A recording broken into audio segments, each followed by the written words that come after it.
Chair Heckman, Present. Vice Chair Rupivar, Present. Commissioner Awcheck, Present. Commissioner Chang, Present. Commissioner Lowing, Present. Commissioner Suma, Present. Commissioner Templeton. Present. Okay, we have a quorum. Thank you. Thank you. We are now moving into oral communications. This section is for the public to speak on items not on tonight's agenda. Please raise your hand if you wish to speak. On the Zoom app, there is a raise hand button on the bottom of your screen. If you are dialing in from a phone, please press *9. Are there any public speakers for oral communication tonight?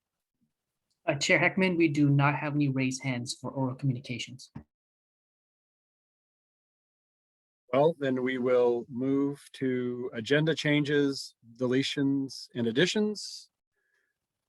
Fellow commissioners, are there any that any of you would like to raise?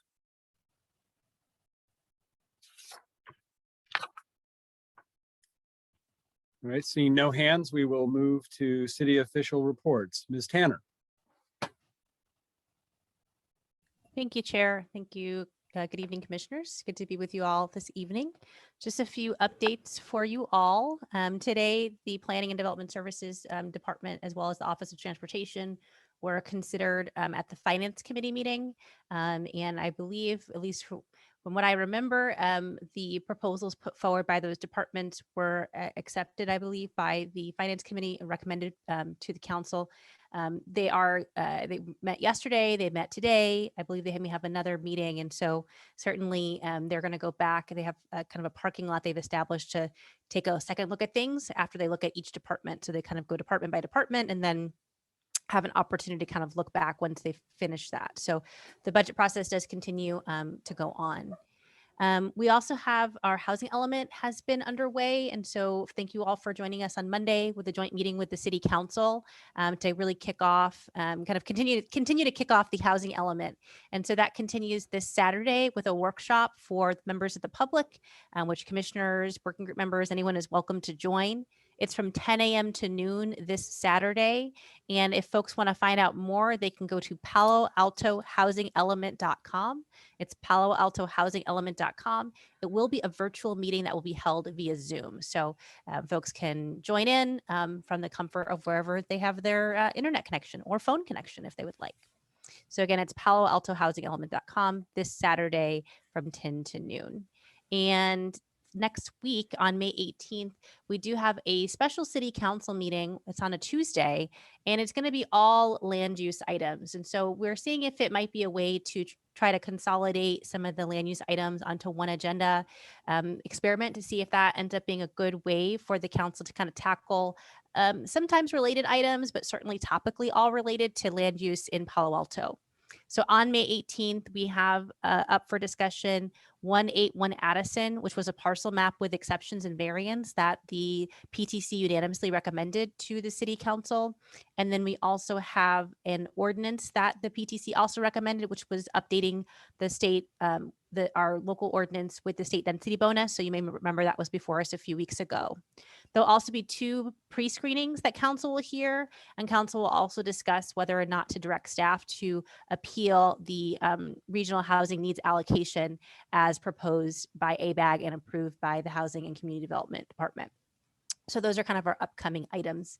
And then, of course, we have our upcoming PTC meeting on the 26th, where we'll be focused on how to potential policies and strategies to promote affordable ADU development, as well as our boards and commissions item, which I think we may finally be able to actually discuss since we only have one other item. So I know we've advanced that a couple times. So that's the report that I have for you today. I'm available for questions. And of course, we have Nate Barrett as well from the Office of Transportation if there are any questions for that office. I could also just give a real quick parking update too. We are enforcement has resumed. Our 2-week grace period is coming to an end, and we've had a flurry of permit requests, so that's all going well. Our parking survey is still out there. We're going to probably keep it up for another 2 to 3 weeks, the end of this month at the latest. So we encourage folks to get more folks to take that survey. You can look for it on our website at Palo Alto Action Plan is a good keyword to find that survey and pass around the link. Our Cal Ave item has been pushed to August, but we're going to give an informational update in June to the council about how we're scheduling and thinking about all of our various parking planning efforts, including that effort. So look for information about that presentation to council in June. I think it'll be a good kind of snapshot of all the various pieces that we've got going on right now.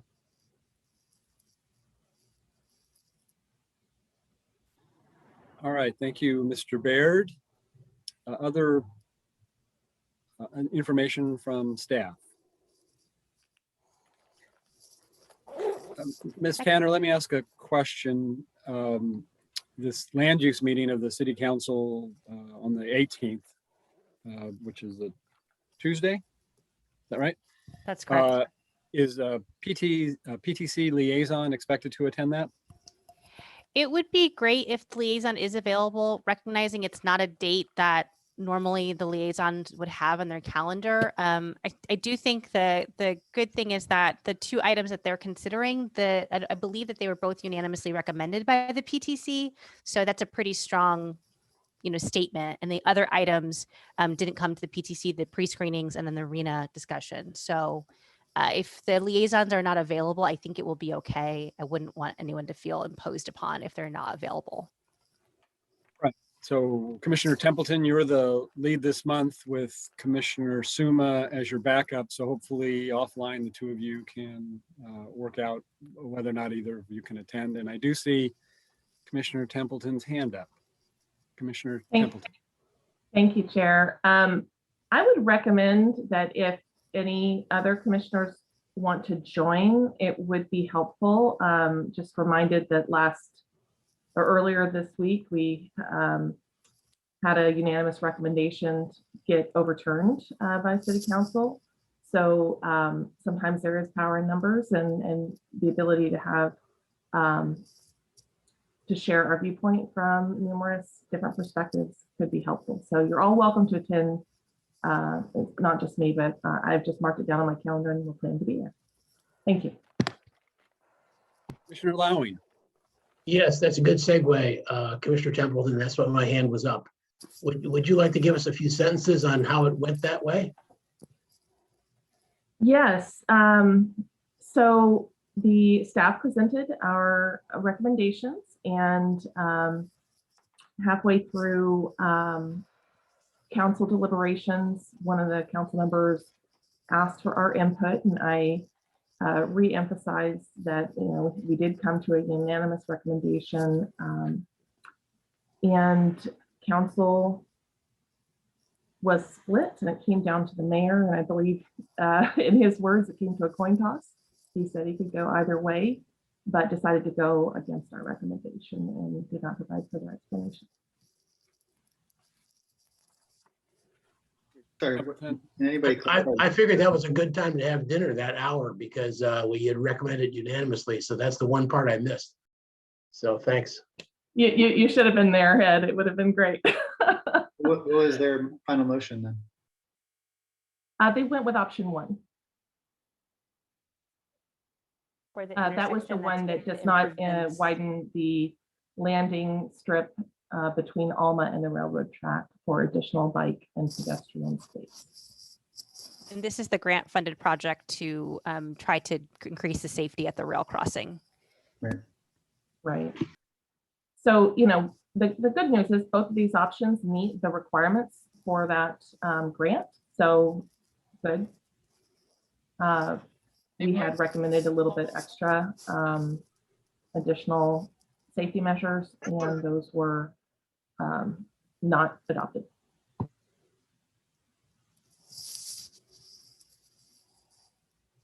So Commissioner Templeton is inviting those of us who can attend on the 18th to lend our voices to the cause.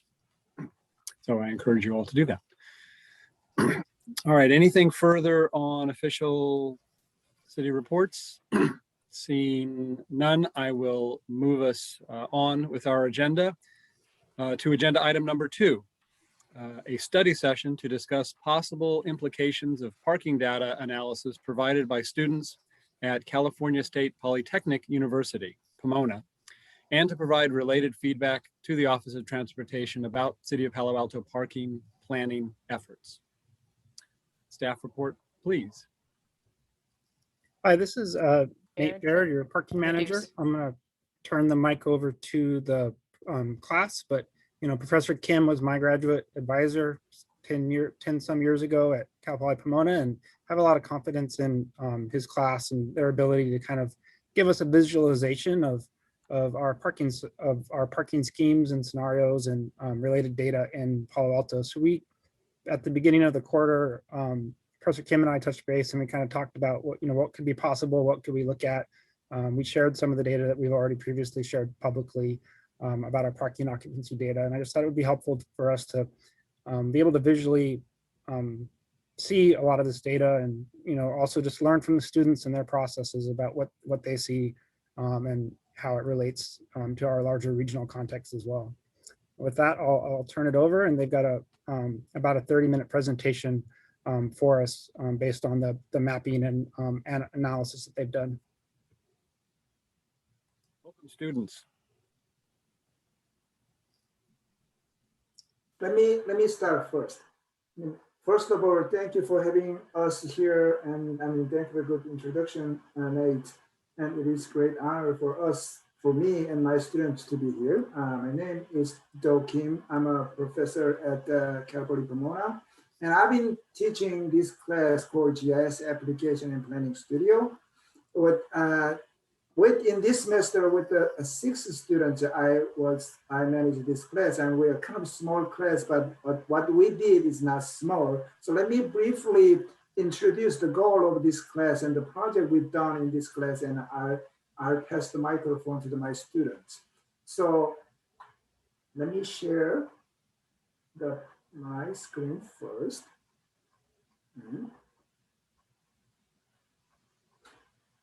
So the purpose of this class this is a studio class. The primary purpose of this class is that so we can give opportunity to students to taste the real world planning issues and problems.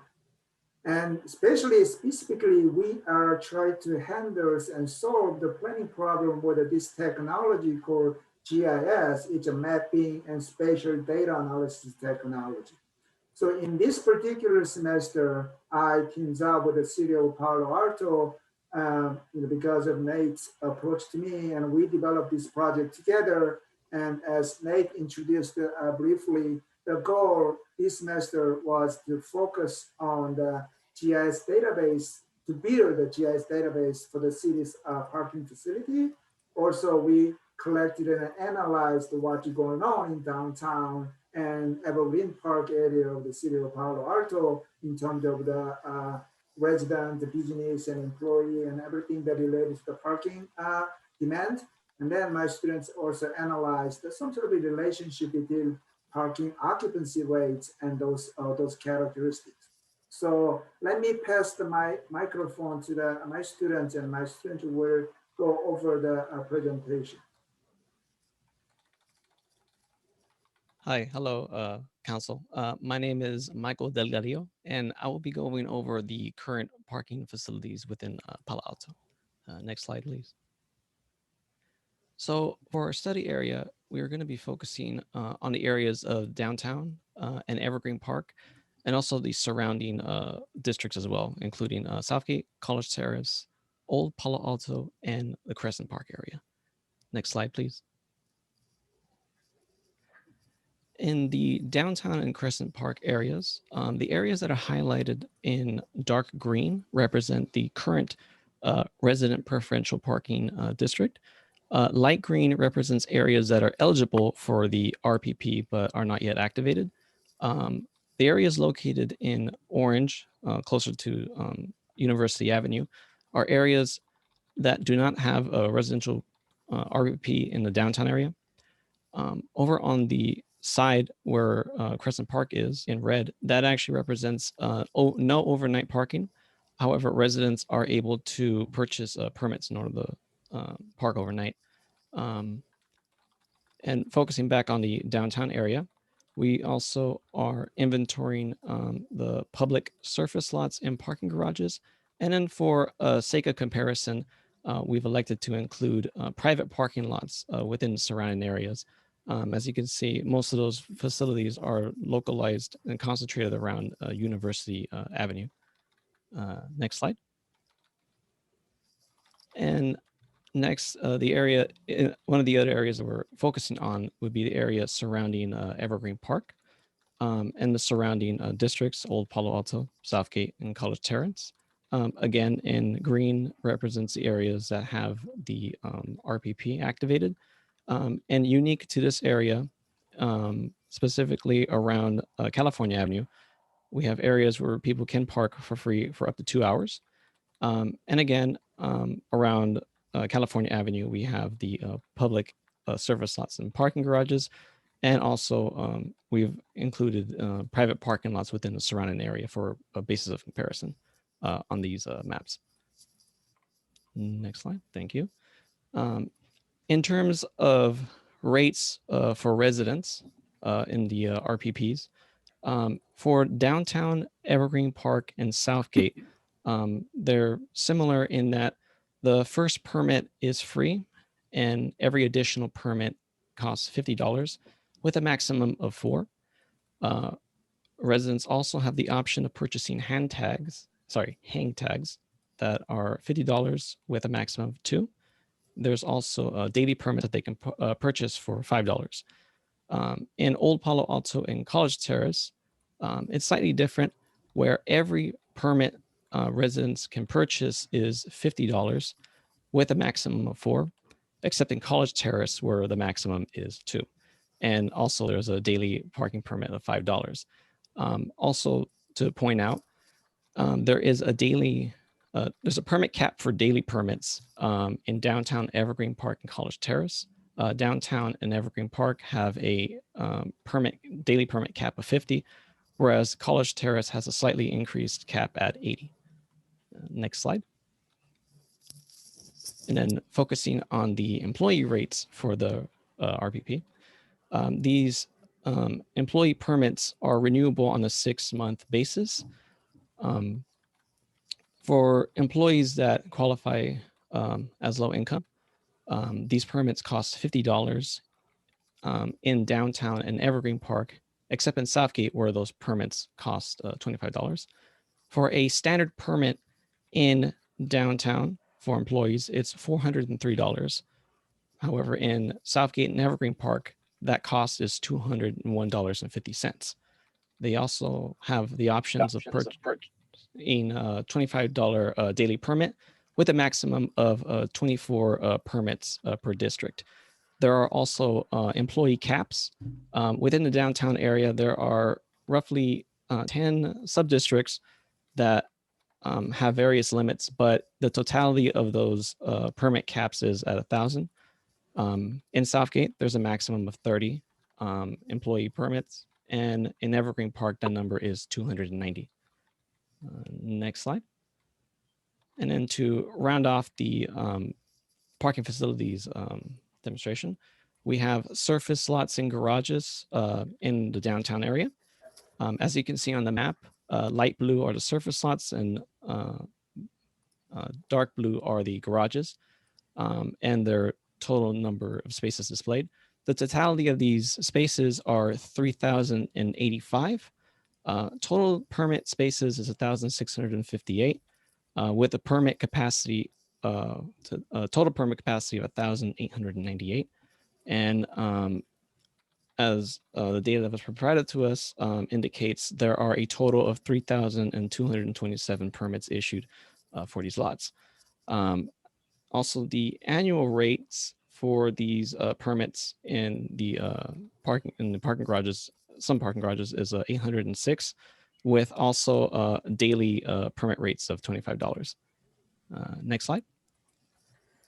And then focusing on the surface lots and garages in the Evergreen Park district along California Avenue. Again, light blue is the surface lots and dark blue are the parking garages.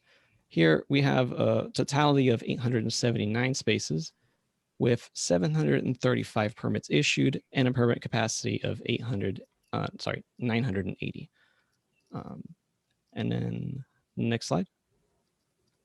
And then we'll be moving on to the resident employee and business analysis. So hello, everyone. I'm Aaron. So thank you, Michael, for presenting that part. I'm going to go over some of the demographic characteristics we explored in part of the parking analysis. Next slide, please. First, we wanted to see the population density in the general areas of downtown Palo Alto and Evergreen Park. In this study area, the average density is 13 people per acre, which is 3 times higher than the overall density of the city. In the map, you can see that the higher population densities exist around the downtown core and the immediate area of Evergreen Park. On the next slide, we also looked into the housing tenure of renter-occupied households. The map reflects the previous population density map, where there's a correlation of areas with high renter occupation rates and high population density. In the next slide, the information gathered on median income per household shows that there can be a discrepancy in the level of income and renter occupied units. Areas with less renter occupied units are more likely to have higher median incomes. On the map, this is reflected more in the Crescent Park areas. Next slide, please. We also considered the characteristics of business locations and employment. The map on the bottom shows the level of employment by census blocks, and the map on the top right shows the locations of individual businesses in the study area. When relating information between both maps, Evergreen Park has a census block with high employment levels, but with a small number of businesses, representing that this area consists of large-scale businesses. The downtown area has a significant high employment level and a high number of businesses, so that implies that the downtown consists more of small local businesses. Next slide, please. We gathered information on where workers from the downtown area commute from. The map on the left shows the regional scale of commuters, while the map on the right is a zoomed in map of commuters that are within a 10-mile radius maximum from the downtown Caltrain station. The transit routes on the map are routes with direct connections to the downtown and are meant to show census tracts that have a high level of commuters, but with no immediate access to transit. On the next slide, the same analysis is applied, but is specific to people commuting to Evergreen Park. On the regional map, the census tracts skew more down south into Santa Clara County. And finally, in the last slide of this section, we also took into consideration of the rate of commuters that drive alone in San Mateo, Alameda, and Santa Clara counties. The data on commuters driving alone on this map is not specific to Palo Alto commuters, but we want to use this information to show any possible correlations of census tracts that may have a high rate of Palo Alto commuters and also have a high rate of commuters driving alone. And with that, I'm now going to pass it on to. Thank you, Aaron. My name is Brian Dillery. I will start the discussion pertaining to downtown Palo Alto, followed by my teammate, Edris Niazi. Next slide, please. So based on the characteristics that we noticed about Palo Alto, we analyzed a few demographics compared to the parking occupancy in the downtown area. Those included hotel density, distance around University Drive, job density, business density, vehicle ownership, population density, renters rate, transit hubs, street hierarchy, and bus stops. Next slide. So when we considered our job density, we took into account the business firm size in regards to the employment range.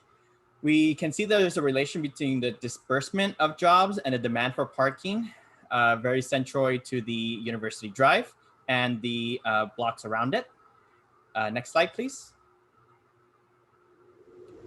When considering the business density, we looked at the business location and disbursement around the downtown area.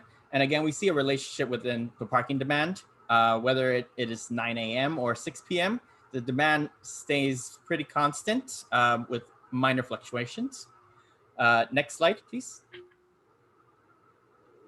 Then we also looked at the distance from Houston University Drive using 3 intervals of 500, 1,000, and 1,500 feet, equating to about 1 block to 3 blocks, with a majority of demand around the corridor, which also lines up with the business and employment maps. Next slide, please. We thought it was prudent to also include hotel density. While there are not a lot of hotel locations within Palo Alto, since Stanford is a magnet to a lot of out-of-towners in normal conditions, their presence is very important to the downtown Palo Alto's environment and their economy. So taking into account how the disbursement of the hotels and in conjunction to their relationship to parking around them is prudent in order to understand whether out-of-towners do affect the supply and demand in that area. After this, I will pass it on to Edris, who will go over the rest of the demographics for downtown. Thank you, Brian. Hello, my name is Edris, and I'll be covering the rest of this analysis for downtown parking occupancy. So this next graphic, as you could see, for the 4 times a day that we've been using for total number of vehicles by block group. And we see that there is some concentration around higher density of vehicles where parking demand is higher. This is relatively intuitive, but it's good to see how the spread works out in relation to the amount of sheer amount of vehicles, as we see right there indicated in the denser part of total vehicle count. Next slide, please. We move into population density of in relation or in correlation to the same parking occupancies that we've been using. And so this has a strong relationship with the density of vehicle numbers. As the more amount of people, the more amount of vehicles. And as we could see, we see a similar spread here and a similar relationship between the parking occupancy, parking demand, and the density of residents. Next slide, please. Now we have the next correlation test on the renter rate for occupied units around the Palo Alto downtown area. As we could see, we could see a strong concentration of renters in that downtown core, and that's going to provide higher density of higher population density as well as higher demand for parking, as we could see right in that central core.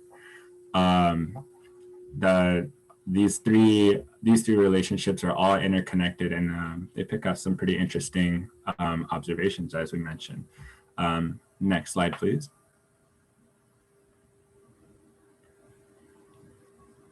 We picked out the center of, or this spread of the reach of the Caltrans Transit Hub, and to see if there was some sort of relationship with parking demand there as well.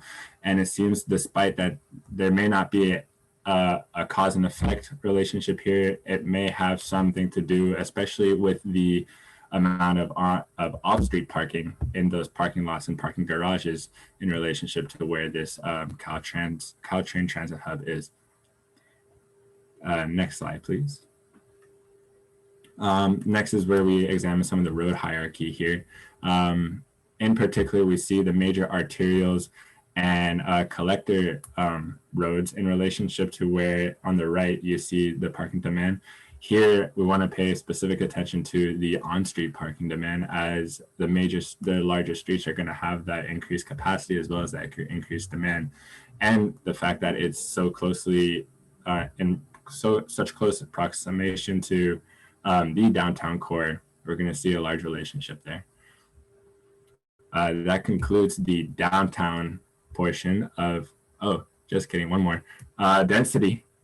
So we also analyzed the density of bus stops and to see how parking demand is related to the use of local transportation and some of these systems. And so the darkest shaded areas in blue, you're going to see that there is a lot of close proximity to that parking demand, especially the higher parking demand right there in the downtown area, especially in that northwest area. This again is not, none of these are suggesting a cause and effect relationship, but in combination will have some sort of lead into why there's such a high parking demand in those areas.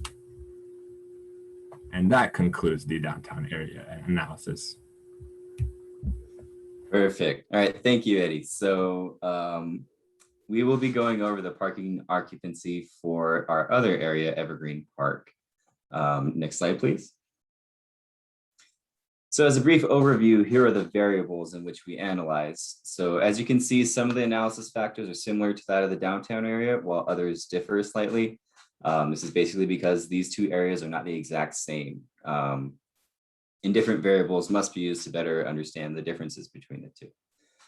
So for Evergreen Park, our variables include job density, total business density, food, points of interest, which is basically restaurants of different kinds, including bakeries, fast food, et cetera. Retail business density, total workers younger and older than the age of 29, total workers earning less than or more than $1,250 a month, population, vehicle ownership, and owner and renter occupied housing units, median income. And also something that we found throughout the analysis is that the overall demand for on-street parking was moderately to significantly greater than that of off-street parking. So that's something to keep in mind. So go ahead and go to the next slide, please. Okay, so here we have a couple of maps outlining the job density and the business density. And as can be seen in the maps, the areas in the district that are most densely concentrated with jobs and businesses have the greatest overall parking demand nearby them. So the majority of the jobs and businesses can be found along California Avenue, with other hotspots in El Camino Real. And as one might expect, where there are the most jobs, that's where people need to park. Where businesses are, people need to park there. And it's most convenient to park on the street directly in front of or directly nearby to these businesses. So I think that's also why we see more demand for on-street parking. Go ahead and go to the next slide. Similar results can be found for restaurant and retail business density. The impact on parking occupancy is highly correlated where the majority of businesses in the district can be found, which is along California Avenue. We wanted to point out these two types of businesses because these seem to be the main types, at least as far as the quote unquote number of businesses. We are aware that there are a large number of offices in the area, but one office could be home to, say 100 employees, while one restaurant could be home to, say 15, 20. So yeah, again, the majority of the parking occupancy is located right onto California Avenue on-street parking, which is where the majority of the businesses are. Next slide, please. So yeah, we also wanted to examine the relationship between the types of jobs and the workers who fill those positions and the parking demand created by that. So typically workers who are younger than 29 are more commonly working part-time, quote unquote, non-career type positions, say more typically. Of course, you do have people who are younger than 29 working in career type positions, but it's more common. So yeah, basically what can be seen here is that the majority of the workers in the district are older than 29, which is suggesting that the district is home to office type, more professional positions. And while the color scheme is, the same, but you can see in the legend that those who are younger than 29, that just the sheer number of workers in that age group is, significantly smaller. And this does also have a high correlation to the parking occupancy. Something that we found is that this did have more impact on off-street parking, suggesting that people who are coming into work, they need to park off-street, typically for longer times, 4 to 8 hours a day, et cetera. Next slide, please. Okay, so this is the total earnings less than and more than $1,250 a month. And this relationship that I outlined in the previous slide can also be seen in these maps, as the vast majority of workers within the district earn more than $1,250 a month. Basically, and just for some background, that amount, $1,250 monthly, is about a minimum wage job. And we are aware that the earnings in Bay Area, Silicon Valley are higher, but it's still important to note.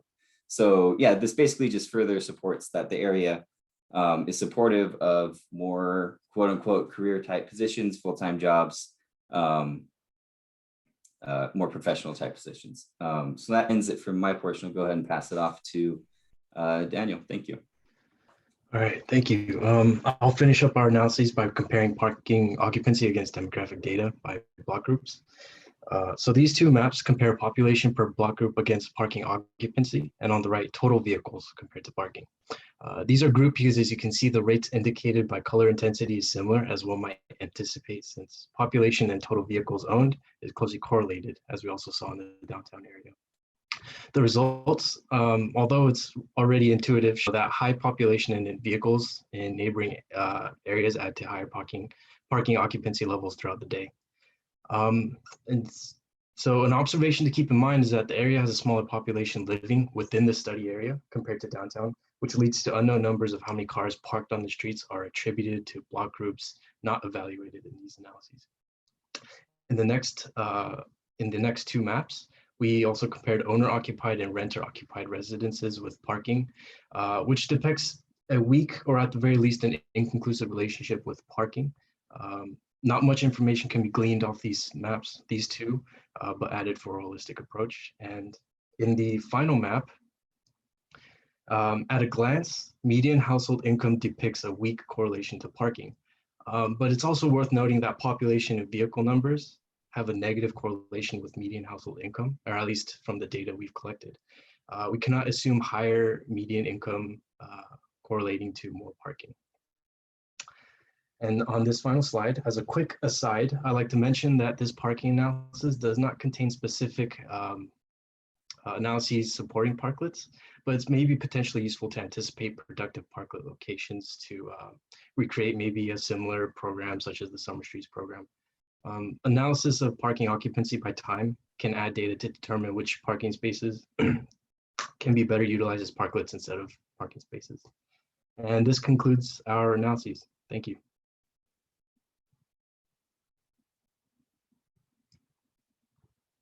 Right, thank you, Professor and Cal Poly Pomona students.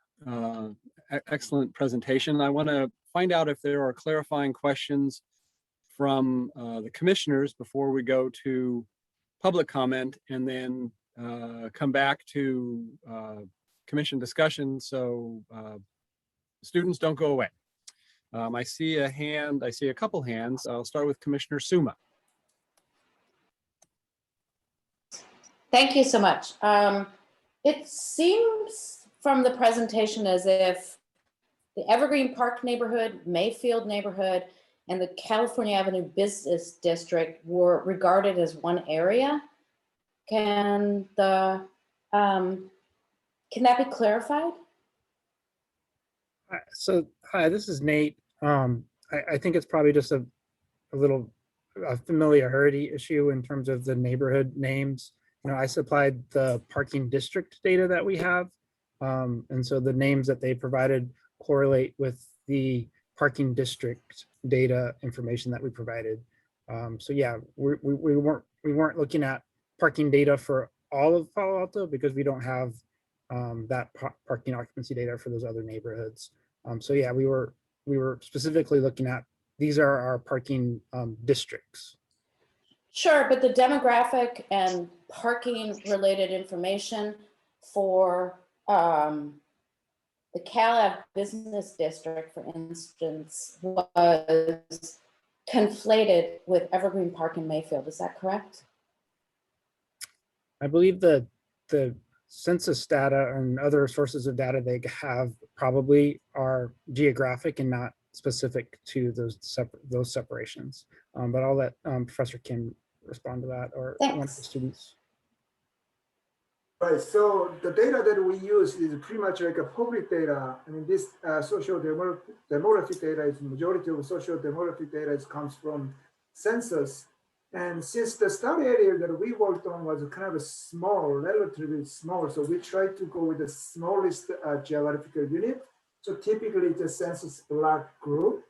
And some of them is the census block level, which is smaller than block group. Some of data is the census tract, which is larger than block group. So the definition of a geographic boundary that we use is like by the census definition. So it will be slightly different from any administrative boundary that you guys are familiar with. Okay, so I think I understand that you did conflate the Evergreen Park neighborhood, the Calab Business District, and the Mayfield neighborhood as one district for the purpose of your studies. That's just what I'm trying to understand. I'm sorry. The data actually the census block data is actually smaller than the parking district data that we were studying. So I wouldn't say that they were conflated. I would say that, we applied the census block data is smaller. So we're able to visualize the census block data sitting atop of our parking districts. And apologies, this is a Chief Transportation Official, Philip Kami, and I'm tuning in a little bit late here. But I also want to note that, the parking occupancy data that we collected, just noting that was all a snapshot in time pre-pandemic, and that we typically interrelate parking issues in the California Avenue Business District with the neighboring residential preferential parking districts, Evergreen Park, Mayfield, and to a lesser extent, Southgate as well. Because, somebody that's parking that works for, say, Visa in Evergreen Park could be parking in a garage in California Avenue District, or they could be parking in the RPP there in Evergreen Park, Mayfield. Oh, okay. I get that, but there aren't well, I'll just leave it at that. It seems like an odd way to group, especially Evergreen Park, in with the Calab Business District in terms of jobs and other demographic data that was presented.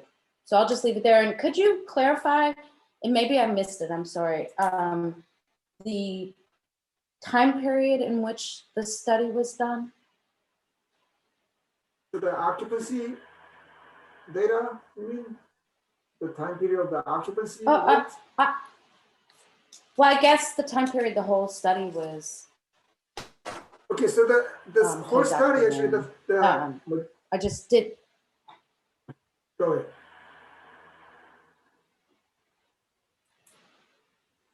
Suma, is there more to your question? No, I didn't catch the answer there, but it may be a problem with the phone. So I'll leave it at that, Chair. Thank you.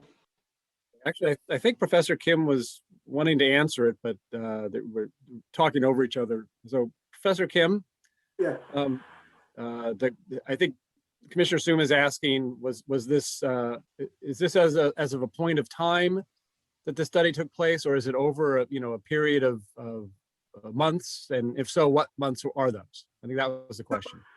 so the data that we collected it is not actually, it's not like a snapshot of a very specific date or month. It's like a sort of like a more yearly data, socio-economic data that we use as a yearly data. I know there is a little bit of like a time gap between the data. So for example, socio-economic data, the demographic data that we collected is, majority of them is like a 2018, 2019 data. And the business data we collected, it was based on, cities business research data. I think that's a 2016 data. And the occupancy rate data is that I just received from the NATE. I believe, as Philip mentioned earlier, it's a snapshot data that collected it in 2016. Am I correct, Nate? So Yes. there's like it's not like a longitudinal analysis. It's kind of a lot mixed with the annual data.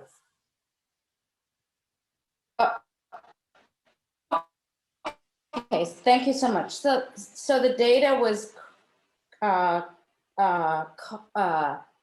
gathered over a period from 2016 to 2019. Is that? Yeah. Would that be fair to say? Yeah. Okay, thank you. Thank you so much.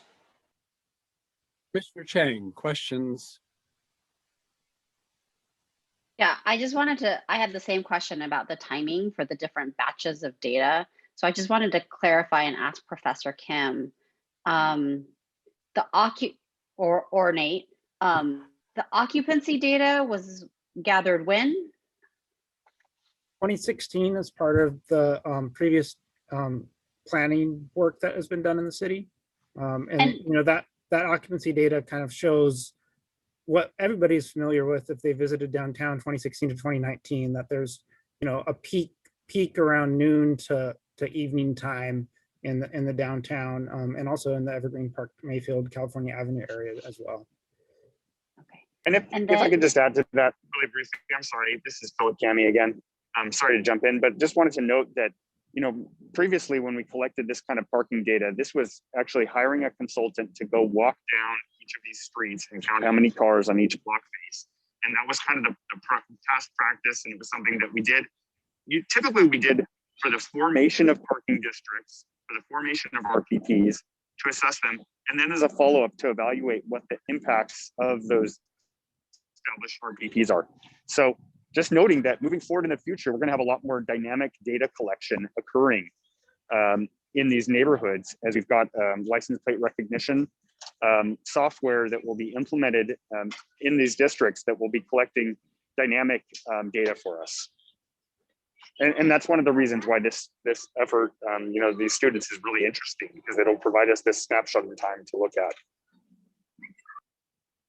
Okay, so my follow-on question is, I think I was having a hard time hearing. So for the demographic data, so for example, the census blocks, that's not from 2010 census, that's from this 2018 to 2019 timeframe, is that correct? Yes, that's correct. Okay, thank you. And then finally, I was hoping to ask to go back to the Palo Alto commuter charts, the one with the concentric circles, and ask the students, and thank you all students and Professor Kim for your work. It's very interesting to see it. Picture says 1,000 words, so it's very interesting to see it in this format. I was wondering what conclusions you guys thought might be able to be gathered from the two commuting origins charts. Yeah, so Aaron, why don't you start? Yeah, why don't you start? definitely. Since I was in charge in this section, I think, well, generally just by the visualization of the map, it seems that most of the most commuters that commute to Palo Alto into the downtown, at least here, they come from most come from like the immediate 3 mile to 5 mile area, with some pouring in, like, for example, down to the southeast portion of the map on the right in the 10 mile area. So I think the mission in showing this map overall was to identify which transit routes that have that immediate one-way connection to the downtown Palo Alto Caltrain station, which basically relate that to the census tracts that may not have those routes going into the downtown area. And that's kind of basically, we want to inform you, the commissioners, and the public in that kind of like visual representation of that. So a clarifying question here. So the different shades of red, is that census data or Palo Alto specific data? That is actually census data. Go ahead. If you wanna, oh, okay. Yeah, that is actually census data that we done. Basically, census data that has the number of commuters that commute to Palo Alto, and we use this. It's called LODS. So yes, origin destination employment statistics. So that's provided by the census. Okay, so but it is specific to, it's not just, oh, these are populations, these are populations of people who commute to Palo Alto. Right. That's got it. Right. This is the worker who had a job at downtown Palo Alto and showing where they live. Fantastic. Thank you. Can you just page ahead to the other one? Because I think you had a separate chart for Evergreen Park. And there it actually looks kind of different, huh? So actually my intention that we created this kind of map is that I want you guys kind of think about, is there any place that you may want to extend your public transportation, for example? Obviously people who living in some area there further away than 10 miles from where they work, and these areas are like a concentration of the commuters live. And this area, they don't have good public transportation to get to where they work. So if you guys compare, the reason why we overlay with the public transportation network is that if you contrast public transportation network and where they live, and then you can see where is the gap, and you may want to consider some public transportation service for that area. Okay, final question. I don't see a legend on this chart in terms of what the relative pink red colors mean. Do you have that at the ready, or could you share it with us, maybe email it to Mr. Baird later on and he can share it with us? Yeah, I mean, definitely we can share all those information. And then the gray area is just like a background map, give you a little more context. The gray does not have any particular data or information. Gray color is just background. Thank you. Right. We are going to go to public comment on the study session item, and then we'll bring it back for commission discussion.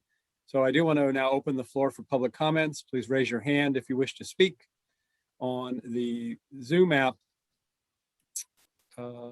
there's a raise hand button on the bottom of your screen. If you are dialing in from a phone, please press *9. Mr. Nguyen, are there any public speakers for this item? Chair Heckman, we do not have any raised hands for this item. Actually, I apologize. We just have one raised hand that just came up. So we can please get the speaker timer.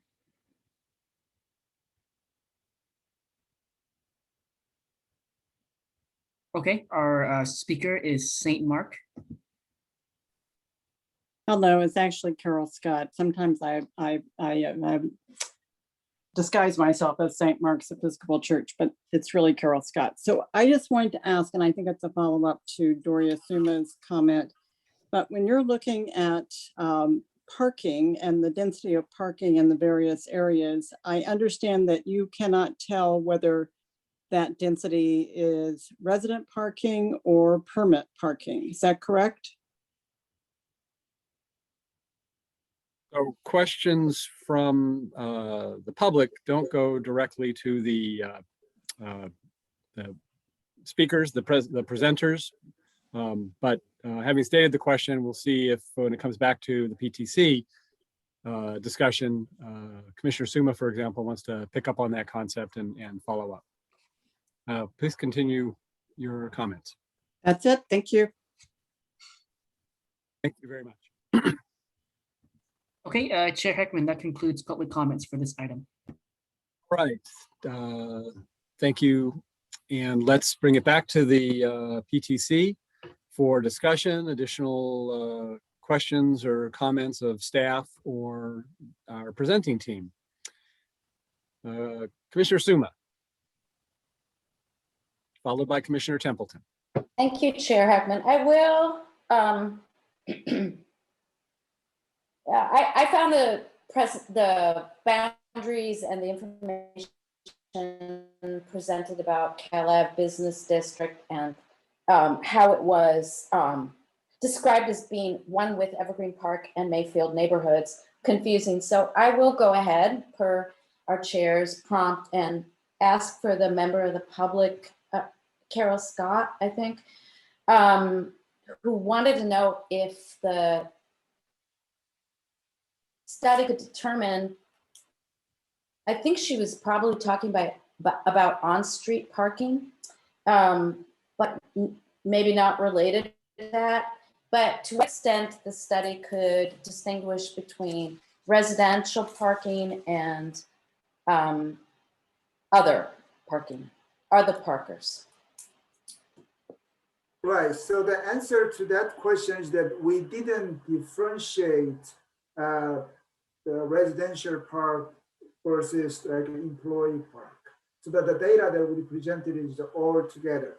But actually, the data that Nate provided has that details, classifications, but we didn't use it that classify the data. We just used the overall sum. That is an interesting point, though, and I do think there's probably future opportunity for us to, think a little bit more clearly about how our different users and different employees versus residents. And I think that is something that'll be useful about the kind of background work that the students have provided with us and the future data that we'll be collecting and we'll be able to visualize.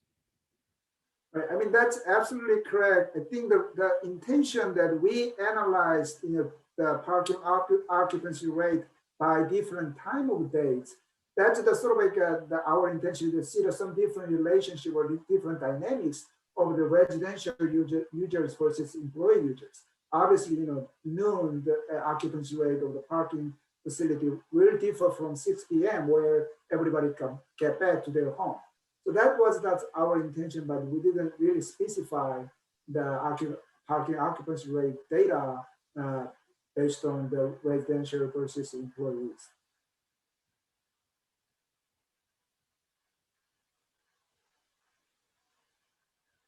All right. Thank you. Commissioner Templeton. First, I just want to thank the presenters. This is such an interesting presentation and has a lot of data that we haven't seen before, and certainly not in this way. So congratulations on putting this together. It's very interesting, and I'm sure we will refer back to it in coming months, because there's definitely a lot of talk about parking and how to solve the commute, the traffic, the parking, and all these problems combined. So I just want to say thank you for bringing this to us and sharing your work product with us, because it's absolutely fascinating. I am also intrigued, and maybe this is a riff off of what Commissioner Chang was talking about. I'm very intrigued by how much parking is demanded by people who live nearby. And that's just absolutely fascinating, because one of the challenges we often discuss in Palo Alto is that we believe we have a lot of external commutes from people who don't necessarily live in Palo Alto and come to the city for numbers about how many more jobs we have than residences and things like that. And so it's really interesting to see that some of our parking districts are so readily used by our residents. And I was wondering if, I'm sorry, I don't remember which presenter mentioned this, but that programs we could have within the city could significantly reduce demand for Palo Alto residents' need for parking at our destinations like California Avenue and downtown. So what kinds of programs are you thinking about? And maybe this is a question for our staff that could address that, at least make the locals less reliant on cars to go 1 or 2 miles down the road, to reduce the local demand for parking. Hey, do you want to answer, or I mean, okay, so let me quickly answer to that question. Actually, I mean, to be honest with you, we didn't get into that kind of like, you know, finding answer too much. The purpose of this project was kind of more getting together data and, you know, putting together sort of a, you know, good data set rather than go into deeply like a policy recommendation level. But obviously, one way that I can answer to that is that, you know, the way as I respond back to the Commissioner Chang earlier, if we want to reduce the automobile dependency so that, you know, kind of like preserve the, not the preserve, that minimize using the parking facility, it's that we have to develop the alternative transportation mode like public transportation. So then we have to, you know, basically we have to understand kind of dynamics of this, you know, commuting patterns and all those people who live there and who commute to there, right? So public transportation, kind of promoting public transportation can be the one, you know, definitely one option. So then the workers and employees in that downtown area will, you know, drive less, then more parking space will be available for the residents around that downtown area for sure. And also, we didn't do much of like an in-depth analysis, but if we, as I mentioned briefly, if we understand the dynamics of that parking occupancy time of day, then Nate and the city, I believe, can come up with a really, really good program that can make a perfect balance between the demands of the resident and employee by time of different days. Let's say, you know, there's a given amount of parking space, you know, like in the morning time and in the early afternoon, large space will be occupied by employee, and in early morning and late evening, that place will be able to occupy by resident. So that sort of parking sharing, it's not a sharing, but the kind of, you know, sharing the parking space between the resident and employee, and then there will be another perfect resolution for the parking issues. Nate? Yeah, and I'll build off of Professor Kim a little bit. You know, when I look at it, you know, we have these shared parking resources, but we have a lot of demand for these shared resources, right? I think that's kind of a big takeaway, just looking at the socioeconomic data and the residential data and the business data.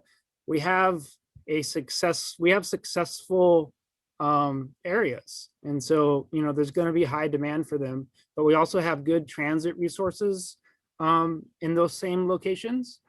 And we also have, you know, a variety of different user groups who actually need the parking at different times of day, right? So workers need it, you know, 8 to 6. So many of our programs are set up to, you know, encourage parking turnover, but then we also know that employees need parking all day. So then we kind of, you know, we want to think about how to address these different levers in different ways. And so one of the things that's exciting to me about the work that the students have done is that, you know, in the future, we'll be able to monitor quite regularly the parking occupancy and demand for any particular block. And furthermore, we'll be able to know, you know, whether that block, say in a residential district, is it more used by, you know, employees 8 to 6, or, you know, is it visitors that are coming in at lunchtime who like to use that particular block? You know, we have the instruments and the programs that we've set up previously that were done based on, you know, the previous studies that we've done. It's very likely that we're in new territory now, and there may be different demands that, you know, we want to tailor our programs to meet and to, you know, parse out differently. Yeah, I think it's really exciting that you're going to be getting more data and more specific and fine-grained data. That's definitely going to help. But I also just wanted to point out one of the things that I see from these maps. I'm sorry, I'm looking at other screens so I can zoom in here. But you know, the public transportation does a great job of going up and down the El Camino corridor or parallel to it with the railroad. But we don't have that from the east of Alma down towards the business centers. We don't have a lot of transit there. You can see, you know, with these maps that there's certainly additional potential demand there, and that may be outside of the scope of parking, so we don't have to answer it tonight. But I think there's some potential that if we did want to look at providing some options, that might be, you know, the intersection perpendicular to the railroad and El Camino might be a great way to start. We made that easy. People might walk or bike or whatever more there. Apologies, Commissioner Templeton. I wanted to jump in, but there was so much great information being shared this morning, but I just wanted to mention, this is a really, I think this is the perfect opportunity to talk about when we talk about providing mobility options for people within Palo Alto, so that they don't have to drive. And I just wanted to plug, and I'm trying to remember who all I've told, but we're going to be getting awarded a $2 million grant to develop an on-demand transit system within Palo Alto, and we expect to be getting that grant award very soon. So we're going to have an on-demand transit service live here in Palo Alto in the very near future, and I think maybe that you know, better addresses some of those concerns that you were stressing. Yeah, that's wonderful. I know you and I've long talked about what we can do for the public transit options for the locals, and that would be really exciting. So with that, I'll let it go. Just thank you to everybody who's presented and discussed this. Thank you. Mr. Chang. You're muted. Thank you. Sorry about that. Wouldn't be Zoom without that. So this presentation reminded me about the differences in parking pricing that we have for commuters. So the garage pricing is $800, and the on-street RPP pricing is either 400-ish or 200-ish. And the students made the same you know, the data shows exactly what the students observed, which is the on-street parking, particularly, I can't remember who it was who was doing the Evergreen Park presentation. The on-street parking, right, Lucas, I think, the on-street parking is much more heavily utilized than the garage parking. Well, it's no surprise would be my observation given our pricing. So I wanted to ask Nate what the thoughts are about specifically the garage pricing relative to the RPP pricing, because basically we are currently incentivizing people to get a $400 every 6 months discount by purchasing RPP, no, sorry, even more than that, $600 a month discount. And given that when we look at the people making, you know, under $12.50 a month, that's a significant savings that they'd be getting. So I just wanted to ask what our thoughts are regarding specifically that difference between RPP and garage parking. Yeah, so that is actually something that we'll be looking to suggest a correction to in the future. We really do want to incentivize folks who are parking, you know, not for a short trip, but for if you're spending the whole day. You know, we want them to be using the garages and lots, and the garage is probably more likely. So that is something that we'll be looking at. I think the other piece of it too is that we do have, we're trying to accommodate as much visitor parking as possible, you know, across the RPP and the commercial zones. And so typically your on-street commercial is the highest demanded space. You know, those are the spaces when people are new, they're looking to get as close as possible. So those are usually much higher demand. So I think that's probably why historically those on-street spaces were made a little bit more affordable. But I do think that all these levers do influence each other, and we want them to kind of be influencing each other in a way that's incentivizing, the parking behavior that we want to see, and also encouraging folks to just, use other modes or to use the microtransit. So we'll be looking at ways to use pricing in the future to kind of have these kind of work together a little bit better than they currently do.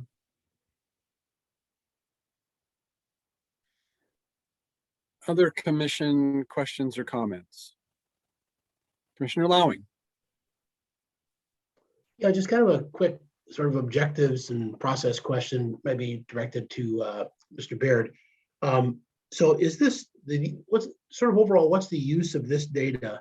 How does it overlap with what you've done before? Or were you looking here for like an incremental methodology to come at it in a different way? I'm trying to look at sort of the integration, not literally, but how this kind of conceptually integrates with what you're doing already. And then if you get the methodology, is just a question of, funneling in the new data for 2021 and we're good to go. So just kind of how that all works together.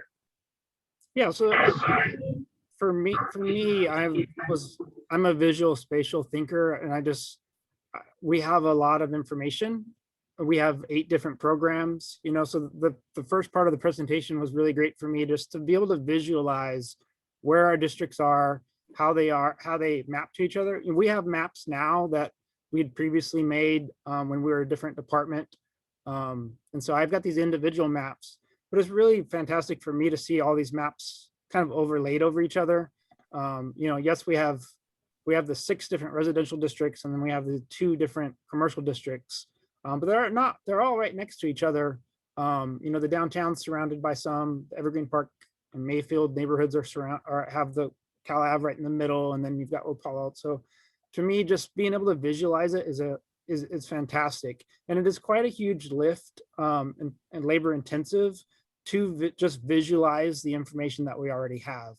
And then in terms of moving forward, being able to visualize the information, I think will help us think about, what is the best catchment area for the microtransit service later? What are ways that we can use, our TDM ordinance that we'll be developing to help our TDM efforts and our parking pricing efforts kind of work together really well, and be able to visualize in the future, taking in the occupancy data that we'll be getting from the LPR efforts and being able to regularly overlay it onto the kind of the base geographic databases that the students provided for us will be really invaluable. And then I think, their analysis work that they've done in terms of just thinking about, there's different user groups that we can think about who want to use the parking. And, it takes some thinking to design a program, to think about the program so that it's encouraging, it's not working against ourselves in terms of our larger city goals, in terms of sustainability, and getting people to walk and bike and take transit, but then also providing parking availability and parking services that are very customer centric. And for me, that all starts with just having a good understanding of what's going on. And again, just visualization on a map is really helpful for me. So you see this, in short, as pretty high ROI, with the I being transportation time on this investigation? Yeah, I see this work continuing to help us think about, how we move forward. Okay, thank you. Other commission? I can jump in if it's all right. Sure, Commissioner. Okay. Well, first, I just want to say thank you for the work and the presentation. It's really first. I think this is the first time I've had a group of graduate students or undergraduate students work together on something and then present it to our planning commission. So that's exciting, and I'm glad that you all, took that upon yourselves. I guess I'd like to hear from the presenters. Maybe one by one, or those that have a perspective on this. What surprised you the most in your work? Was there something that you didn't expect that you found? I'll go ahead and jump in. So I was primarily focused on the Evergreen, California Avenue area, and I was already expecting there to be a higher occupancy rate for on-street parking, but just seeing the disparity between the rates of on-street parking versus off-street parking, and that was really surprising. I think it definitely has to do with the cost, but given that, I think there are also opportunities to better utilize or best utilize these parking spaces that are in really high demand. Now, what those opportunities are, I mean, it depends on what the city wants. It depends on what the city wants. But being able to visualize and see the difference between those was really surprising, really interesting.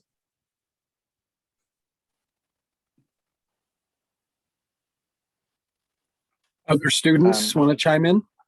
Anybody else have a thought about anything that surprised them? Yeah. Or you want to go ahead, Eddie? Sure. Thank you. Yeah, kind of how I believe it was Miss Templeton was mentioning how we are, or at least when we first started our study, we were kind of examining the rates that the city of Palo Alto had established for different areas of parking and parking modes. And we found the one thing that did stick out to me was that the pricing didn't seem to incentivize the parking structures, even though I personally, my experience is that I would prefer parking in a structure, even in, California, having hot weather a lot of the time of the year, the shade and the coolness provided by these structures, the amount of space and the space between cars to offer, some sort of safety. I know a lot of people care about the cosmetics of their vehicles if it gets dinged by someone's door nearby. Of course, if you're trying to pack in as much parking on the street, you're not really protecting that. And through pricing, I've always been an advocate for pricing incentivization and how powerful of a tool that could be. But it seems that the city has already recognized that, and I'm excited to see those changes being made soon. I think that's a really interesting point you just made, and it makes me wonder if Palatins are really aware of our parking garages. Are they too well hidden? Kind of makes you wonder if a big sign that was like, "Hey, really awesome parking garage where your car won't get nicked, right over there," would work better than just like the blue P sign that we have. I know in a city like Redwood City, for example, they installed these monitors that basically TVs that were extra large that demonstrated how many spots were open in a parking garage. So you literally couldn't drive by without being like, "I can't believe I'm going around the block again. Look how many spots are in there." Okay, I didn't want to cut off Aaron if you wanted to jump in and say something. Sorry, Commissioner. Can I just jump in really quickly? And apologies, I'm out on the road with my family right now. But Commissioner Olczyk, I just wanted to mention that we have recently installed in the new California Avenue garage what is called automated parking guidance system, which provides how many spaces are available. And we also have plans to install in the downtown garages in the next fiscal year. It might be like time for a fun design competition for tongue-in-cheek, directional signs pointing people to. Anyways, all right, go ahead, Aaron. Yeah, thank you. I think there's a lot that I think we experienced along the way doing this project. And since I was presented more on the demographic side, at least from what I learned, what I thought was really interesting is just really just seeing how much of an influence Palo Alto is in terms of its the data on commuters of origin destination commuter data. As what I think Commissioner Templeton was saying is that there is, there's a lot of commuters that don't live too far from downtown, for example. They live less than 5 miles away. And then when you expand to the regional level, you could see how how like different areas of the Bay Area has people going to Palo Alto. But then there was actually other things behind the scenes. I mean, we didn't present it because it wasn't relevant, but at least in terms of like what data could provide, there was actually commuters coming from like all over the state, like a few coming from like the Southern California area. And then I think we actually had some coming from the East Coast, like in Ohio and all that. So I think it's really fascinating to see like how like data collection and like the significance in data can really like tell a story. All right, well, thank you all for that. I really appreciate it. And I hope you guys stay in state once you finish your studies and help us with these challenges. And I wish all of you good luck. I really appreciate your presentation. Mr. Suma. Thank you, and I apologize. I'm having internet connectivity problems this evening, so hope that hasn't been a trouble for anyone. With regards to license plate readers, LPR, I think we're only talking about deploying that in residential neighborhoods. Maybe Nathan or Philip could clarify that. Yeah, so we haven't announced this very much, but the LPR will be used for enforcement in the RPPs, but we've also discussed and coordinated with both PD and our enforcement contractors that what we're going to do is we're going to send our enforcement contractors into the commercial areas to get occupancy counts semi-regularly as well. So we will be able to use that technology to just get the occupancy counts. It won't be used for enforcement in the commercial areas, but we will at least be able to collect data with those tools.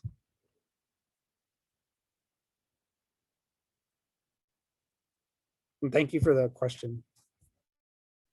Mr. Suma Moore. She might be having more internet problems. I am. I'm sorry. I don't know if you can say anything more about the grant to develop on-demand transit service, and if you can, it would be interesting to hear more about that, like who you would be developing it with. So I don't know that we've have a partner yet. I know that when Sylvia's team was writing the grant, they were in conversation with a few different providers just to see what the scope and possibilities were.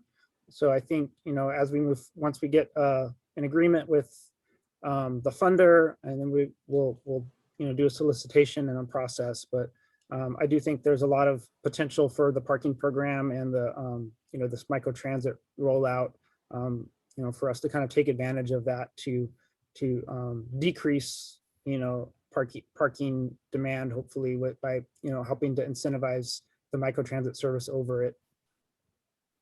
Okay, thank you so much, everyone. Other commission comments? Well, I would like to commend Professor Kim and his students for the presentation and for their responses to fielding questions. On this commission, we see a lot of presentations from a lot of consultants, and I want to tell you, I thought this one was professional grade, so job well done. Commissioner Lowing asked the question I was going to ask of Mr. Baird, what will you do with this information? And Commissioner Alchek asked the question I was going to ask of the students, what were the surprises? So I think I want to just close to amplify something that Commissioner Alchek said, and that is, you know, I hope that you students through this experience, and particularly through Mr. Baird's answer to what he's going to do with your information, excited you and maybe made you recognize the importance of smart planning and analytics in smart planning, and that maybe some, if not all of you, are envisioning the possibility of a career doing the kind of work with cities that Mr. Baird and Mr. Cami are doing, because I think you'll all be great at it. So I want to thank you again. Sorry about the dog. So Cody was echoing my comments there. Let So me quickly respond back to the comments. I mean, first of all, once again, thank you for the opportunity for my students. I think the best experience of my students, from my perspective, for the entire project is that I believe this moment.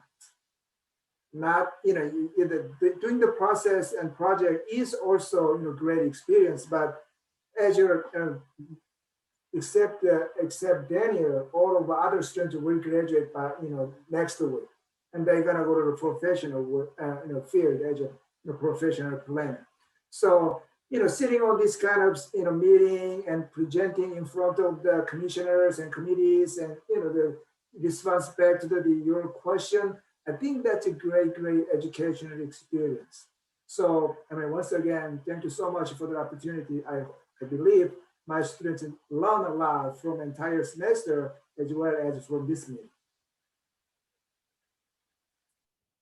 all right, thank you, Professor Kim. So with that, we are going to conclude this agenda item and move to agenda item number 3. It's an action item to review for review and recommendation to the Finance Committee and to the City Council on proposed 2022 to 2026 Capital Improvement Plan, or CIP, and Comprehensive Plan compliance. Staff report, please. I have Chitra Moitra here who will be doing the presentation on behalf of the city.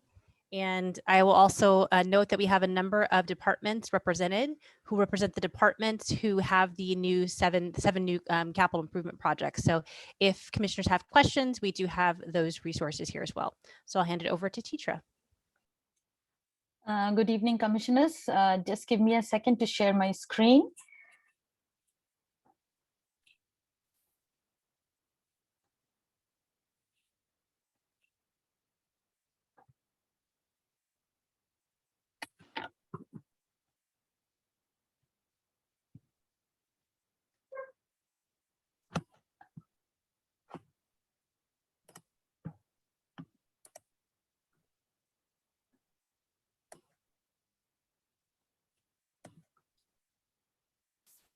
Can you guys see my screen?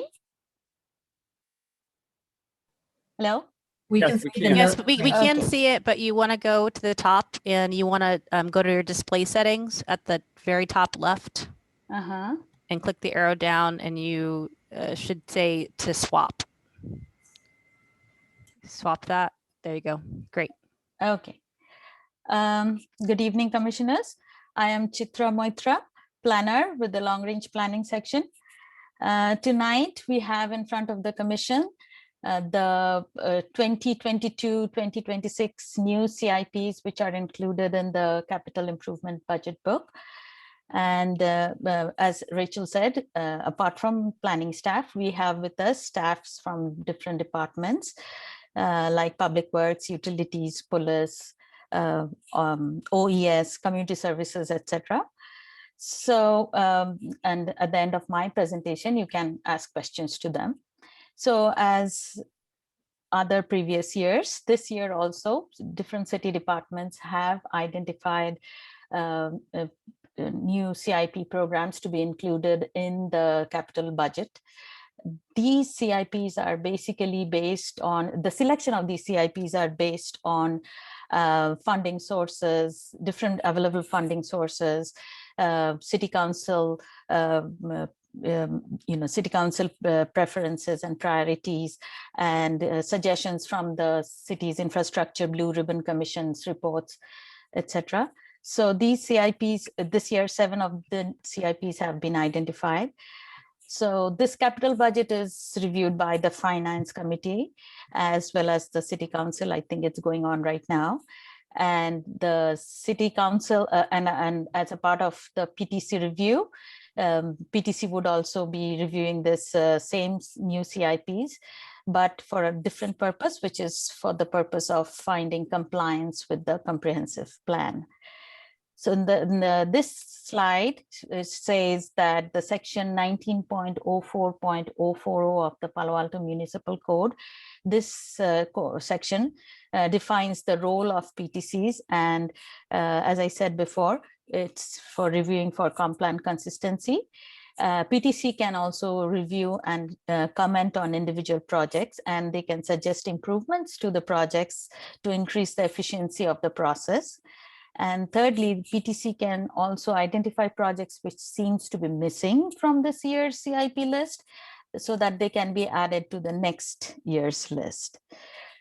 And through a letter, PTC conveys these findings to the Finance Committee and the City Council.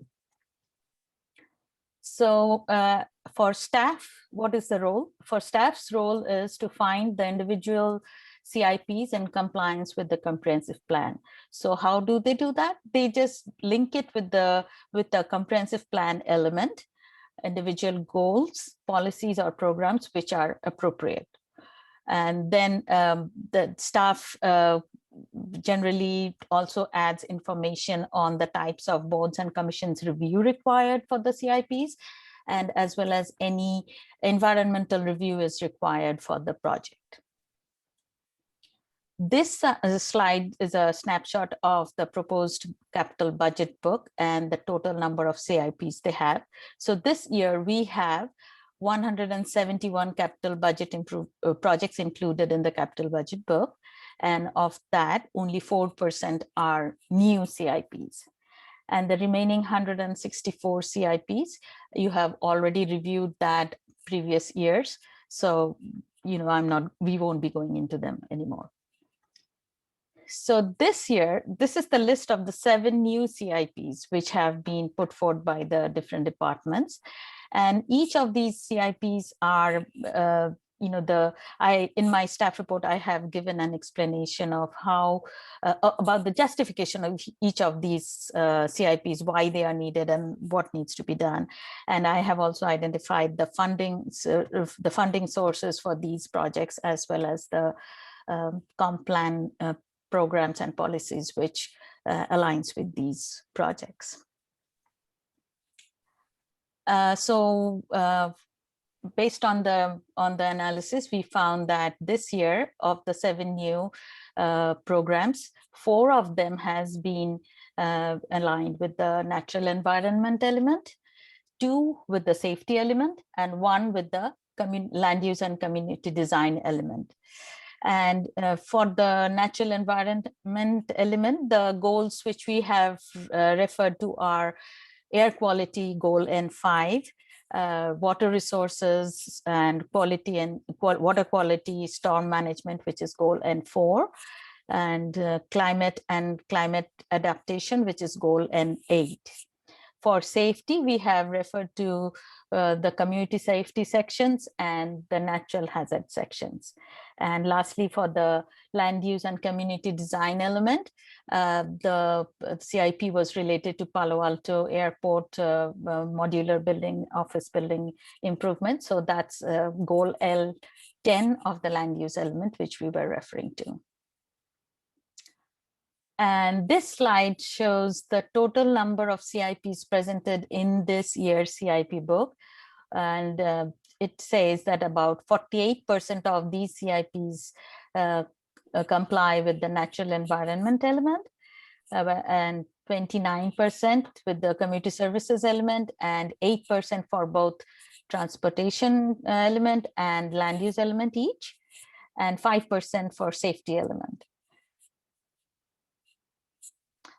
So the next steps would be, these CIPs would be reviewed by the Finance Committee and the City Council. As I said, they are reviewing it right now through the month of May and June.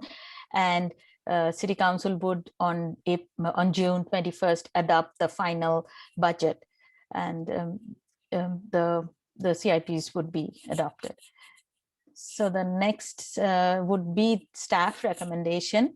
So tonight staff is requesting PTC to find the proposed new 2022-2026 capital improvement plans, which are listed in attachment B, to find them in consistence with the city's comprehensive plan.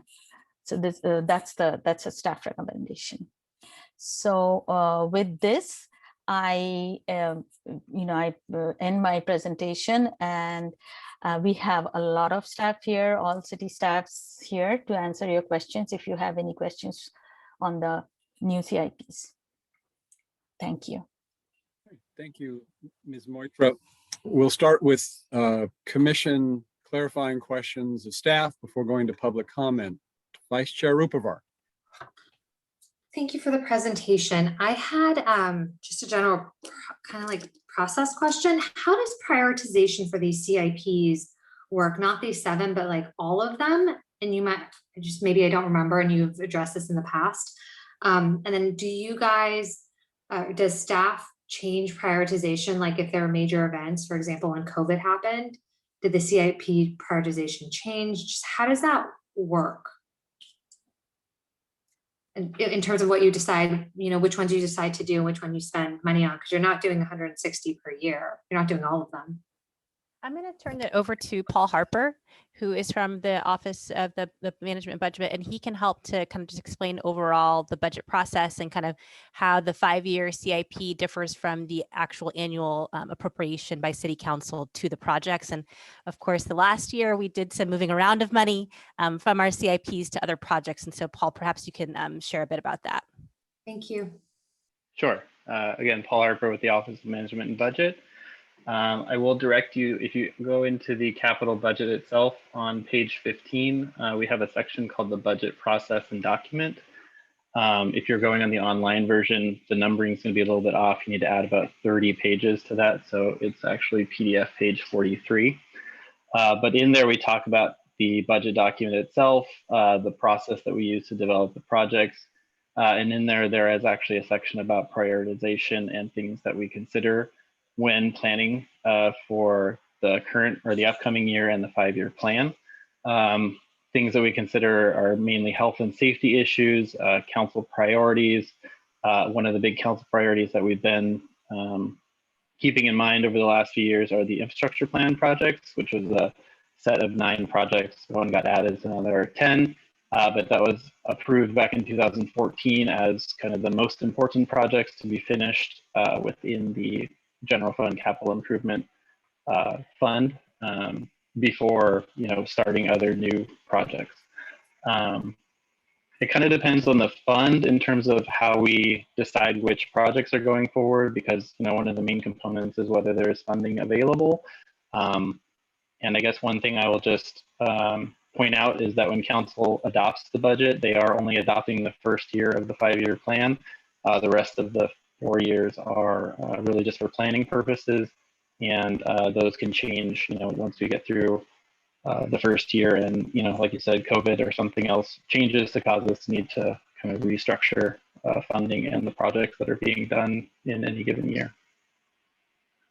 Got it. That was really helpful. Thank you. Mr. Chang. This is a follow-on general education question for me about to follow on what Commissioner Rupavar asked. So how fungible are the funds between the different various capital funds, right? Because there's like the technology fund and the wastewater fund. How fungible are the funds, and also how fungible is the capital budget, the CIP funds versus the other stuff that has been in the news lately? Sure. I'll take a crack at that, and then if somebody else wants to jump in. Essentially, the funds within the funds themselves, they are not very fungible. For example, a lot of the funds are enterprise funds that are related to ratepayers, paying for electric costs, for gas costs, things like that. And so we really want to make sure that they are paying their rates for things that will benefit those capital programs. The fund, I guess, that is maybe a little bit more fungible in terms of what it can be spent on is that capital improvement fund, because it's mainly funded by the general fund. And it's not a large portion, but a portion of the funds that fund it, is a direct transfer from the general fund. We have some transient occupancy tax related funding that council approved a few years ago to go directly towards infrastructure. But in terms of fungibility, we can't really move a project from one fund to another unless there's a really direct link for why that should be funded by a specific fund. And we really try to designate that before we set up where the capital project is going to go. To your other question about the portion of capital versus other things, within most funds, capital is, I guess, a piece of that fund. So again, going back to like electric or gas, when you're looking at the operating budget actually includes the capital portion. And so capital is a piece of the overall electric funding for that year. The only one that's really separate, well, two that are separate, the capital improvement fund, like I mentioned, and then there's a Coverly property infrastructure improvement fund that was set up a few years ago to specifically fund the repair and maintenance of items out of the Coverly property. Thank you. That's very helpful. And so, for example, the vehicle and equipment or the vehicle fund, that's not something that can be moved elsewhere then? So the vehicle fund and the technology fund, those are internal service funds. So essentially the other funds and departments within the city pay their share of, their portion of vehicles, their portion of technology upgrades. And so that is allocated out each year. So everything that goes into those funds, it kind of pays for itself. And so, money collected, for example, from the stormwater management fund would pay for stormwater management vehicles. And then within each capital project they're set up each year, the fleet management goes through and determines which vehicles are in line with the replacement schedule. And then they determine, which vehicles have enough funding that has been collected and are up for replacement and can be part of that budget year's capital program. Thanks, super helpful. Really appreciate it. All right, Commissioner Alchek, clarifying questions of staff. Yeah, it might be helpful also before public comment. I think maybe Ms.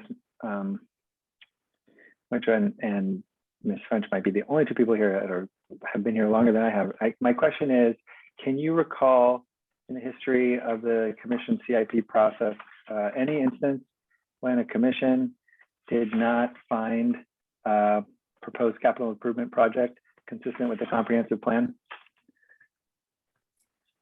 I have been doing this for the last 10 years and I haven't found this incidence of not finding compliance. Okay, that was my only question. All right, then let's now open the floor for public comments. Please raise your hand if you wish to speak. On the Zoom app, there is a raise hand button on the bottom of your screen. If you are dialing in from a phone, please press *9. Mr. Nguyen, are there public speakers for this item? Chair Heckman, we do not have any raised hands for this item. A few seconds to see if any hands pop up, and I'm not seeing any. So we will now end the public comment session, bring it back to the commissioners for further questions, discussions, and a motion. Commissioners?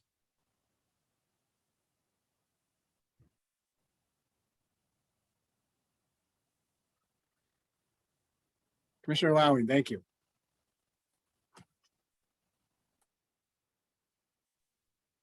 Okay, two things. One, just commenting on the process. I see Darren Anderson is on tonight from Community Services Department, and I was able to get into immense detail with Mr. Anderson when I was on the Parks Commission and worked CIPs from the bottoms up while, as Mr. Harper said, you're working from the strategy and objectives down, somewhere that has to meet. And there's a lot of negotiating done between the level of a Parks Commissioner and Mr. Anderson and his boss and back and forth.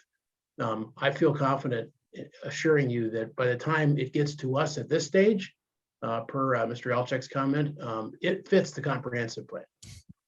And they've done the best possible job of prioritizing the right CIPs for our city for the year. So that's just kind of a broad comment.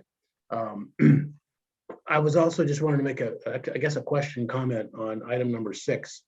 The item is referenced here. You have 24 vehicles. That's just for year 2022. And then there's more vehicles after that. Is that correct?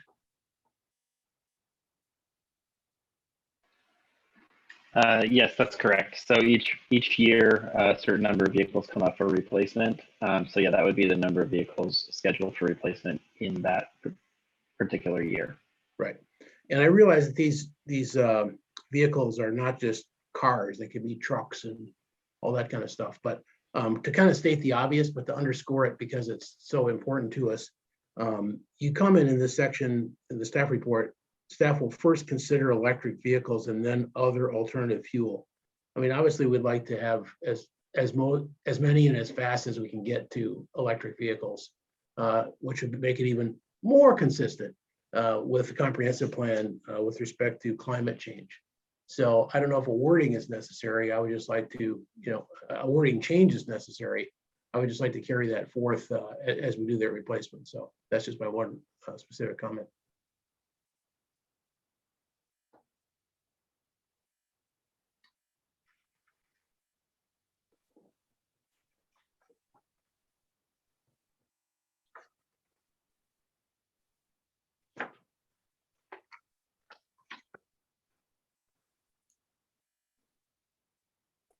Sorry, I got muted. Commissioner Chang, followed by Commissioner Alczak. Okay, mine's really quick. It's actually, I wanted to clarify my understanding on something with Mr. Harper.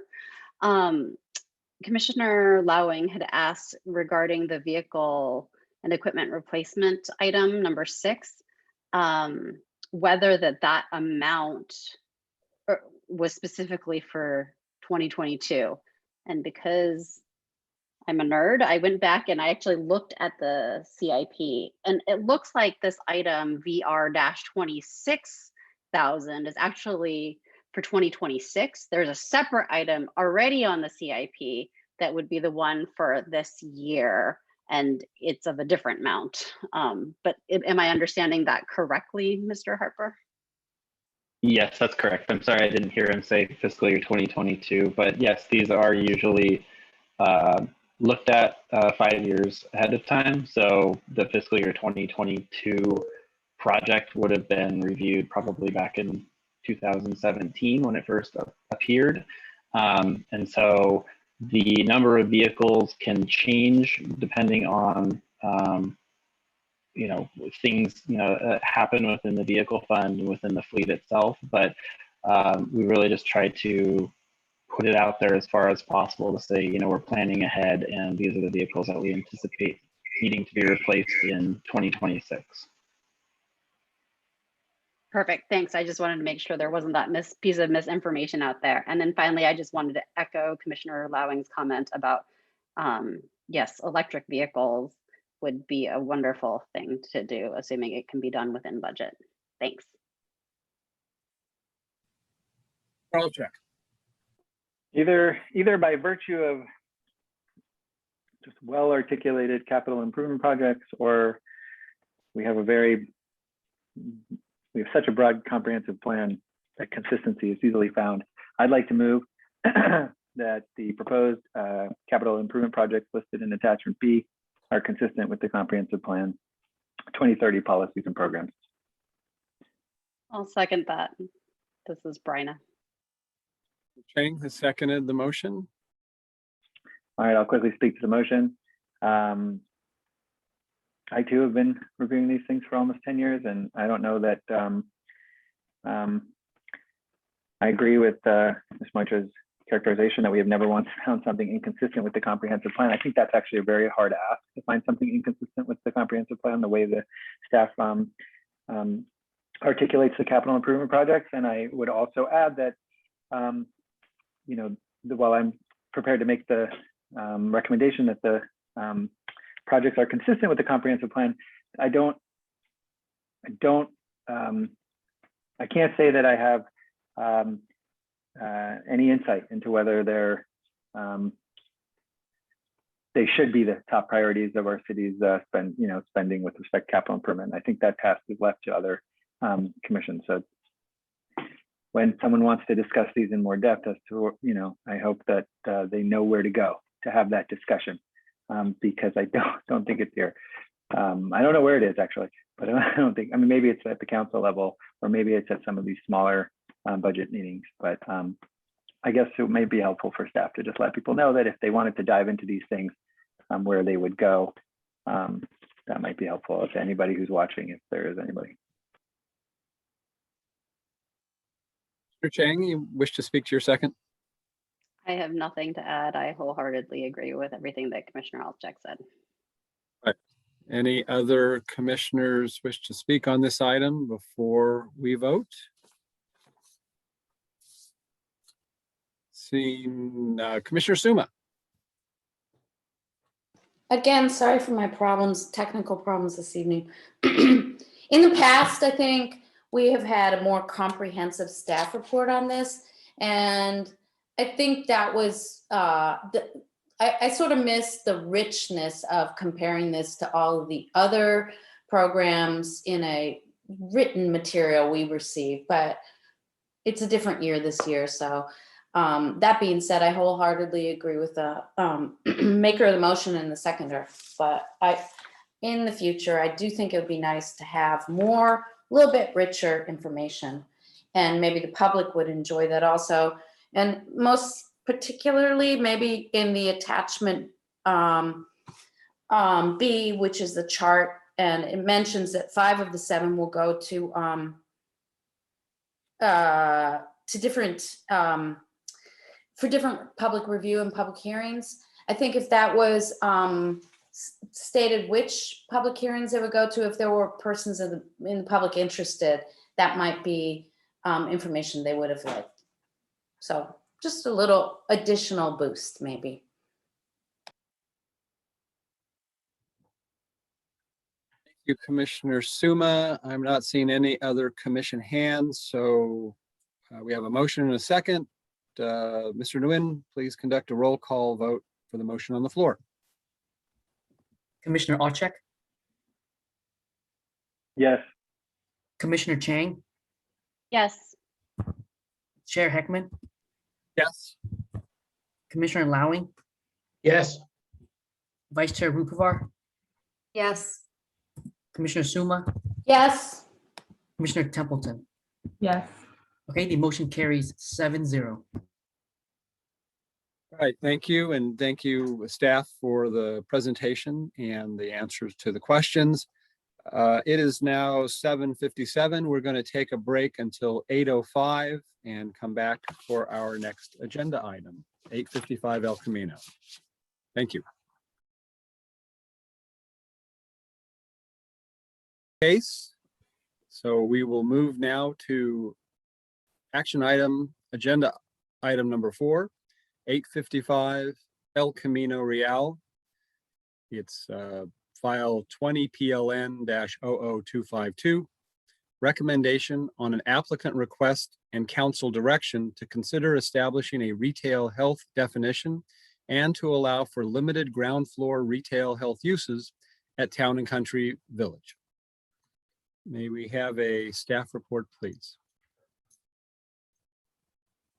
Ms. Tanner, you're muted. Has to happen at least once. So we have Sam Gutierrez, who is taking over this project from Claire Rapel, and he'll be presenting. We also do have the applicants, Dean Rubinson and Jim Ellis, who will also have time for a brief presentation, I believe, as well. And then we'll turn it over to the commission. So Sam, take it away. Thank you for the introduction. as our assistant director, Rachel Tanner, pointed out, I am newly assigned, well, somewhat newly assigned to this project. Sam Gutierrez taking over for Claire Raybolt. And if you give me one moment, I will share my screen.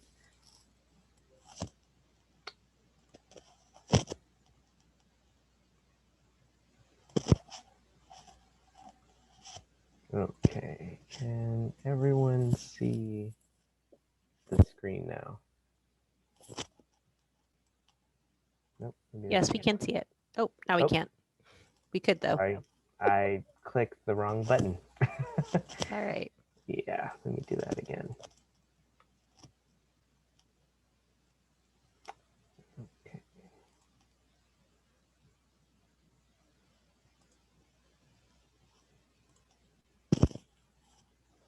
Okay.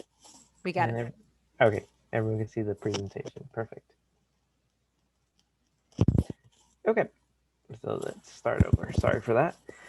Again, this is the project, Town and Country Village, for a zoning code text amendment. This is the second PTC hearing for this item. Here you could just see for reference the location of 855 El Camino, which is where Town and Country is located, just for those in the public who may not be familiar, and just to remind everyone for this hearing. And then again, we're here to discuss an amendment to the Palo Alto Municipal Code, Chapter 18.6, to allow limited ground floor retail-like uses within the Town and Country Village to be replaced with medical office-like uses. To provide some background here, the PTC previously reviewed the applicant's request to amend the municipal code on February 10th, 2021, and made a recommendation to the City Council. The City Council then reviewed the PTC's recommendation on March 22nd of 2021 this year, and provided direction on the proposed ordinance language. Specifically, the City Council directed during that hearing that the proposed ordinance be amended to include a retail health definition and a 2-year period during which leases may be executed. The council also required that the ordinance be brought back to the City Council prior to the council's summer break. So we are on a little bit of a tight timeline. To get into the specifics of the council's recommendation, we just wanted to highlight that the 5,000 square foot limit on the size of any individual medical tenant space is maintained. The council wanted more clarity in terms of what retail health would be defined as. So what is that use? And limiting the retail health use to Town and Country, again, within the Municipal Code Chapter 1816. And then the council directed staff to include a 2-year limited time period to execute any leases for this retail health type use. And here, just in brief, this is just for reference for the PTC. This is the revised ordinance per the council in terms of the retail health definition, where we wanted to tidy this up a bit more per the council discussion to be more specific. And to see this, you could refer to packet page 30 of the staff report.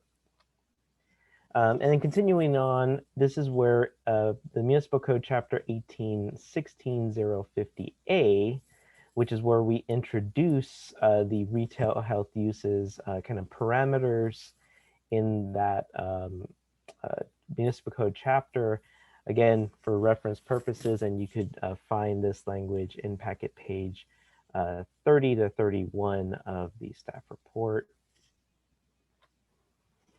Some key considerations for the PTC is that per the council direction is to review the proposed retail health definition and impose a 2-year limit for execution of the retail health leases.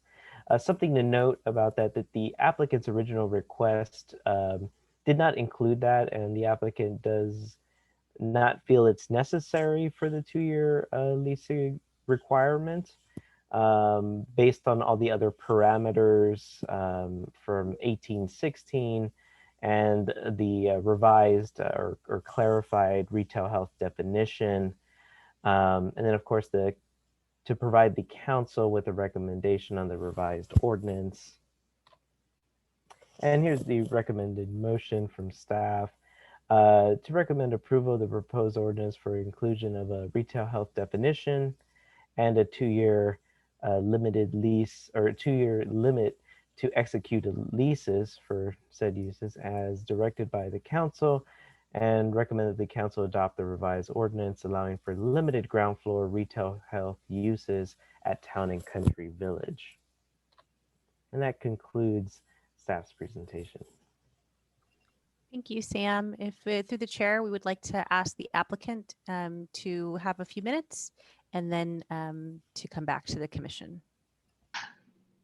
Yes, please. I think in these situations, and good evening, I think we typically give the applicant up to 15 minutes to make a presentation. I don't know that you'll take that much time, but welcome. Thank you very much. My name is Dean Rubinson. I'm the Director of Development with Ellis Partners. And thank you for your time tonight. We're excited to be back here. As you know, we've started this process in the fall and have met with you in February and been to council, and hopefully this will work to move us forward. I want to share my screen if I can to pull up a few slides. Can you see this presentation? Yes, we can. Okay, you can see it? Yes? Now we can. All right, you see a beautiful sunny day at Town and Country? We do. All right, very good, thank you. So as we've discussed in the past, Town and Country is struggling. It's an incredible place for all of us to enjoy, but at the moment, our retail vacancy is at unheard of levels, and we are over 20% vacant in the retail. And as we've discussed, it is, in our view, a result of a gradual decline in sales and an increase in vacancy that was begun several years back and exacerbated mightily by the COVID epidemic. We understand, that there has been some commentary in some of the letters that were submitted that Ellis Partners was somehow contributing to this vacancy situation. I can assure you that that we are not in this situation because of a lack of flexibility or empathy with our tenants. If that was in fact the case, the vacancy would probably be double what it is now. We have agreed to rent concessions and adjustments with over half of our tenants, several of whom are here to speak this evening about their experiences with us. We also understand that there is some concern that approving this application will have a negative impact on Town and Country and its wonderful vibe. We believe this concern is unfounded. We have put 16 years of hard work into Town and Country, and we believe we've made it into a community treasure, and we've carefully curated the merchandising mix since 2005. We've gone through the Great Recession and back. We've gone through now COVID and hopefully back. And I want you to trust me that we are more focused than anyone on avoiding any leasing decisions that would upset the careful balance that we've curated here. As you know, we've been requesting some flexibility, recognizing that there have been some trends in retail health that is increasing at shopping centers around the country. And we've been back to the council, which recommended that the Ptc explore giving some flexibility to medical retail uses with some constraints and limitations. And we hope that you can grant us your recommendation and some flexibility in this important issue tonight. We assume that many of you visit TNC periodically and hopefully enjoy it, but I want to clarify that our team lives and breathes TNC every day. We are chasing dozens of potential leases at all times. We are talking constantly to our tenants about how their sales are going, what trends are impacting them, and where things are headed. The bottom line is e-commerce is killing traditional retail. Town and Country is not immune to this trend. Apparel, books, home good retailers at Town and Country are getting beaten every day by Amazon, Zappos, and Target.com, and many others, and unfortunately are closing their doors in Palo Alto. COVID will come and go, hopefully, but these online retail trends will not go away. And unless all of us agree not to buy anything from our phones or computers and promise to walk or bike or drive to Town and Country instead, this trend will continue. Unfortunately, it's unlikely that the residents of Palo Alto are going to make that commitment.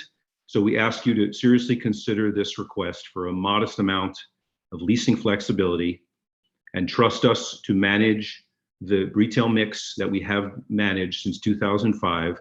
We believe this will fill up some of the critical vacancies that we have with appropriate health and wellness users.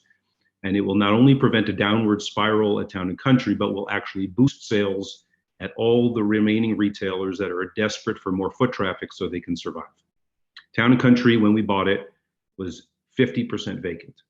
We have put our heart and souls into everything there, and we ask you tonight for our trust, for your trust and understanding, so our tenants can avoid further closures and bankruptcies.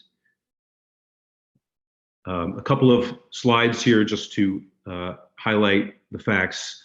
Town and Country retail sales began a decline in 2017. It increased year over year in 2018 to a 6% decline, and obviously last year was dramatic. Even after COVID passes, we believe that the decline that began in 2017 will continue with or without these changes. So we are asking you to help us make these changes to mitigate the decline. Mirroring the decline in sales is the increase in vacancy.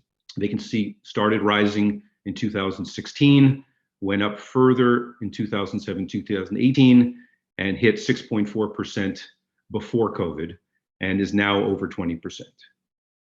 These trends, as I mentioned, are national in nature, in fact, global in nature.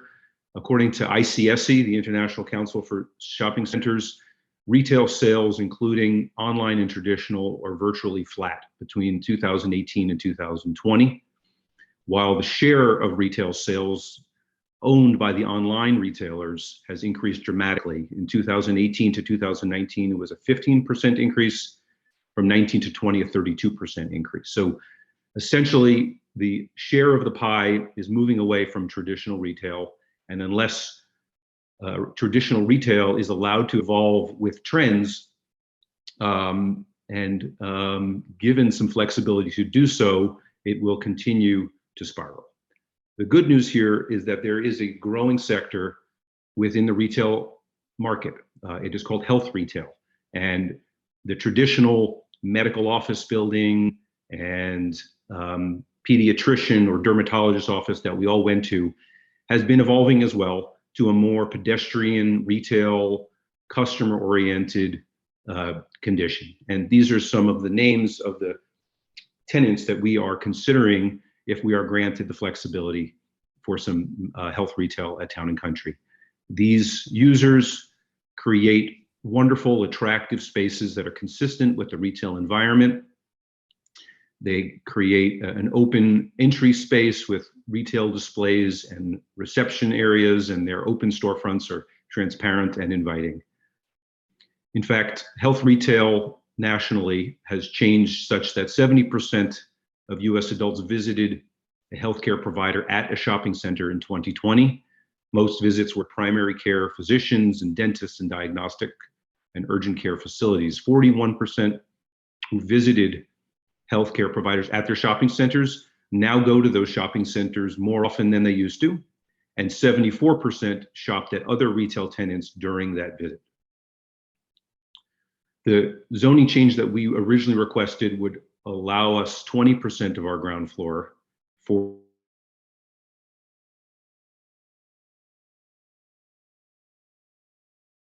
PTC and the council and staff in full agreement and understanding that 10% is a reasonable and acceptable amount. In fact, it's almost accessory to the remaining retail uses there and de minimis in nature.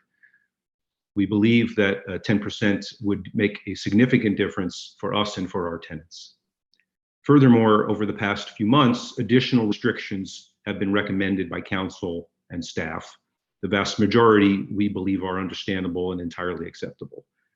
Obviously, limiting the uses to a subset of the medical office use that is more specific and appropriate for retail settings. Furthermore, not permitting retail health on the primary frontages, limiting it to 5,000 square feet per tenant, and creating a requirement for an entry and reception area of a minimum of 15% of the space, and adding a requirement for storefront transparency to make sure that there is no void or opaqueness for the pedestrian. The last one I want to mention, we believe, and when the council suggested it, we believe it is unjustified and feel that it's unnecessary and unacceptable, is the requirement to limit it to 2 years of leases that would be signed within the first 2 years. Firstly, as believe we've demonstrated, this trend is a long-term trend. It's not a 2-year trend. The trend began in 2017. It will likely continue well beyond COVID. And we feel that the limitations that have been added by council and after council had added them provides more than enough controls such that the amount of retail health use that would be allowed and the type of retail health use that would be allowed provides a situation that should be of no concern to anyone if it is allowed on a long-term basis. Furthermore, for us to try to run to fill 10% of our space over the next 2 years would be virtually unachievable and defeat much of the purpose of what we've been doing. So we do request you to consider this this application, and perhaps if you feel willing, make a recommendation to council without the 2-year limitation. As a visual for you, this is what the 10% might look like, and the under 5,000 square foot space might look like if we were to fill all of it with medical office or with health retail.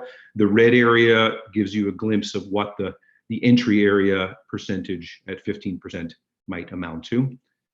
And I want to stress that sales tax impacted by this change is truly de minimis. Even if we converted 100% of this potential space, 15,000 feet, the amount of sales tax impact would be no more than $39,000 to the city, less than 0.5% of the citywide sales tax. And we believe that if we are allowed to fill these spaces with medical retail, the customers that would come there would more than offset that $39,000 annual sales tax revenue number by shopping at Trader Joe's and CVS and other struggling retailers at Town and Country.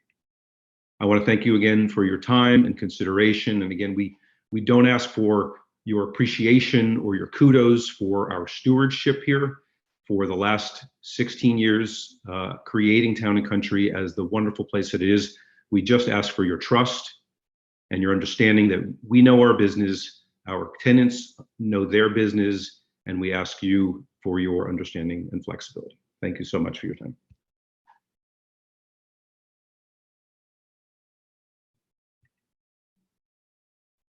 Thank you, Mr. Rubinson.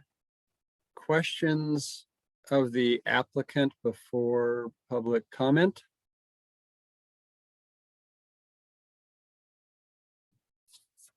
All right, I'm not seeing any hands. Chair Heckman, are you going to entertain questions just for the applicant or questions for the applicant and staff? I'm sorry, questions for the, yeah, it could be the applicant or staff, clarifying questions in advance of public comment.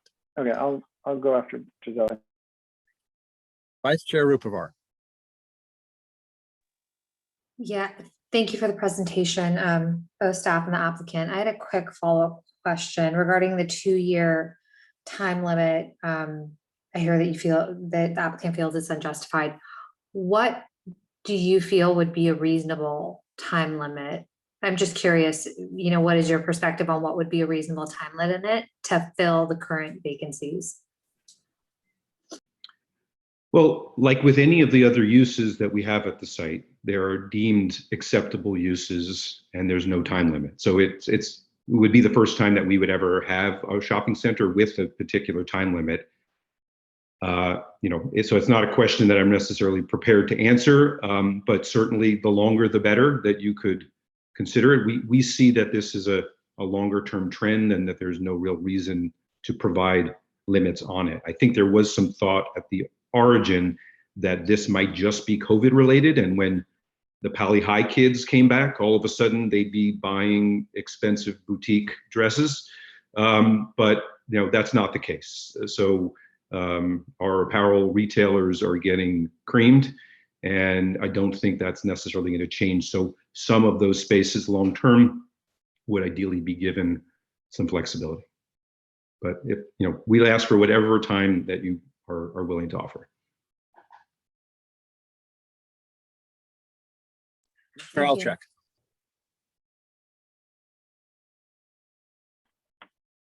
Okay, quick questions for Assistant Director Tanner.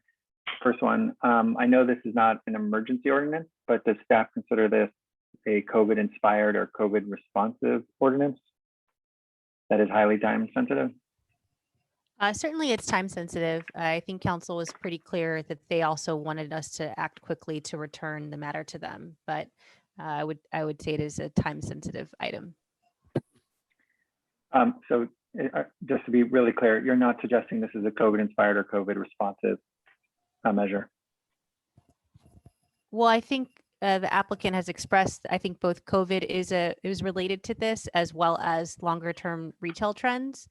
I think that is a pretty accurate description of again, this is an ordinance inspired by an application from a private party, like many of our applications. And so what inspired it for them, they've explained, I believe. And so the city is responding and has responded thus for the direction from the council. I don't know if that answers your question, but it isn't something that the city took up to try to do this. Yeah, right. I would suggest that the decision to let restaurants or occupy space in the public right of way was COVID inspired or COVID responsive.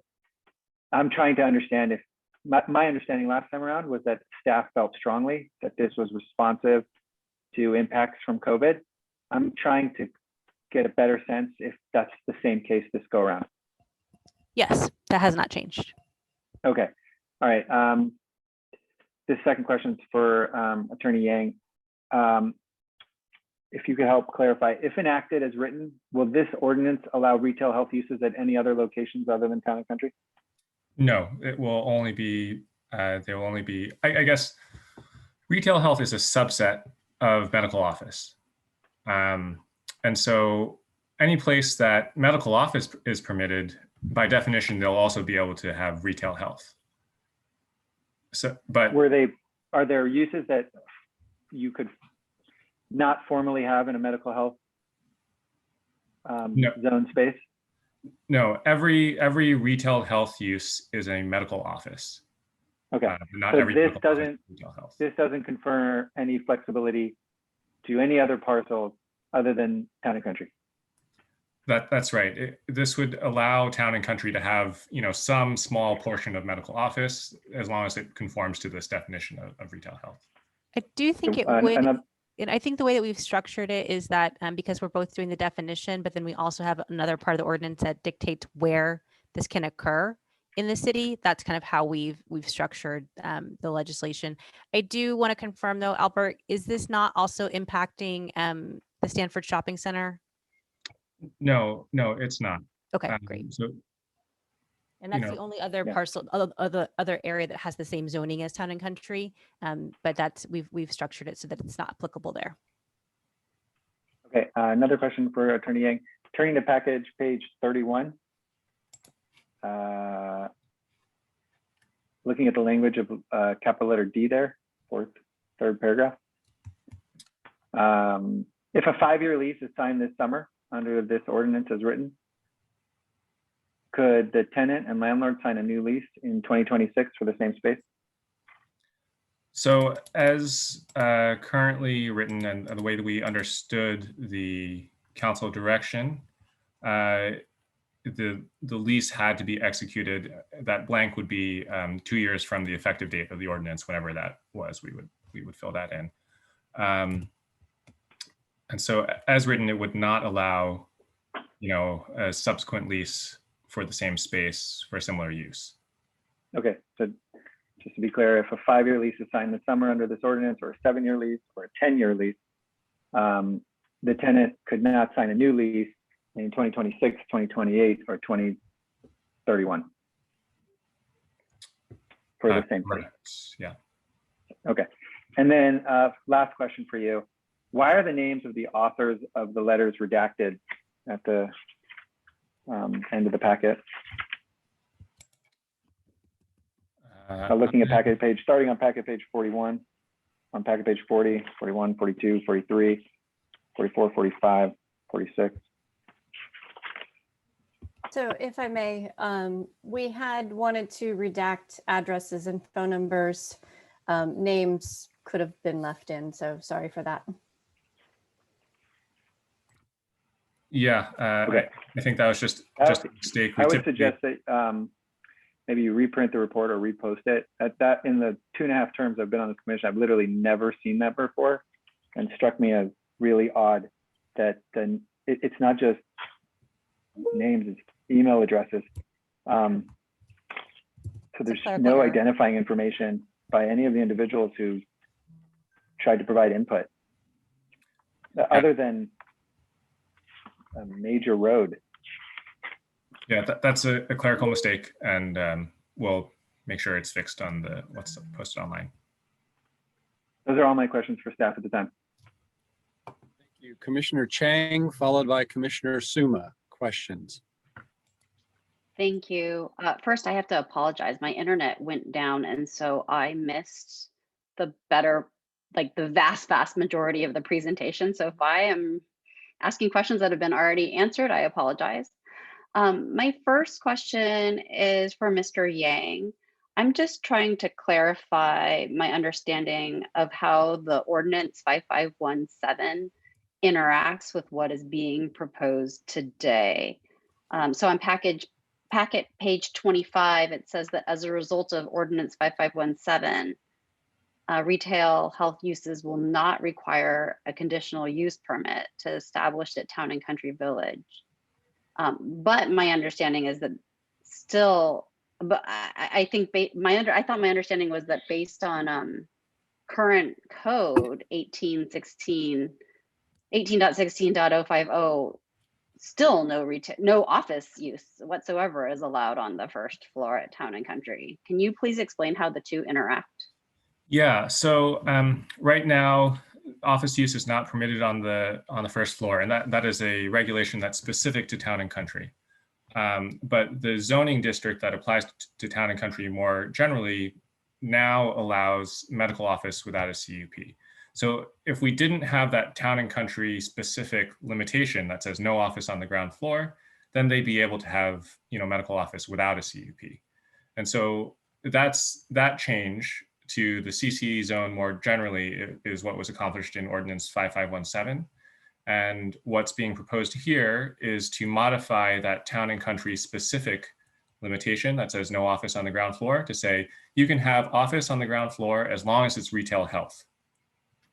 And so now that we'd be allowing retail health on the ground floor, they'd be allowed to have it without a CUP because that's the more general rule for the CC zone. Does that make sense?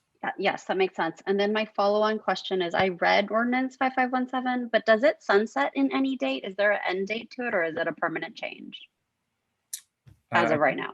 I believe those are permanent changes, and I think that we do need to come back with those changes because they did not come through the PTC. I don't know if there's an actual sunset date or just that we know it's temporary and we need to come back through. Okay. And then my final question to Mr. Yang is, as currently written ordinance by 5517 would then allow medical offices on the second floor of Town and Country, correct? Yes. And that would be new, Yes, that is correct, but technically, practically, it's not possible because of accessibility requirements for medical offices. So theoretically, yeah, but in reality, no, that's not going to happen. Okay, thank you. And then I separately have a question for Mr. Rubinson and Mr. Ellis. I'm wondering if you have any data showing what the typical foot traffic for different types of medical office use. I think I saw a slide flash up right as my internet started again, talking about percentage of people who go to medical office and then also visit retail.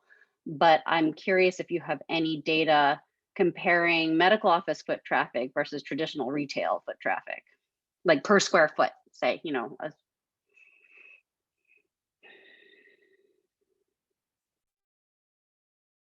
Mr. Rubinson, you're muted. I'm sorry. I'm happy to redo that slide if you'd like, but I think your question is a good one, and I think it would very much depend upon the type of retail, because different retail has different foot traffic patterns. Generally, supermarkets are much more active than furniture stores, for example. And I would imagine that these types of retail health uses have greater foot traffic than a regular retailer like a furniture store or a bookstore, because people are making appointments and it's more of a destination trip, not just a one-off or impulse trip. So I can certainly try to get back to you if there's any data on it. But in terms of the slide, did you want me to read you some of the pieces? No, that's okay. It's okay. I got the gist of it, that there's an increasing number of people in malls going to medical offices and that they often make a retail visit in conjunction with their medical visit. Let me rephrase the question slightly. I guess I'm wondering, do you have a sense of whether the proposed medical office or how the proposed retail health use will generate foot traffic in comparison to Town and Country's historical pre-pandemic foot traffic? Because that's really the relevant question, is retail use like at Town and Country, or maybe your average foot traffic over the entire real estate or entire retail real estate at Town and Country. What you think that the retail health piece foot traffic will look like in comparison to that. Right. I can't say I have data to back it up, but from my experience, different retail has different foot traffic. Obviously, a Trader Joe's, for example, I would imagine is a peak foot traffic, both in terms of the region that they draw and the repetition of your visit. On the other side, an antiques store would probably be the other end of the spectrum. It may draw a large area, but you're not going to go to an antique store as often as you're going to go to the grocery store. My sense is that a One Medical or a Carbon Health or urgent care is going to have somewhere in the middle. May not be as much as Trader Joe's, but certainly more than an apparel retailer or a furniture retailer, because it'll draw from a larger area. People will make appointments and their calendar is going to constantly be full. The people walking into a furniture store is not a constant. So I would say somewhere in the middle. Definitely it would help on average the foot traffic at Town and Country as compared to where we were several years ago.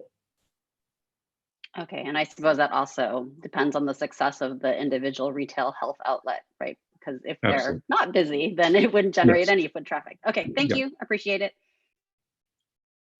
So I just have one follow-up clarification on Ordinance 5517, Commissioner Chang. So that ordinance does sunset on June 30th, 2022, unless it is replaced with permanent legislation, which staff will be bringing through to the commission shortly, sometime in the next year. So I guess how that interacts with the change that's proposed here is if that does sunset and it's not replaced, a tenant looking to occupy space as retail health in Town and Country would just need to get a CUP, whereas between now and 2022 they don't. Thank you very much. That's very helpful. Commissioner Suma, followed by Commissioner Alchek. Questions of staff and the applicant. Okay, thank you. Some of my questions were asked by my colleagues. I was wondering the slide that, and this is for Mr. Rubinson or Mr. Ellis, I guess, the slide that showed sales tax revenue for the city, did that include restaurants and other food service, or was it just retail in a more narrow sense?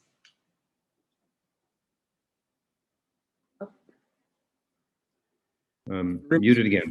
The relative change in sales tax that we calculated here was just for the potential reduction in converting up to 15,000 feet of retail to health retail. So it's not related to food or grocery. It would just be if let's say 15,000 square feet of vacant retail we have was either released as clothing stores or released as medical, as health retail. So we basically looked at our inline apparel and books sales and the relative sales tax of those. And if basically we said 5 years from now, those were all filled with apparel stores, there would be $39,000 a year of sales tax. If they were filled with health retail, there would not be the $39,000. Okay, so it didn't contemplate are those vacancies or potential vacancies being filled by restaurants or cafes or that kind of thing, I guess. And then I think this is a question for. I would just interject real quick, excuse me. Thank you. We're not allowed to add any more restaurant or food. We're limited on that as well. So we couldn't just fill that 15,000 feet with more food. Okay, I didn't realize that you're, okay, thanks, that's good to know. Sorry to interrupt. No, thank you very much. And then I guess this is a question for Rachel Tanner or maybe Albert Yang, but I mean, so I have a question about medical versus wellness. Wellness sort of falls in the category of what can become personal services, and medical is regulated by the state of California. So are we going to run into any problems with kind of picking and choosing some, since it's regulated by the state, which is a higher authority, are we going to run into problems when we try to pick and choose amongst the medical uses? Does that make sense? Problems with trying to determine if it's a personal service or if it's a medical use? No, I already know what a personal service is, because there's a lot of wellness and health related things that are not medical. They're not regulated by the state medical board. Like a spa or something. Yeah, like a facial, and even cryogenic therapy is not regulated. So are we running into some sort of butting heads with the state on this? I don't believe there's any conflicts that we would have with the state, but Mr. Yang just came off mute, so he may have something to add. Yeah, I agree. I don't perceive any issues. We, have the ability to control land use through zoning, and that is, squarely a local. So even if are we running into any problems where we have some medical uses we think are the kinds we want that are retail-like, and will other medical providers object to that distinction? I'm just kind of worried about the nuance of the distinction. Well, certainly that someone could object. People can object to lots of things. I think what we've tried to do with the definition is distinguish it based on part of the typology of the space itself. So that's part of the reason for requiring the lobby, the frontages, again, that retail orientation. And so if a provider of a service wanted to say, hey, I want to have that format and I'm medical, I provide this service, certainly that argument could be made, and perhaps it could be considered. I don't think we'd run into any issues though. In particular, we're talking about 15,000 square feet, which in this case can be, could be several retailers, but none can be larger than 5,000 square feet in the individual retail space. And so I think the amount of potential kind of nuance is somewhat limited. And I think we could manage to figure that out as a staff if there were any, I think, issues. Mr. Yang, did you want to add to that?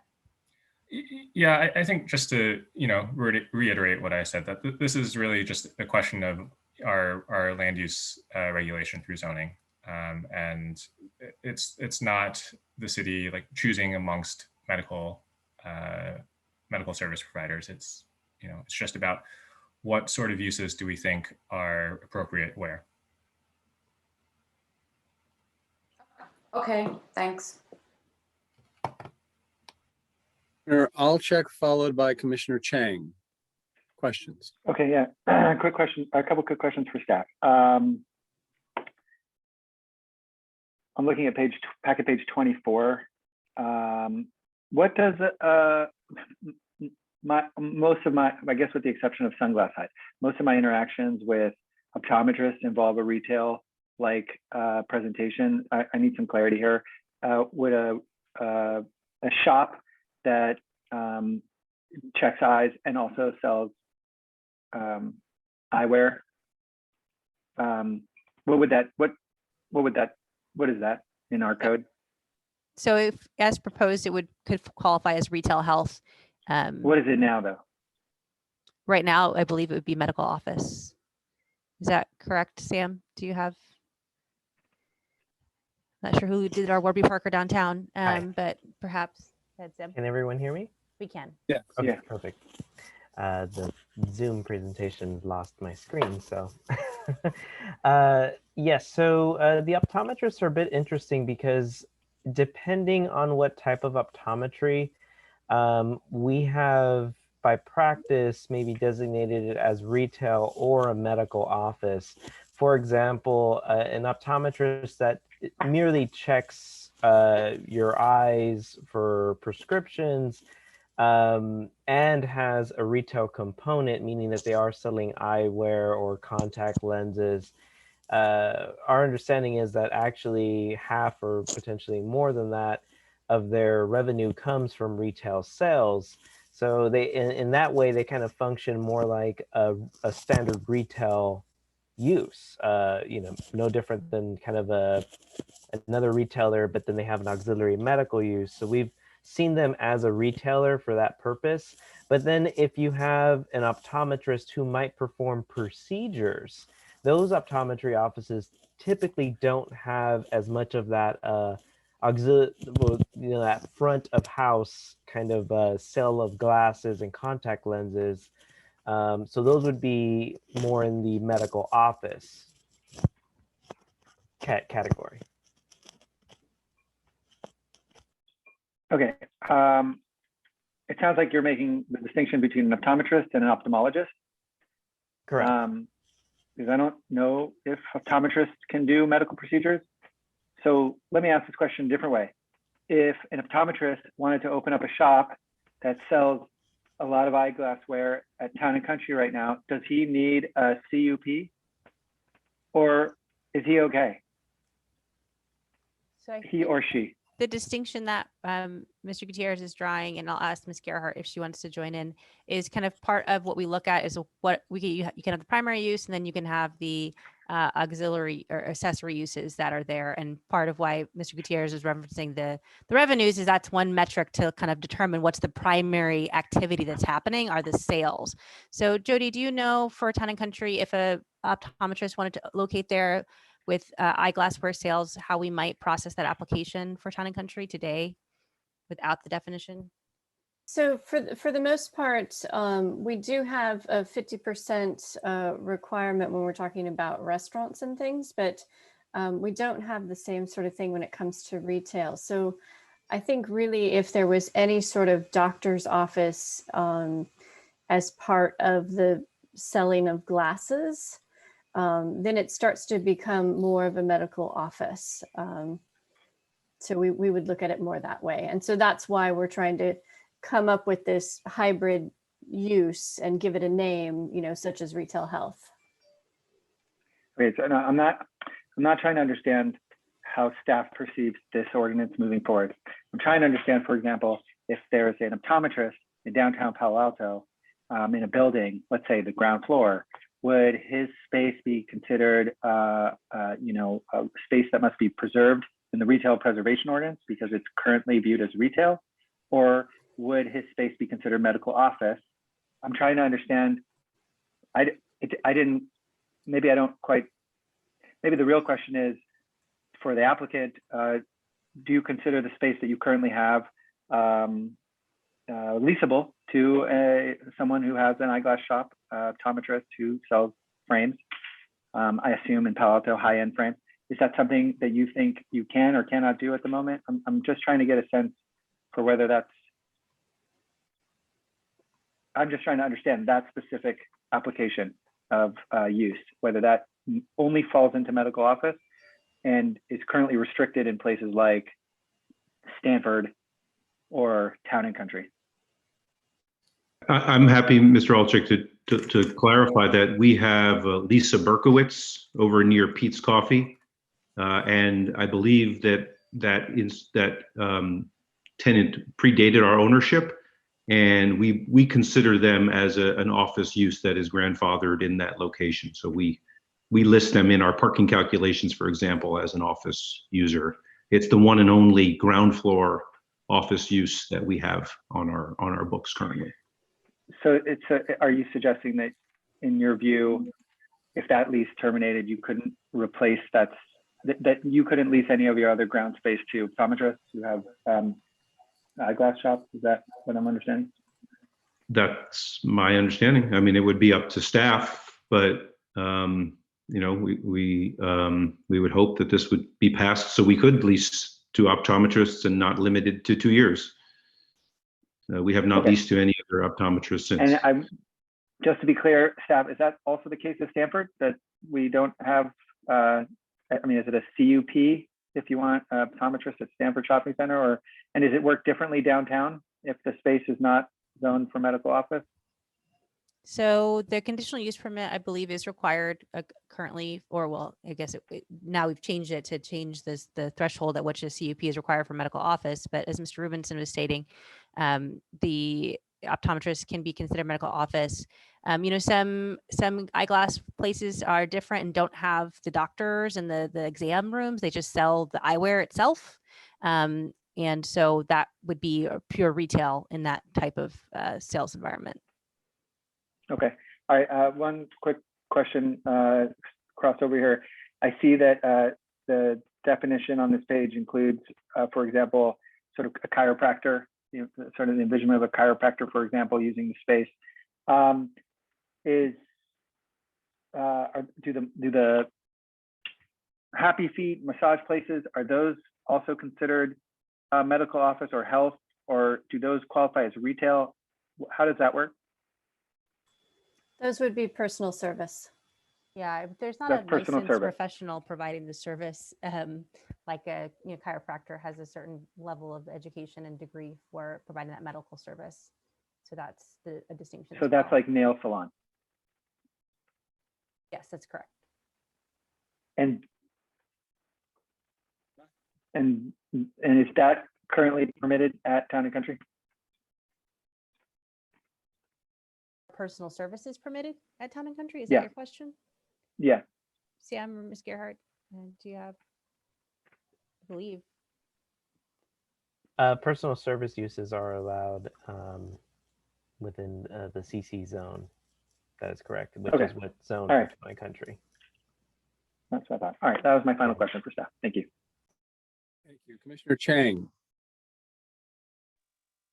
Thank you. I think I'm headed down the path where Commissioner Suma and Commissioner Alchek were headed. So I want to try and restate Commissioner Suma's question because I'm not sure it was answered, and at least the question I have wasn't answered. So this is a question for Mr. Yang. So medical is regulated under the state. If we start trying to say we're okay with this medical, like chiropractic, and this medical, dentist, and this medical, I don't know, ophthalmologist or something like that, but we're not okay with certain other medical, because right now, as currently drafted, my understanding is almost pretty much everything that's allowed at PAMF next door, with the exception of the surgery center, would be allowed provided it was under 5,000 square feet. So we haven't really put anything other than a anesthesia, overnight stay, or square footage limitation on the medical office usage. And so, so my question is, if we start trying to parse out certain types of medical office, does that then cause us to start running into issues with the state legislation?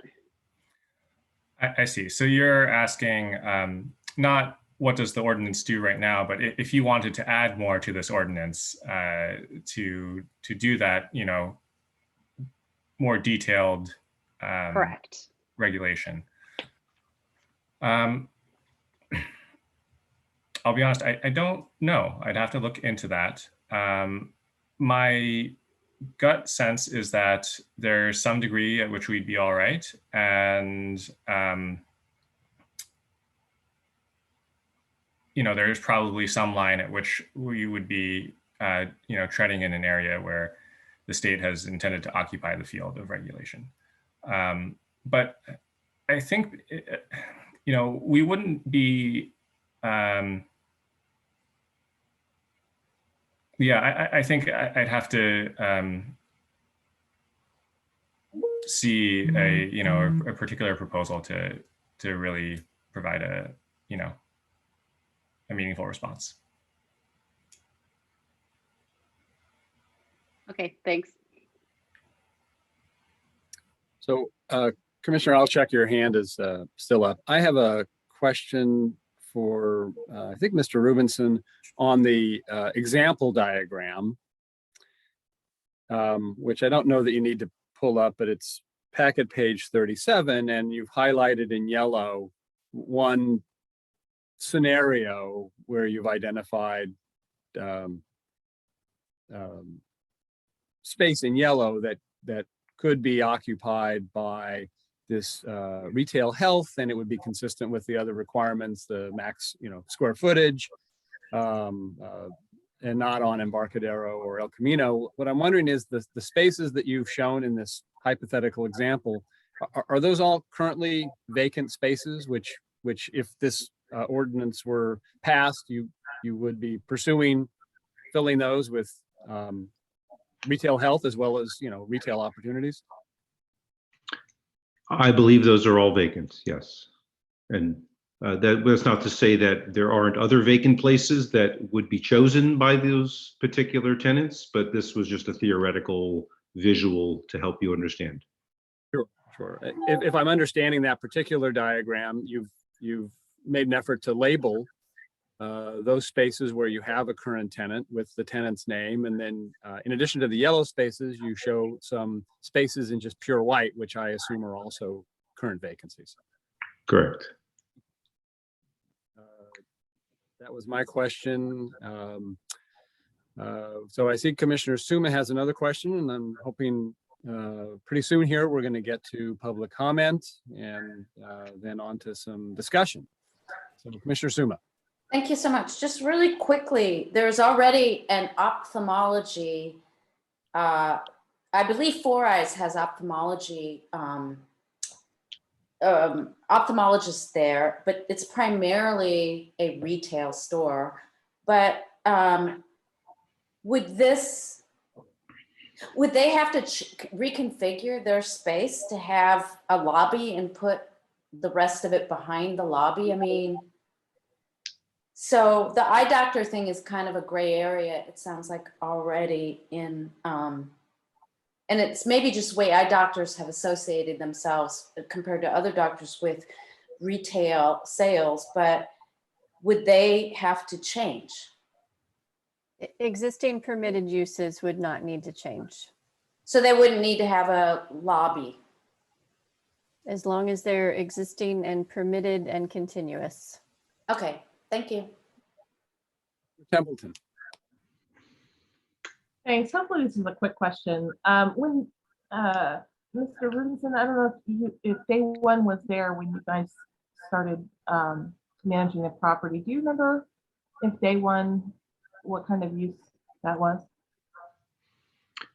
We brought day one to the shopping center. I think it was maybe 2006.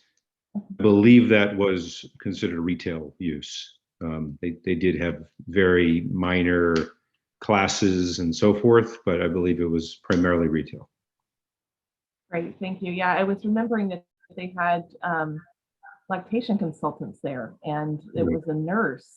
So, you know, I was wondering if would that be considered something like medical retail, or it would just be straight up retail? I guess I would assume that the amount that day one had would be an ancillary component of a retail store.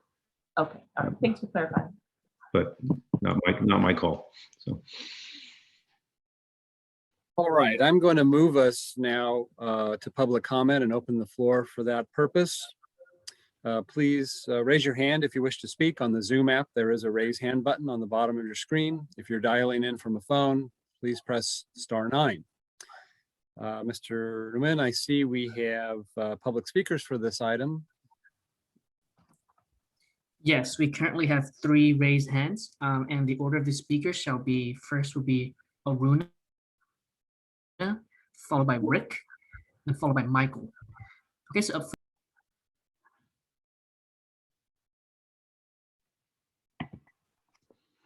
Ben, I think you went on mute, and I don't know if we heard the name of the person you called.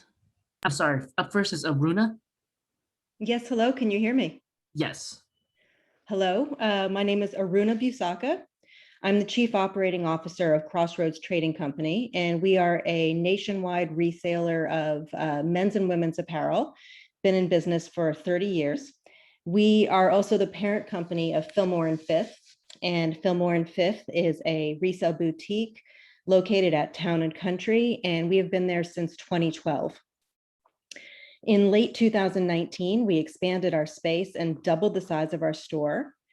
We finished construction and reopened our store 3 weeks before the pandemic hit, and we were shut down by the government mandated closure.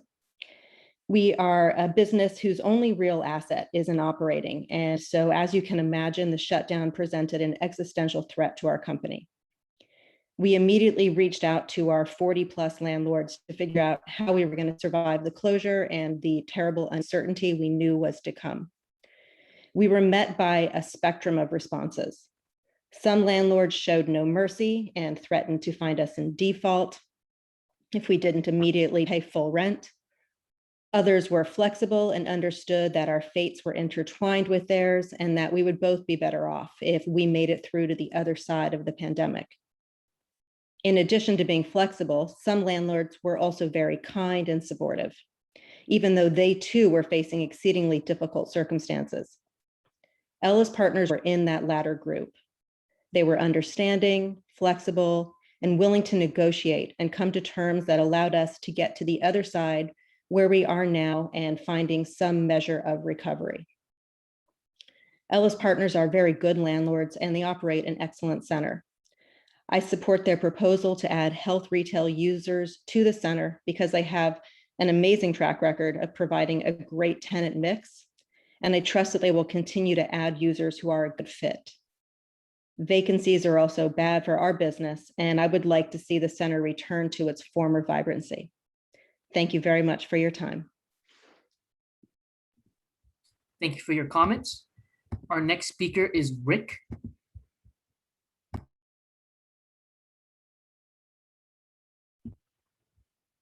Rick, if you're there. Yeah, sorry, I was muted. So I reiterate a lot of what Aruna said, but my name is Rick. I'm sorry, back to the beginning. My name is Rick. I own Kirk Steak Burgers. It's a very small business. We've been in Palo Alto for over 70 years. We're the third family to own it. And the pandemic, of course, was brutal for all of us, but restaurants are hit in a certain way. And I will say that Ellis Partners were helpful and cooperative and flexible, which was not my experience with some other businesses that I'm involved with. And in a way that was both personal in terms of the conversations I had with them, with Sarah specifically, about what our specific needs were, what the challenges were. They put in time and effort and energy and money to put in all the outside seating for a lot of the restaurants, largely at their own expense. And, we all know that was sort of the lifeblood of restaurants for a long time, months on end. Additionally, they were very helpful for a lot of small businesses getting information out. They were regularly communicating, whether it was PPP loans or what the city was doing or what was happening. And as a small business, especially when you were so stressed with all that was going on, it was nice to have the help and sort of support and what might be available for us in terms of just general support and financial support and sort of safety lines.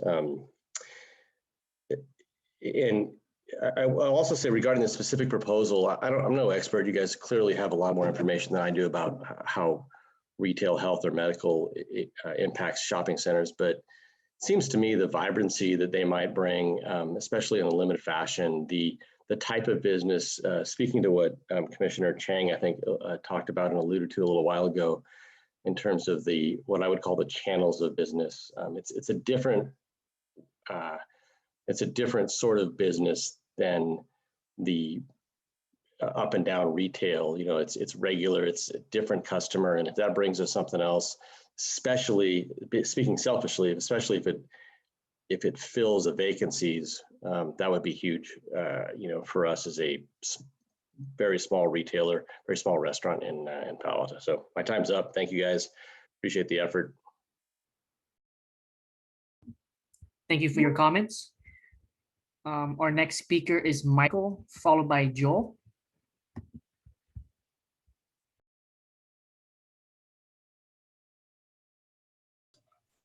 Hello. Can you hear me? Yes, we can hear you. Thank you. Great. Michael Tucker, and I'm an owner and former president and CEO of Books Inc. And we were one of the early leases signed up when Town and Country was first being revamped, and it was just chain link fences and sort of tumbleweeds coming through.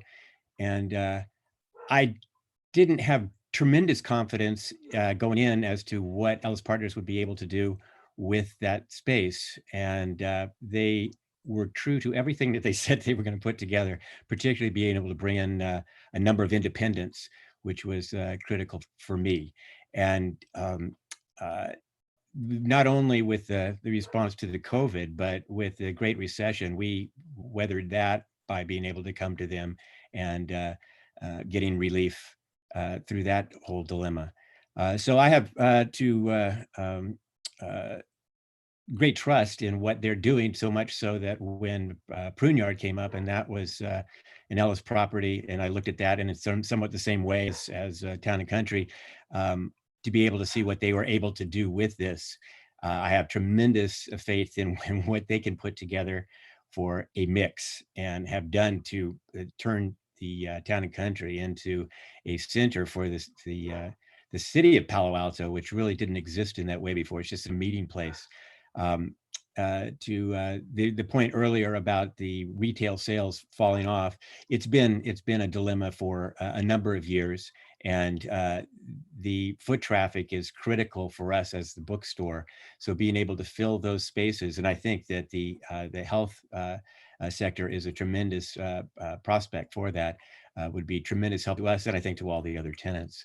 So I very much throw our weight behind a favorable response to them being able to do what they do best and have done for years. I'm very impressed with how they've handled everything they've done to date. Thanks so much, and I thank the commissioners. Thank you for your comments. Our last speaker is Joel. Hello, my name is Joel Gotts. I've been a tenant with Ellis Partners for 8 years now. I own and operate Gotts Roadside on the corner of Embarcadero and El Camino.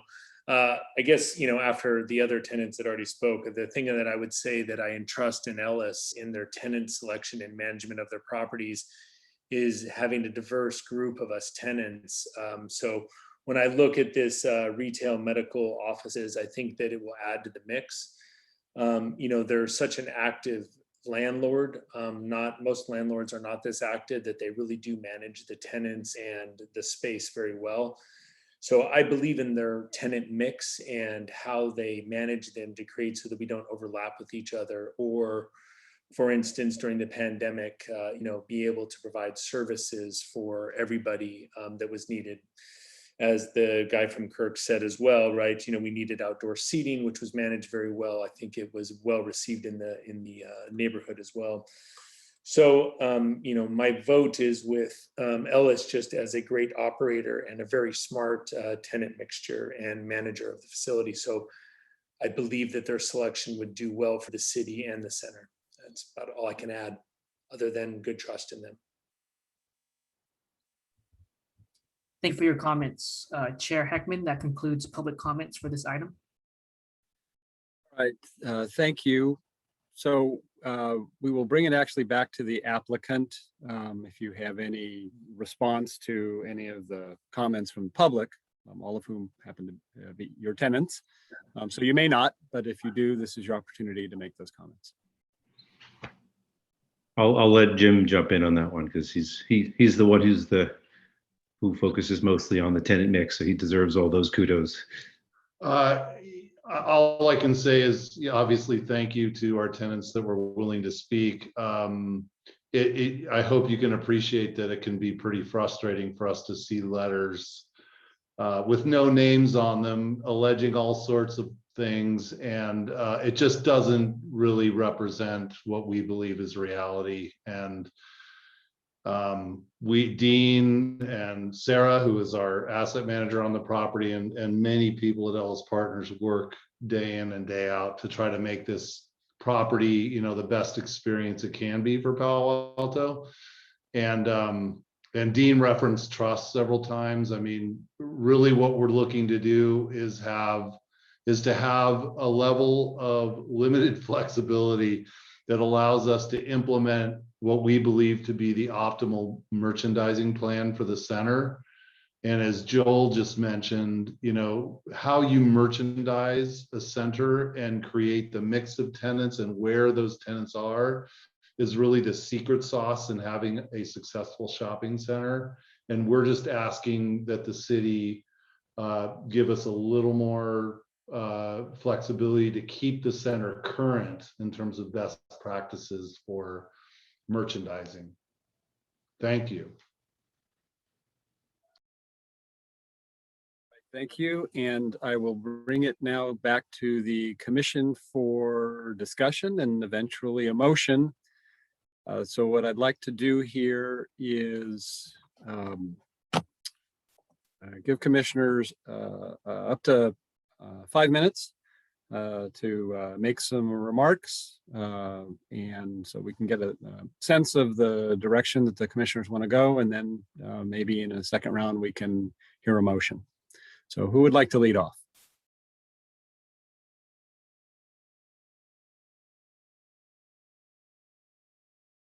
Thank you, Commissioner Alchek, followed by Commissioner Templeton. Okay, I'll jump into some of my thoughts on this. Okay, to quote the applicant, Town and Country is struggling. brick and mortar retail is getting killed by e-commerce. They're asking for serious consideration of their request for flexibility. Not, what, 2 weeks ago, we had a discussion in this dais about retail.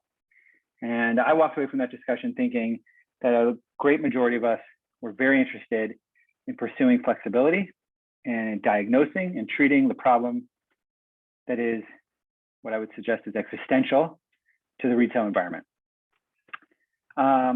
I just want to say to the applicant, this has nothing to do with trust. I'm very impressed by the words of the public businesses that came to speak on your behalf. I don't like that pitch that much because I appreciate that this is flexibility, that this is a sign of what's to come. This is a flexibility we need to begin to entertain. I will tell you that I opposed the application of this flexibility on a retail specific parcel by parcel basis. What is so different about Edgewood Shopping Center, Midtown Shopping Center, Charleston Shopping Center? Why couldn't a chiropractor or optometrist occupy space at those shopping centers? I think the notion that a loss in sales tax revenue should dictate how we approach this decision is nonsensical. The flexibility in retail uses should be granted to save our retail from an existential attack. We need to set aside some of the concerns we have about sales tax. I really think that that would deprive us of what we really need to do. I think the meeting materials do a very poor job of providing the reasoning behind our recommendation to council. I suspect the same is true for the council materials. One of the reasons the conditions we added to the recommendation were such was because spot zoning did not have broad support at this commission. This important element wasn't articulated. It wasn't articulated in this packet well. I don't think it was articulated well to the council. The commission isn't ignorant of the impracticality of a 10-year limit on a lease. We're not oblivious to the fact that a 10-year limit may require the termination of a healthy business, as the staff points out on packet page 25. The only reason I supported allowing the retail use before was because staff took the position that we view this context in, we view this use flexibility in the context of the pandemic and its impacts on retail. And I was skeptical that retail health uses would be the golden ticket to save Town and Country or retail in general. That is one micro step into towards the flexibility that we talked about 3 weeks ago or 2 weeks ago. But it's a step. I'm not going to suggest I would support that step. But I was supportive of that motion the first go around only in the context of the impacts of the pandemic. There was such pressure from staff that I was willing to support this spot zoning. And I suggested, listen, if this is about now, give them the calendar year to do the lease and let the lease run 10 years. Not because I thought, oh, the lease should terminate in 10 years, but because I figured that in the span of 10 years, we would have come up with a more fundamental, flexible approach to retail everywhere in the city, and they wouldn't need this ordinance anymore. I emphasized multiple times that this city should review its comfort level with retail health uses, not just for Town and Country, but for all similarly situated properties. Why should Town and Country benefit from this flexibility alone? What, Midtown doesn't have this problem? Charleston, Edgewood, for real? Or any other retail properties? The crazy part is that at one point, I think, Assistant Director, you said that staff gave clear direction. I mean, council gave clear direction. Nothing about what council did was clear. It was at best incoherent. They took away the 10-year lease limit, but staff and council are comfortable with the requirement that you can only sign a lease in the next 2 years. What happens when the lease ends in 5, 7, or 10 years? Does that not present the exact same problem you write about that a healthy business would have to terminate? It's like, it's illogical. Our recommendation was responsive to the suggestion by staff and the applicant that we needed to host these new health-related uses, and that was dire. That without it, Town and Country would suffer dramatically, and something needed to be done quickly. And I am amenable to that. Our response was, in part, we hear you. We don't support retail zoning flexibility on a parcel by parcel basis, but we will support it in this particular case only because of the dire circumstances presented. And the conditions that we put on it that were supported by a majority of the commission at the time were designed to bring this issue back so that we could approach it holistically, globally. How do we want to rethink retail? This wouldn't cause termination of leases in 10 years. This would become redundant in 10 years because we would have a more flexible approach to these properties. I think the implication was clear. I don't think council understood that. And I'll tell you what, starting with section 1 of packet page 29. Commissioner Olczak, can I interrupt you? I think you've hit the 5-minute mark on this first round. Will you yield and let us hear from other commissioners? We'll come back to you. Yeah, I'll end on this one last point that I started, which is that I would suggest to you that findings 1 and 2 are exactly why I have a problem with this ordinance. That this is so specifically focused on one retail center, as if we have nothing else in the city that could be experiencing this problem. And I don't understand why council sent this back to us. If they have strong opinions about this, just do it. This feels like they're kicking it to us and they just don't want to make a decision. Let me put it this way. I'd be astonished if city council passed this because I don't think their heart's in it, but we need the flexibility. And I wish that staff did a better job of communicating exactly why we were concerned about it, because we would be in a different place today if the approach staff took was, we want to think about retail in a different way, and it should apply broadly, just like our retail preservation ordinance. I'll yield. Will you yield? Thank you. Commissioner Templeton, followed by Commissioner Lowing, then Commissioner Chang. Thank you. Yes, I'm also a bit perplexed about council's interpretation, and I really appreciate Commissioner Olczak breaking it down, because maybe there was a communication gap somehow. I'm not sure that what we're looking at as a staff recommendation today reflects the discussion, the previous discussion that we had. Specifically, I'm concerned about the 2-year limitation. It doesn't make sense. I'm wondering if it might be better for us to have like milestones like we do with some of the other guidance that we give in our code. So I think Commissioner Chang mentioned a different topic, but that there was a checkpoint. Maybe that's a better way to frame this, that in 5 years we check and see how it's going. But currently the way the staff recommendation is reading doesn't quite jive with what we had discussed before. Those are my initial comments. Thank you.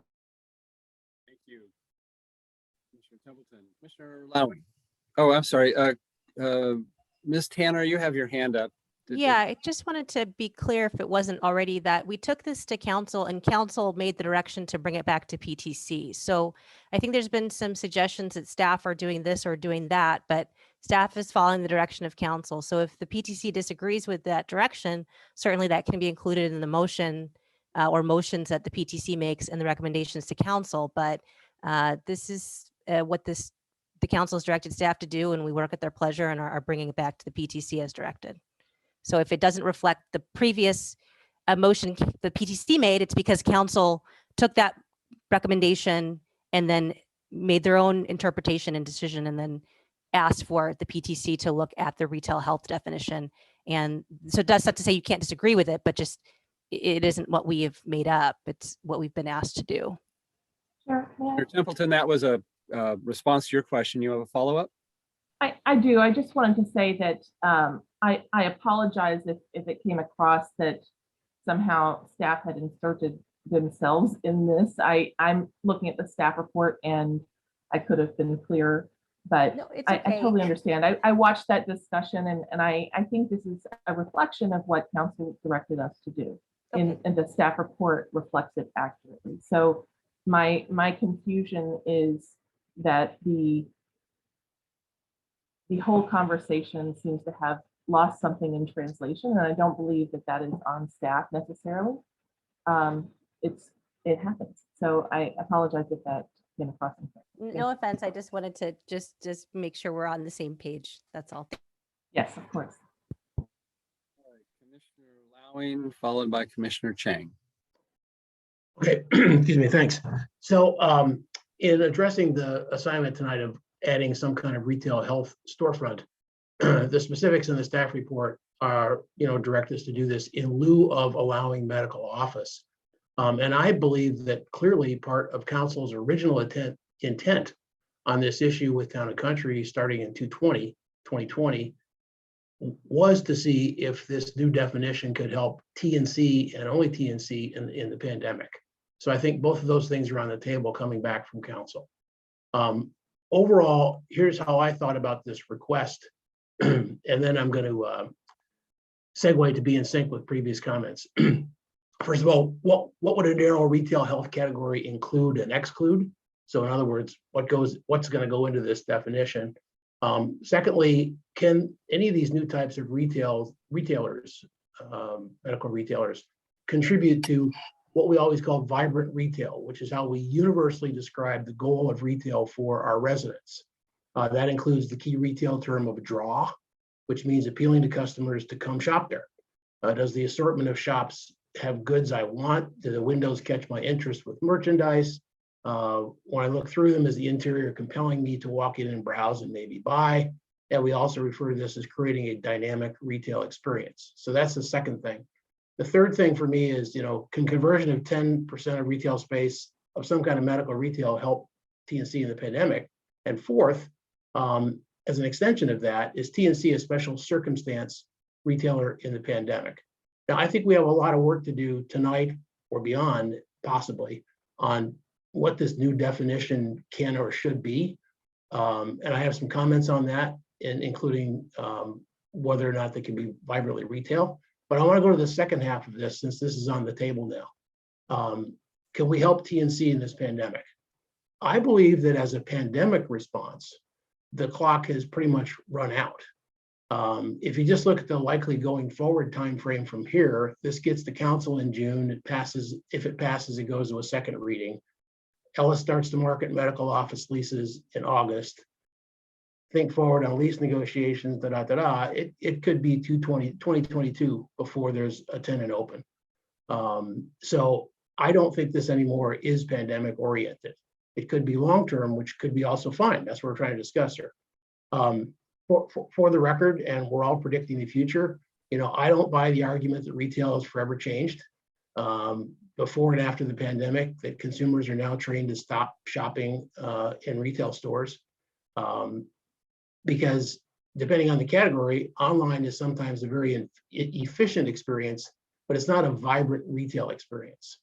A lot of retailers have bricks and clicks approach, which is superior to clicks only, and some former online only retailers such as Warby Parker and the Real learned that and chose to open stores among other places in Palo Alto. So I still strongly believe in retail.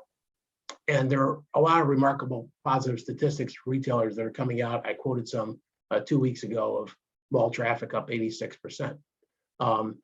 Is Town and Country an economically special case? I just don't see that at all. I think the virus impacted almost all retailers at close to the same rate. In Palo Alto, Stanford Mall being the exception. And before the pandemic, Town and Country was a roaring financial success. I grant the fall off in retail from the statistics. I'm not questioning that. The applicant in the council meeting said that they wanted to maintain vibrancy and create great retail, but that's a different set of glasses than what we as PTC and council have to think about when we're talking about land use of retail for our residents. And that's back to, can we sustain retail? So I think that we should be looking at this on a broader case, including retail and others, including Town and Country, and more broadly across the various geographies. And that should be incorporated in what we're doing now, not just look at this from a TC perspective. But I'll stop there, and we need to get back to defining what this would look like. And by the way, council is going to bring this to us: education, financial services, and food, which they should, so that we can give consideration to what's the future look like, and can we get flexibility for retailers, because things do change. That's all for now, Chair. Thank you. Commissioner Chang, followed by Commissioner Suma. Thank you, Chair Heckman. So I want to focus on what I think it was being sent back to us by council, so that whatever we give back to them at least answers that question explicitly. And it sounds like what they wanted was a more narrowly defined retail health use. So I'm concerned that the proposal currently on the table isn't necessarily that. And I appreciate staff's desire to sort of to make this aligned with current medical office definitions, as well as aligned with the emergency ordinance 5517. But if this really is a long-term trend, like other commissioners have said before me, then it's important that we look at that question carefully and try and do something that really applies broadly to all retail areas in Palo Alto and that would work. And so my concern right now is that, as written, if it didn't have the 2-year sunset date, sorry, the 2-year deadline for signing of leases, that essentially, like I said before, every single use at Palo Alto Medical Foundation next door, with the exception of the surgery center, would be allowed. And it's such a convenient location, and that place is bursting at the seams. And I would hate to see kind of just like this extension into Town and Country, which is such a lovely place. And regardless of how much I trust Ellis to curate things, the reality is also that, again, if we didn't have a 2-year deadline, longer term, it might be somebody else. And so we need to think about what we really want in this place, in this kind of precious retail location that our city has, versus what we don't want. And so I would be interested, for example, in looking at some of the other definitions that were proposed. So things like a percentage of revenue that is retail. Right, because the square footage of the lobby that's proposed is 500 square feet. That's like 10 by 5. That's the size of a bathroom. That's enough room for a desk and 2 chairs if you don't want everybody to be on top of each other. And so that, and if it's a waiting room, it's not going to be a vibrant space. So if we were to talk about something like percentage of revenue that's retail, then we're talking about things like optometrists, which we know work, which there's been the eyeglass stores there. There's plenty of examples of that as an example that does work. And if there were some space in the back for maybe small procedures, okay, maybe, but then we've got this significant portion of retail, either square footage or revenue. I'm not quite sure what the right definition is there. Similarly, there may be, and I'm very interested in kind of the foot traffic element, right? If this is an office for therapists, which would be allowed under the current usage, and therapists are one of the usages I can think of that really need a very small space, each therapist is going to see, at most 2 patients an hour, but more typically 1 patient an hour. That's not generating a tremendous amount of foot traffic. So what we want here is vibrancy and foot traffic. And so maybe that there's certain types of medical office practices that allow for that more so than others. And if we're really going to be allowing a change of use, I would certainly want it to be, as vibrant as possible, both for how it feels as a Palo Alto resident going through there, as well as for the benefit of the other retailers in the space. That's it. Thank you. Thank you. Commissioner Suma, you're next. Thank you very much. my colleagues have all spoken really well about this, and I would agree that it's problematic to discuss this broadly, discuss the issue of what retail health is broadly in the same action as preferring one location because of COVID, a special kind of dispensation, when COVID didn't just affect town and country. So I find that we're mixing too many things together. And I even wonder whether I agree with, so my concerns, I align my concerns with the findings in section 1 with Commissioner Alchak, and then Commissioner Chang with the definition of medical office is very broad and would exclude tiny portions of medical uses. And I'm not sure that's what we really want to do here. I think the timing vis-a-vis COVID for helping town and country is kind of, it's too late, and there's no longer an emergency. I find the 5,000 square feet or fewer, I find the maximum of 5,000 square feet at town and country problematic. It's very large compared to most of their stores, and it doesn't reflect the importance of storefront necessarily.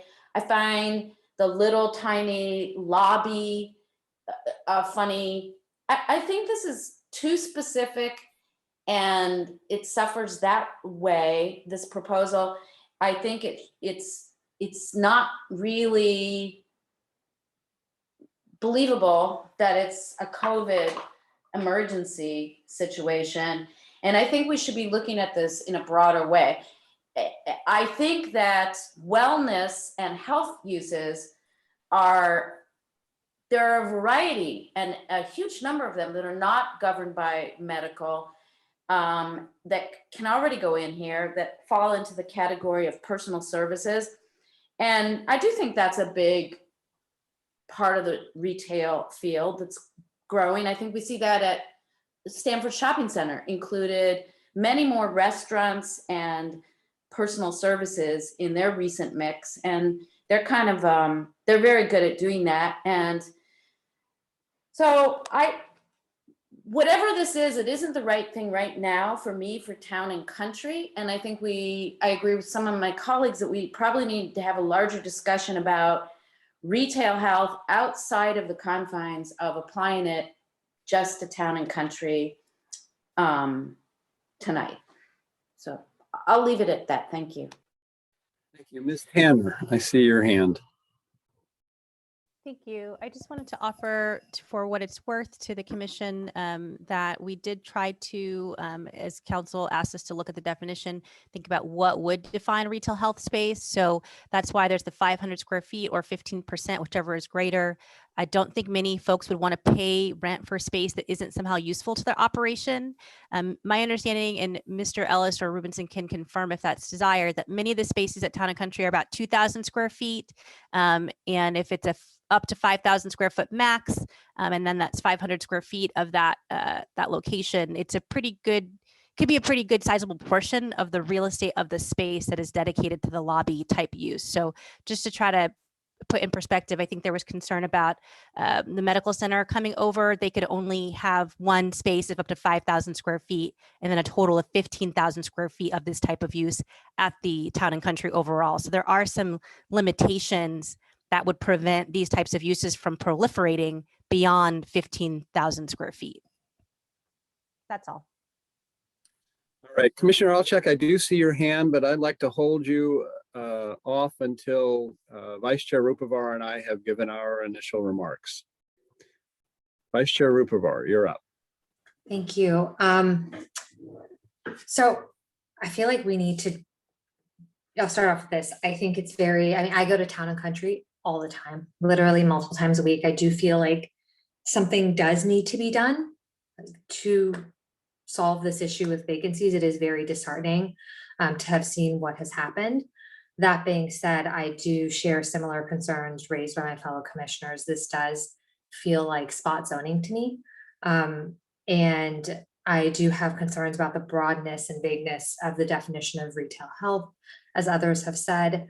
And as Commissioner Chang said, I had the same kind of thought run through my head, where it feels like it's going to be a slow creep with, the neighboring, office use. I also don't agree that I don't think retail is dead. I think you can't take into account what happened to retail during the pandemic. And I think that, we do need to take, and I also agree that we're out of the COVID situation. So all of that being said, I do think we need to take a longer term view as to what to do with respect to retail and come up with a solution. I'm absolutely on board with coming up with a solution. I just don't think the one currently before us is the right solution, but happy to think through kind of ideas. And if I don't know if we can get to like the right solution on the dais tonight, but happy to think, further through it. So those are my initial thoughts. Thank you, Vice Chair. So I would like to start with a question. Commissioner Chang suggested as an example a therapist in one of these spaces, and frankly, when I heard her say that, I was thinking, well, that's not retail like, storefront or no, that's not retail like. So I said the definition we have of retail health, it's got to make clear that that's not what we're talking about. And when I read it, I think that was the intent of staff in writing this, but I don't think it comes through. So let me just ask to staff first, if staff thinks that a therapist with the 500 feet or 15% storefront would be able to qualify under the current version of the definition. Yes, if a therapist wanted to have a large lobby and large portion of their storefront be there and not have the room that they're meeting with their clients invisible from the front, then that would be a permitted use. So if there's certain uses that the commission would like to see struck from the definition, we would encourage and welcome those uses.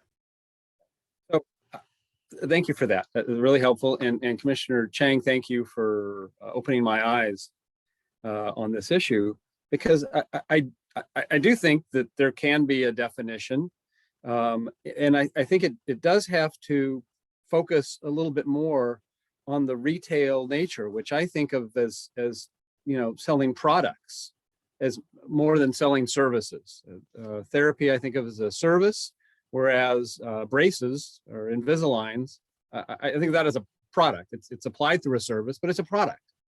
You're paying for materials. And so I think that we could improve the definition to make it not just have a retail look from the outside, but more retail activity. So that's what I want to say about the definition. I guess I'm in the minority. Actually, let me stop there because Albert has his hand up. Mr. Yang. I'm happy to wait for you to conclude your comments. All right, I will come to you afterwards. Unless you feel that I say something you need to immediately interrupt me, let me know. In terms of, I guess I'm a little troubled, or at least I'm not thinking the same way. I'm hearing a lot of talk about, oh, is this COVID driven or not? We have an application before us.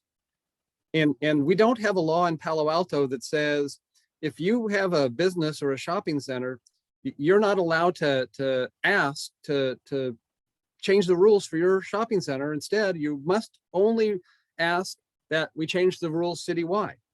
So we have an application before us. And in fact, we've already moved it to council once, and council didn't kill it because it wasn't citywide. Instead, they narrowed it quite a bit, in my view, but sent it back to us to further refine.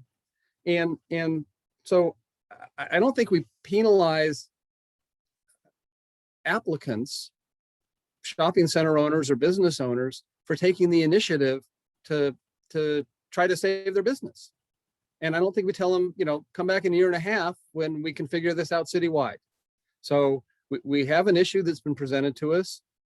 And I think we have a problem at Town and Country, just like we have a problems at other shopping areas, but Town and Country is the one that has come to us with the problem. And I do think that the retail health concept that we're trying to refine here, you know, once we do refine it, you know, the way this is written, that retail health definition is a citywide definition. Now, it may now only apply to Town and Country, but it can be applied in other places should that be the will of the council. So I really don't see a spot zoning issue here. Yeah, I don't. So when I think about this application, for me, and I hear the Mr. Rubinson talk about trust. For me, it's not really an issue of trust, as it is a recognition of experience. You know, we hire consultants all the time to bring us information because it's beyond our experience. And sometimes you don't have to hire that expertise because the expertise is the applicant. And I think that's one of the, I think that's where we are with this application. I believe Mr. Rubinson and Mr. Ellis when I hear their analyses of where they're at and what they need. And then that's not blind belief. That is belief based on my observation of the remarkable success that they brought to Town and Country, taking what was essentially a stone, or what looked to be a stone in 2005, and when I was shopping there, and polishing it until we all realized, hey, this is a diamond. And that is not a fluke. It's not luck. It's what they did, and it's because they know their business. And so I want to, where I'd like to go tonight is I'd like to take what council presented, the direction they gave us, which is a pathway to finding some flexibility for them. And I'd like to pursue that. And the issue that I really want to pursue, which I will do on the next round, is this 2-year idea, because I do have some ideas on how to maybe find a middle road between just a flat 2 years suggested by council and the no time limit suggested, requested by the applicant. So I'll leave it there. And I'm going to go to Mr. Yang and then start a second round with Mr. Alchek. Great. Thank you, Chair Heckman. So I just wanted to clarify 2 points. One is I feel like I'm finally understanding Commissioner Suma and Commissioner Chang's question about the state preemption issue. And it's now I'm understanding in the context of, you know, could we narrow this to say no therapists or, you know, no podiatrists, or, you know, is that an issue with are we, you know, stepping on the state's feet? And I don't believe it is, as long as we've got some sort of, you know, rational basis for the distinctions we're making. We're not getting into the field of medical licensure. We're just talking about, you know, which types of uses support the, you know, goals that we are pursuing with our zoning. So I think we're okay on that front. The second thing I want to clarify is related to this issue, Chair Heckman, that you just brought up, and question Commissioner Alchek asked earlier on about the 2 years. And could a subsequent tenant come into a space after that 2 years? And I had initially said, no, I don't think that's possible. But on further consideration, it strikes me that after the 2 years has passed, that use is in place there, and it would then become a non-conforming use. And so it would be, when someone else wanted to come in, we could treat it, consider it under the regulations in 1870 that apply to non-conforming uses. And basically, as long as the space isn't vacant for a year or more, and it's not expanding or intensifying, then, as it's currently written, I think we would allow a subsequent tenant to come into that space for the same use. Second round, Commissioner Alchek, followed by Commissioner Lowen. Okay, I'm going to try to be as quick as I can because I want to respond to some of the comments, but I also want to say some new information, and it's a challenge. First of all, I want to distinguish my view on this from some of my colleagues who have taken issue with the recommendation, because I want to make it really clear, both to the applicant, both to the community, both to the council. I am not opposed to adding this flexibility. This is an imperfect, sloppy ordinance, and it frustrates me. I didn't sign up for this commission to recommend poor land use policy. I joined this commission with my decades of land use legal background because I know we can do better. Let me start by saying that to Attorney Yang, that response is, in my opinion, such a sloppy way of getting around the 2-year. It completely circumvents what any reasonable person would understand this document to say. To suggest that, oh, okay, then it would be a grandfather. It's just that's write it how you intend it. If any leased space remains unvacant, remains occupied for no less than a year, then it can continue to be released to any future medical, retail, health users. I mean, just write it the way you want it to be, so that the council understands it and we understand it, and someone doesn't go that, we don't get some member of the public suggesting that somehow the staff, didn't. It's just, that can't be our goal, to have that be the tool. And I'll tell you what, if I was this applicant's attorney, I would say find a creative leasing attorney who included 5, no less, maybe 5-year options to extend every single use for unspecific terms, that allowed you to renegotiate lease extensions, which would still be considered the original lease. That's what you do. That's probably why you're not losing your hair on this issue, because that's a workaround. It wouldn't get you a new tenant if that person went out of business, but it would solve this problem. I want to respond to Director Tanner. It says on packet page 25 that staff does not support term limits on a lease for several reasons. The termination of a successful business at 10 years. Great reason. I don't support that either. On the following page, it writes that the council in its review agreed that a limitation on the timeline for execution should be included, and they said 2 years. And then it goes on to say that staff does not object to the limit on the time frame, which is illogical. Because if you didn't have the new perspective that Attorney Yang just brought in, which I would argue is sloppy, and not clear and unreasonable for a city like Palo Alto to legislate. If you didn't have that new concept, then you've just suggested that the problem you had on page 25 is not the problem you have on page 26. That to me, that's an inconsistency. And my point to you, and this is a response to Commissioner Heckman's comment, which is that I wasn't suggesting to council that we should have a retail health use, which I agree, the process of crafting all the uses. I wouldn't look to the commissioners who are getting hung up on distinctions here. Listen, we can decide how many nail salons happen on a certain street. We have tremendous discretion. We can pick and choose exactly what we want. We can say we don't want retailers who have more than 10 stores.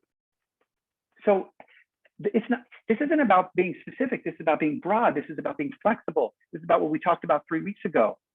And so the issue isn't that we need to figure out a solution to this 2-year problem, Commissioner Chair Heckman. My suggestion to you is our recommendation last time was and hold on, I have to say one more thing before I say that. I mean no respect to, but the notion that the changes to the retail trends are not here to stay flies in the face of all the credible data and analysis in the industry.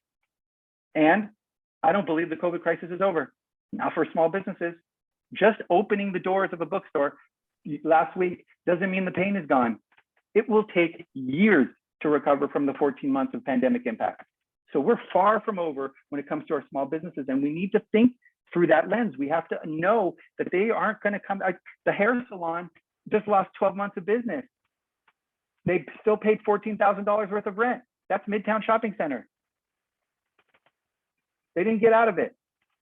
So they're still in that situation. So I'm fully prepared to pass what I would suggest to you is the sloppiest flexible ordinance. But the only reason I added conditions last time is because I wanted to ally with this applicant, get them in the envelope and say, listen, your job's not done, applicant. You need to show up at more meetings. You need to push staff. You need to get in touch with Edgewood and Charleston and Midtown, and you need to be a part of this discussion about evolving retail, because you know better than anyone about the existential crisis.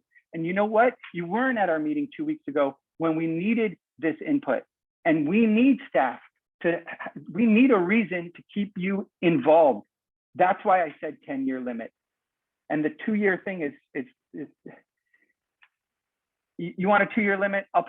You have my support. I would support this recommendation, even though it's sloppy, even though it's imperfect, because at the very end of the day, we need flexibility, but we can do better. And it's the better isn't, oh, that the definitions of medical are too specific or not too specific. And the issues aren't whether or not this is responsive to the pandemic. The issue is, if staff had said, we want to apply this to Town and Country and we promise to be back in 6 months with something that applies to Edgewood and Midtown, you'd have my full support. If staff would have said that if staff would have written, while council recommended this, there does seem to be a conflict with the 10-year issue, I would have agreed with it. I think that Attorney Yang's first read is everybody's read. And while there's a lawyer out there who could figure out how to argue that, wait, well, his grandfather, that's the backwards way that pisses off all the members of the public that care about this stuff.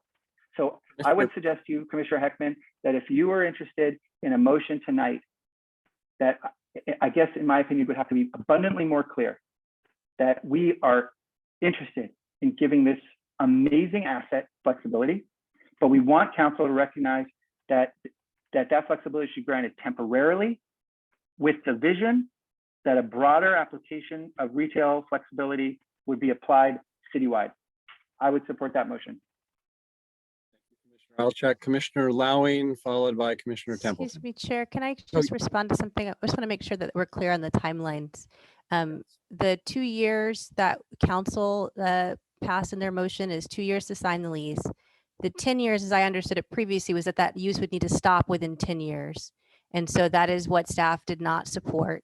We did not want to have the city be in a position to shut down an operating business in 10 years from now. So I do agree that if it would help to clarify for council and for all members of public to have included specifically how the 2 years would operate, that certainly would be in addition to the ordinance that we could work on. Wait, hold on, just for the sake of a better understanding here. If I told you that the average lease at Town and Country was less than 10 years, do you realize why the logic is problematic? That in effect, the 2-year timeline to sign a lease would mean that at the conclusion of 12 years from today, if passed tonight, we would be in the exact same position as the 10-year limit, that any viable business could not continue to lease unless you use Attorney Yang's new interpretation of being grandfathered in, which I would argue it shouldn't be the way you write this law. Certainly can understand that. Our current municipal code does provide for how to treat non-conforming uses, and that if they are in continuous operation, if there's a gap of less than a year for a new tenant, for example, that use can continue to operate. So we're just looking at the existing code. But again, if you wanted to include something in the ordinance that clarified, then we could do that. What we're saying is that. Wait, Commissioner Alchek, please stop talking. Ms. Tanner. Commissioner Alchek, I'm going to ask you, Commissioner Alchek, to hold your next question, even if it's your last question, till the next round. All right, we're going to move now. I can't imagine that council understood that. Move now to Commissioner Lowing, followed by Commissioner Templeton. Thank you, Chair Heckman. we have to come up with a definition that's actionable. We can't just grant complete license. And staff tried to come up with a definition. I think in reading that about 50 times, it actually left it almost as broad as where it is. So I think there's a lot of work that we have to do on the definition. I started thinking about that, bouncing options off of committee members and figuring out a list of what shouldn't be there, which to me included traditional medical care practices and full service dental practices and surgery centers and the like. And I first thought that staff agreed with that because they wanted something in lieu of medical office uses. But apparently they and the applicant includes folks like One Medical and Carbon Health, which are medical practices. Carbon Health until recently was strictly a emergency services. And, we've got PAMP 200 yards away. So if they're thinking that the definition allows those, and we're thinking that those are actually primary care facilities, then we're nowhere yet on this definition, and that's going to take some work. So what would I include? I would include spa services, but guess what? They're already there. I'd include personal medical sort of like we used to call it retail-like services. We've referenced before odd things like oxygen inhaling. That would be fine. So clearly retailers of medical merchandise like eyeglasses, which is already there. And I was aware that they had an optometrist. So it's kind of full service. I think that's perfect under an expanded ordinance. Injury equipment like knee and ankle braces and hot and cold wraps, perfect. That's already covered by the drugstore there. And so there's a lot of stuff that I think even under the current ordinance could be expanded. But I do think we have to articulate pretty specifically, as we've just seen in our first hour and a half conversation on this, and we're only at the beginning of the second round, that some people think a therapist is in, some think they're out, some think, et cetera, et cetera, et cetera. So we may have to come up with a broad one and then put a list of examples that fit and examples that don't, if we're going to get it right. And I think we should get it right. Now, one other thing I want to mention, will these new medical retailers meet our requirements for vibrant retail? I don't think there's any way they can based on what happens inside their shops, other than a perfect example of who does is the eyeglasses store with an ophthalmologist or optometrist. But this discussion, for example, of creating beautiful lobbies to see through the front window, well, yeah, that's better than seeing a guy in a dentist chair getting his teeth cleaned, like I did this afternoon on a side street, by the way. But from the outside or the inside, it doesn't have any retail interest. It doesn't sell, the retailer doesn't sell merchandise. It's not an exciting draw. Pull customers in. And another question I have is, will other retailers want the space next door to a dentist's office instead of being surrounded by an ice cream shop and a cool bookstore? And by the way, some of these medical offices of these types won't be open 7 days a week. They might be 5 or 6. Another thing to consider. So with this kind of medical storefront, the question is, will it make it harder to attract some other retailers there? So I think this is a compelling point to be considered. And if that's collateral damage from having to do this flexibility, then we can make that decision. We ought to go into our heads up on that. And at the last meeting, I want to point out one other thing. At the last meeting, I asked the applicant if medical services at Town and Country, for example, could be grouped in a wing, mostly out of sight or condensed, so it wouldn't interfere with some of the things I just mentioned. And I thought the setback area near the former cheese house would be a very good place for that. But the applicant wasn't interested in that approach. So I still think that has some opportunities there and at other centers. So my problem right now is I think we need a lot of work on getting to a definition that we can apply to TNC and other people. I don't want to wait 6 months, as was suggested. Maybe we have to wait 2 weeks and have a couple of commissioners work offline for the next 2 weeks to come up with a real specific list for something we can debate. And that would be a good way to make progress, as opposed to trying to crank on that in the next 2 hours and go to midnight. I want to be able to expand retail in all the areas that I mentioned, medical, educational, food, but we got to do it right, and we have to do it where it applies. Thank you. Thank you, Commissioner Lowing. Commissioner Templeton, before I go to you, I'd like to do a time check. It is 10 o'clock.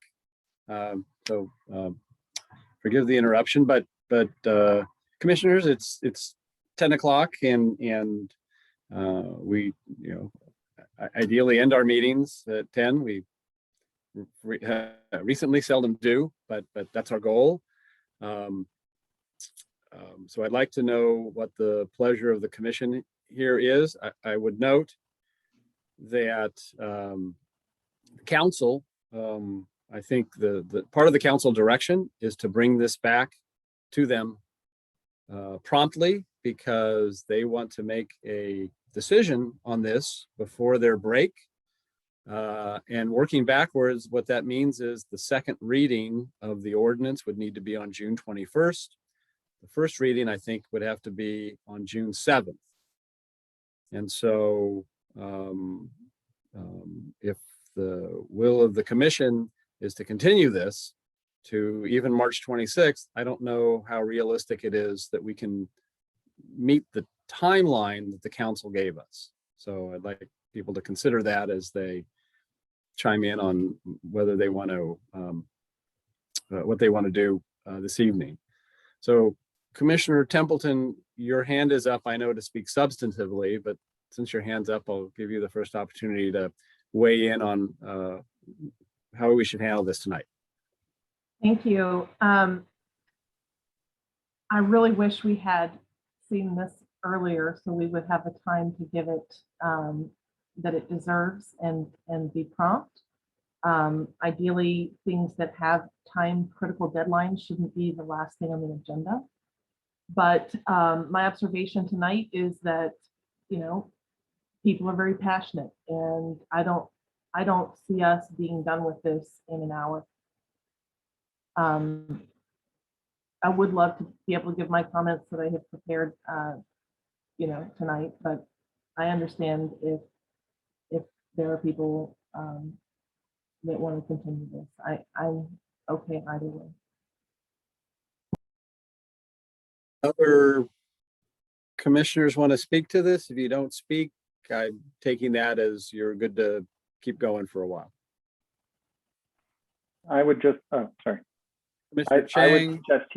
I would suggest to you that if we're going to decide to continue this item, I would appreciate the opportunity to speak for a few minutes to give direction to staff at what I think would be helpful to me should the item return. So I wouldn't be a fan of continuing this item simply to the next meeting. I would continue this item with feedback. All right. On So the other hand, if you just hold the thought. On the other hand, I'm not opposed to continuing the discussion, because maybe there is a solution to this, and maybe there is a motion that really simplifies this that I could support. Mr. Chang, followed by Commissioner Lowing on the procedural question. I am in line with Commissioner Templeton. I'm not sure that we can make that much progress on this tonight, which is really unfortunate, because I do understand the sense of urgency. However, I mean, just like up or down, right? I'd love to be able for Town and Country to walk away with a decision, given that they brought this before us.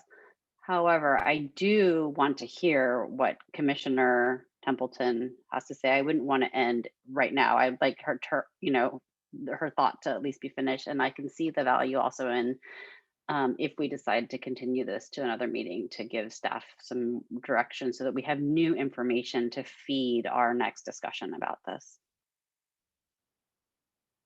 Lowing, followed by Vice Chair Rupavar. I completely agree word for word with Commissioner Chang on exactly what she just said, but I would add or refer back to my previous suggestion about 5 minutes ago, is that I would continue the meeting to the next meeting, and I'd have two commissioners, maybe Ms. Chang and Ms. Templeton, work on this offline and see if we can come up with something to edit and debate in 2 weeks, as opposed to all of us jumping back in and starting 3 or 4 rounds and going on for hours, which we may need to do anyway. Chair Rupavar. Yeah, I'm on the same page. I agree with Commissioner Templeton. I don't think we're going to resolve it tonight. And I do think we should give direction to staff. But if folks want to stay, I'm also happy to stay. I will just let people know I might have a conflict for the 5/26 meeting that I'm trying to work out. I'm okay either way. Just a heads up. Okay, thank you. So I'd like to continue for a while tonight. I'd like to at least get through a second round. I want to hear what Commissioner Templeton has to say. And as I mentioned before, I have an idea on the 2-year language that I haven't been able to daylight yet. I do think that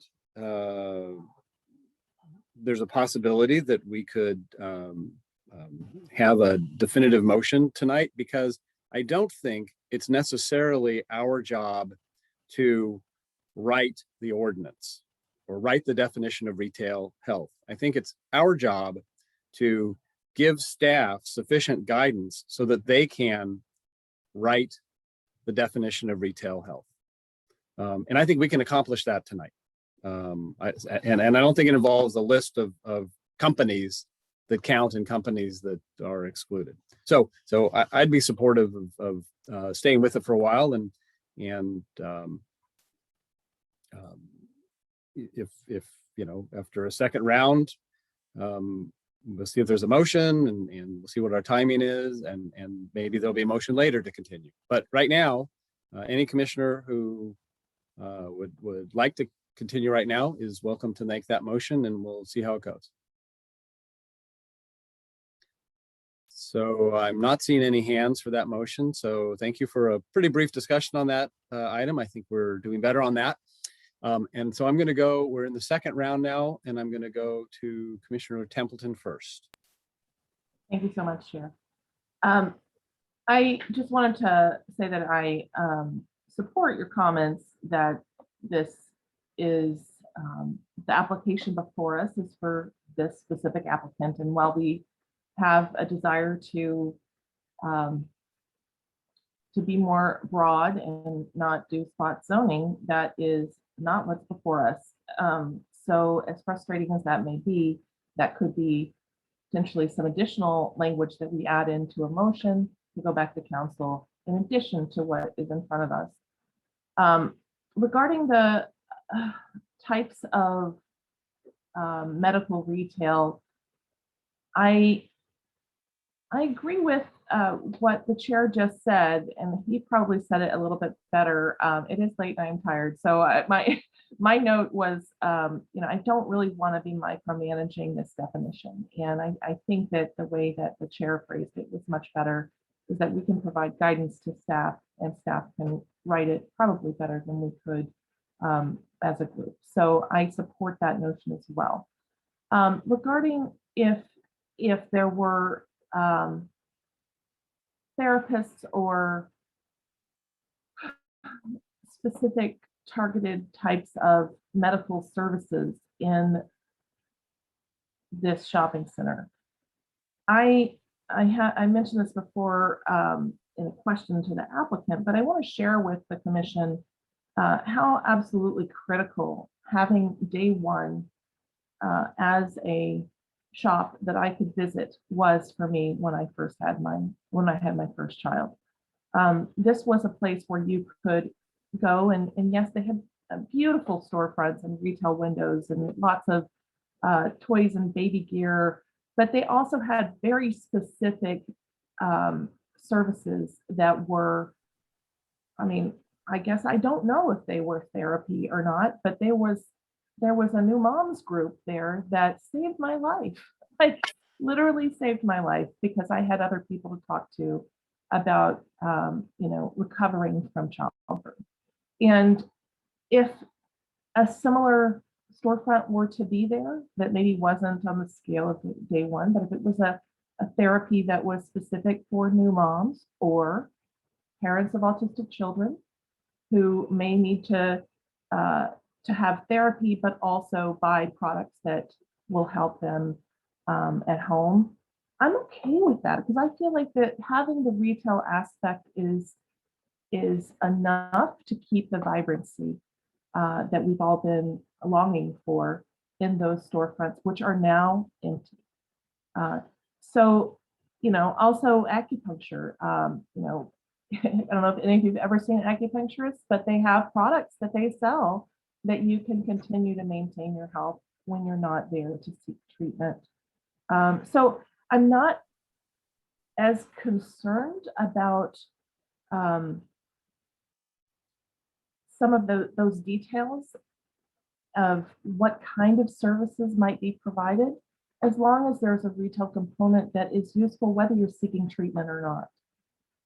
And you know, we could have a go-to space like we did with Day One, and it would be wonderful. So I want to say it's not always a negative. We can find a way to frame this and to craft our definition that brings the real value to the larger shopping populace, not just those who seek treatment. So those are my comments. Thank you. Suma, you're next. I couldn't hear, but maybe you called on me. I did. I'm sorry, Commissioner Suma. Thank you.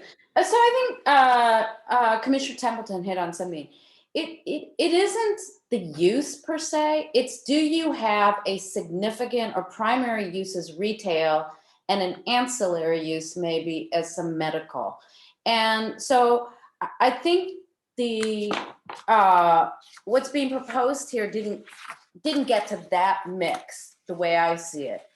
And I also will say this was a 3-4 vote at council. 3 council members voted against it. So I don't see it. And I think the council members that voted for it put very strict, severe restrictions on it with the percentages and the 2 years and whatnot. So I think it was a lukewarm recommendation to us. And I think it's our job to heat it up. And I think Commissioner Templeton got to the right thing. It should be primarily retail with some sort of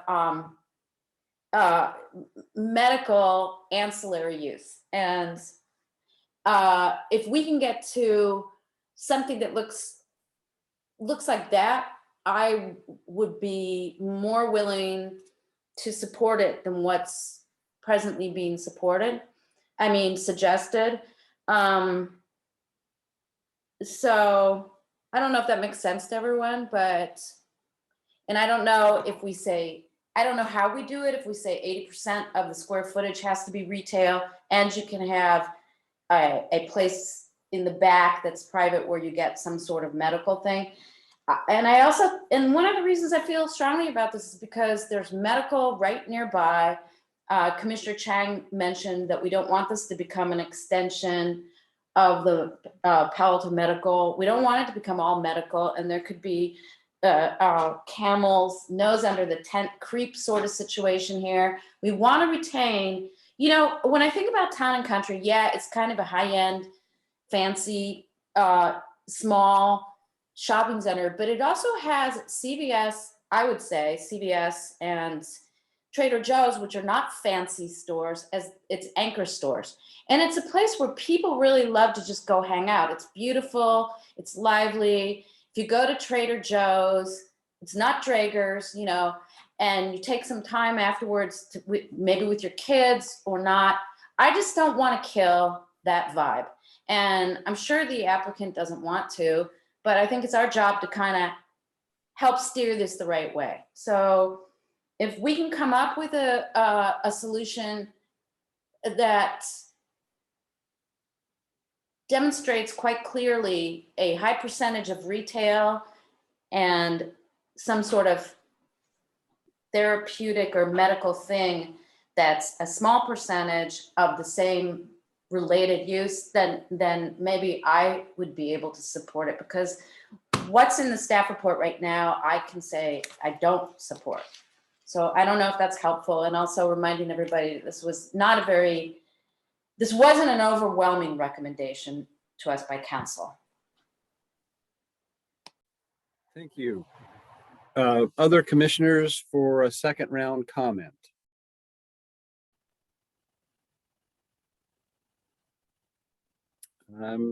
Okay, there we go. Vice Chair Rupavar, followed by Commissioner Chang. I guess I'll be brief. This idea of what Commissioner Templeton and Suma are proposing is starting to appeal to me too. So if we can find consensus around that, that's all I'll say. I could get on board. So I'd like to see how everybody else feels. Thank you for your comment and your brevity. Commissioner Chang. Commissioner Rupavar must be reading my mind. We're on the same wavelength tonight, because that's exactly what I was going to say. I am on board with what Commissioner Templeton and Commissioner Suma have said. It's just, I don't think we need to, I don't want to be overly prescriptive, but I think that there's a way to do this where we can still keep the vibe that we want. Okay, let's see. Let me give my second round comment, and then we'll go Commissioner Alchek. Actually, I've got 2 points. I want to talk about the 2-year for a minute, and then I want to ask for some staff input on this better defining retail health. So let me talk about the 2-year for a minute.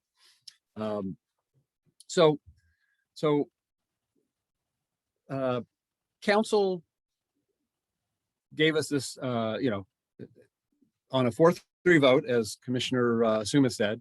Once this idea of you got to sign your leases within 2 years from adoption of ordinance. We heard before the meeting, I thought of the same workaround that Commissioner Alchek suggested, in that a little bit different form.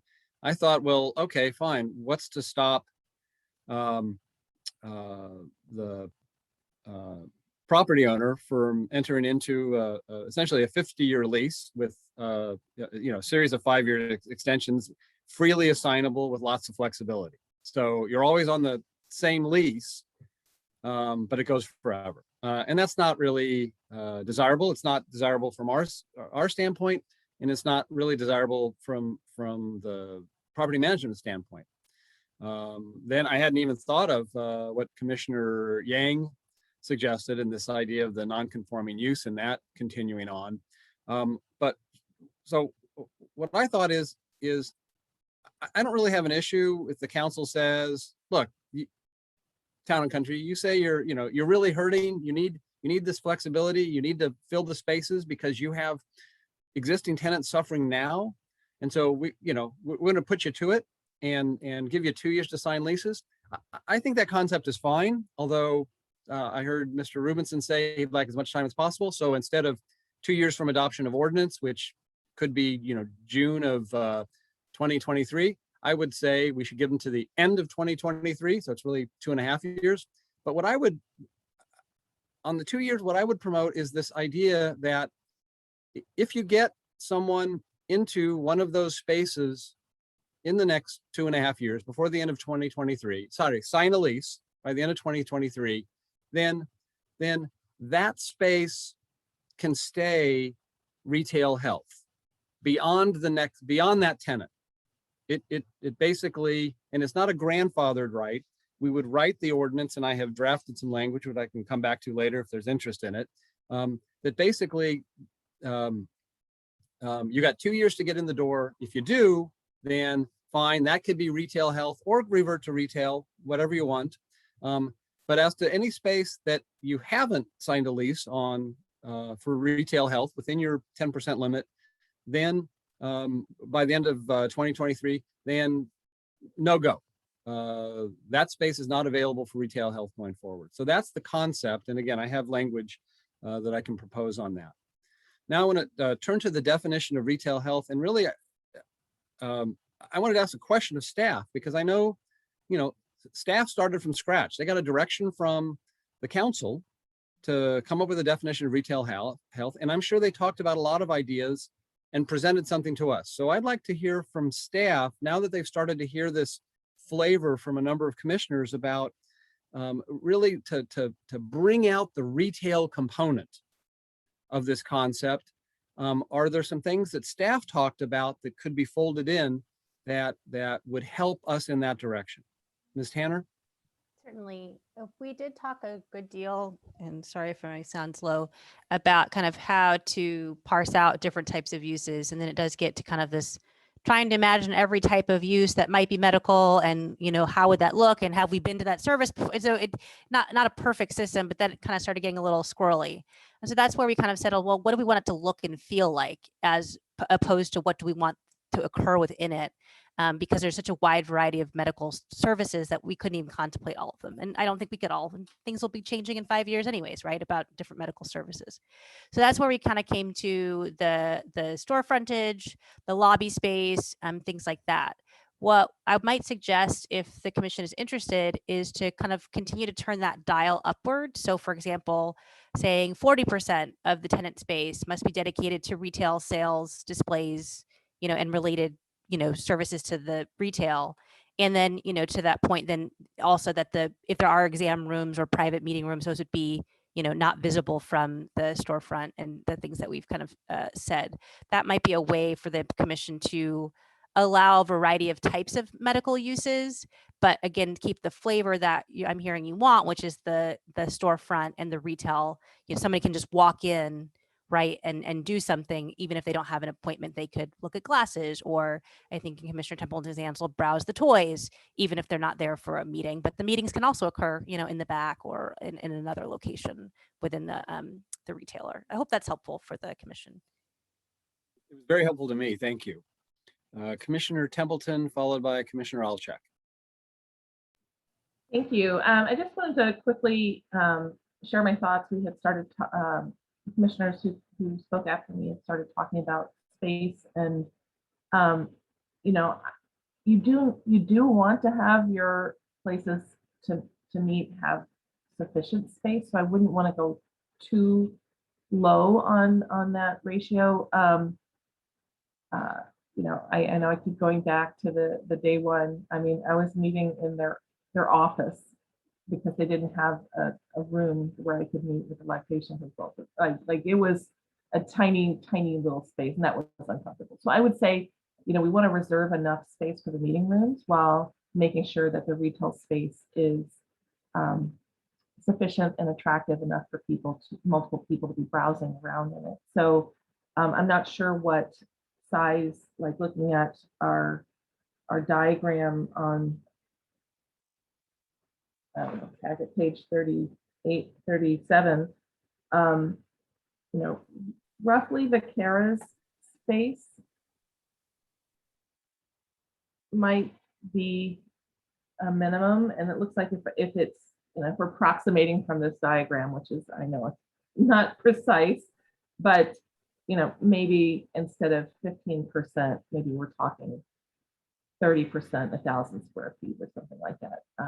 So that I just wanted to throw that out there. If we are starting to kind of come together on that aspect of what retail health is.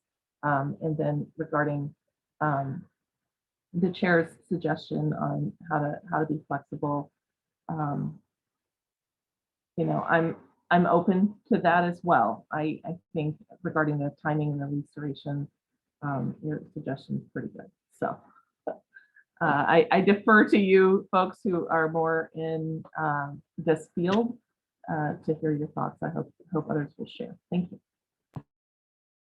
Commissioner Olchek, you're up. Okay, first let me respond to the retail health definition sort of component of this discussion. I am in favor of more flexibility, not less.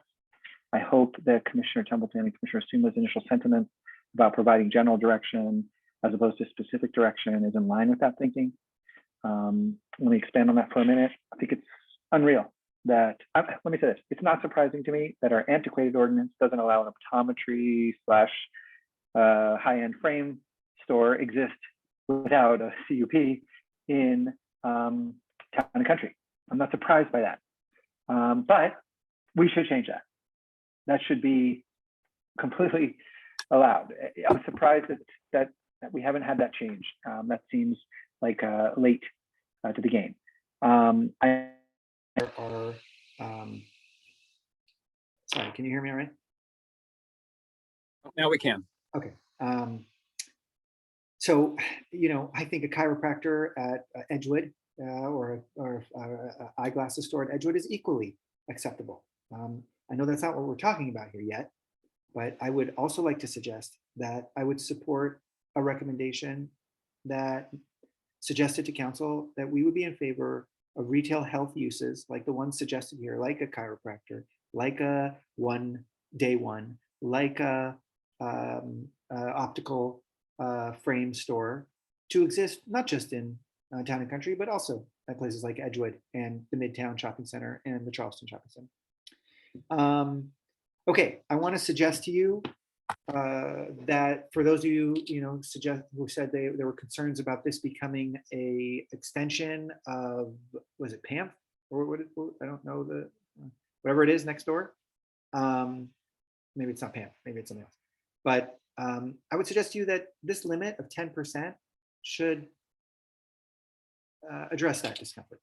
There's only 10% of the ground floor under this ordinance as written that could be converted into these retail health uses, not medical office. And so if this applicant did succeed at all 10%, I don't think that would create that problem where, oh, suddenly the whole shopping center goes this direction where there's a 10% limit. Okay, I want to address this suggestion by Chair Heckman about the 2-year rule. I completely agree. I want to suggest to you that this is exactly the sort of unclear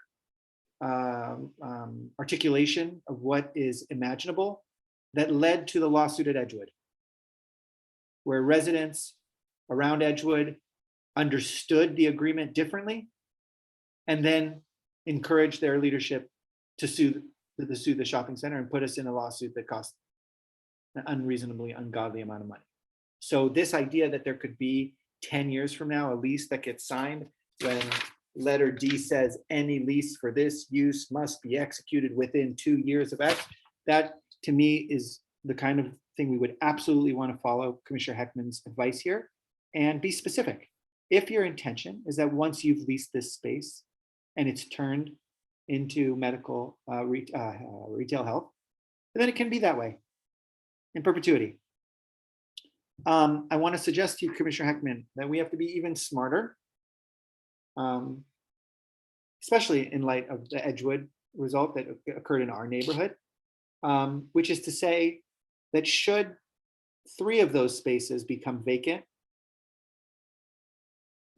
and the landlord decide to engage in a lease for a space that was not used before, which would increase the ground floor use to more than 10%, not current.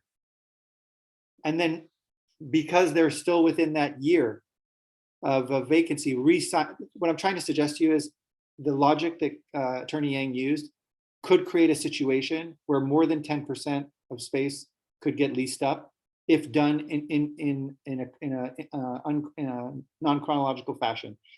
What I'm trying to suggest to you is if we follow your language specifically, saying that once the space is leased up, then they could continue to lease it for that use. But if the space becomes vacant, then in that moment, it is not technically used and they would be under the 10% criteria if they had reached it. And if they were to lease a different unit or suite for the first time as a medical office, and then 3 months later, sign a lease for space that had been vacant but previously used as retail health, it could increase the total percentage of used. So I think we need to be even more specific. We need to say that the space can be used in perpetuity. However, at no time can the total space at the shopping center exceed 10%. Because I wouldn't want to get in a situation where a city attorney explained to me in 10 years, well, actually, because of the timeline here, they're allowed to have 14%. I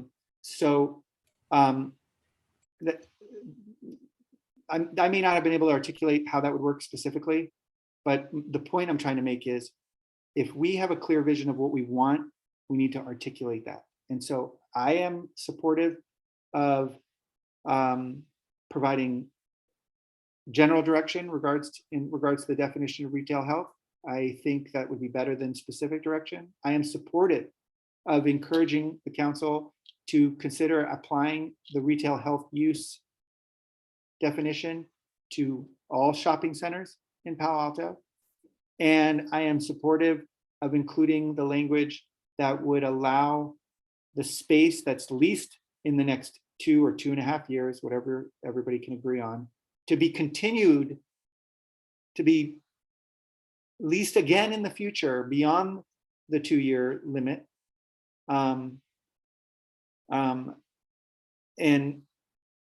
also to be very specific that we want the leases to, we want that space to at a maximum at all times be no more than 10%, so that we can hedge this problem that people are concerned about too much retail health. So I'm supportive of that. If there's someone who wants to make that motion, I think it would be better than me making it.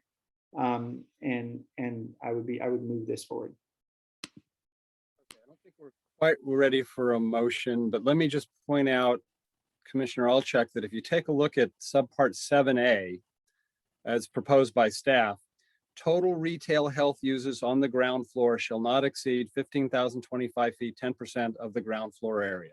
So I'm in agreement with you, but the way our grandfathered, you can grandfather things in that would exceed. For example, this optometry thing isn't currently allowed, but it's grandfathered in. And my assumption is that if follow-up optometrists wanted to come in, they could probably use this. I'm just trying to say to you that I want to avoid a situation where someone down the road says to us, well, yeah, technically this could happen. I want to avoid that. And I want us to be let me while we're on this 2-year topic, let me just daylight the specific language that I would that I'm suggesting for item D, subpart D. And you know, we can get some takes on that. I'm not wedded to the language, but I try to capture this concept of really what the lawyers in the room will understand. I'm trying to capture the concept of having this right, essentially run with the land being the specific space where the lease is. So, and I'll repeat this a couple of times.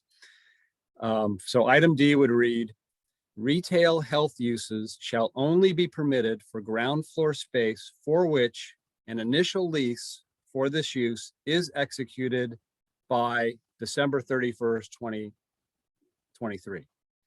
I'll read it again.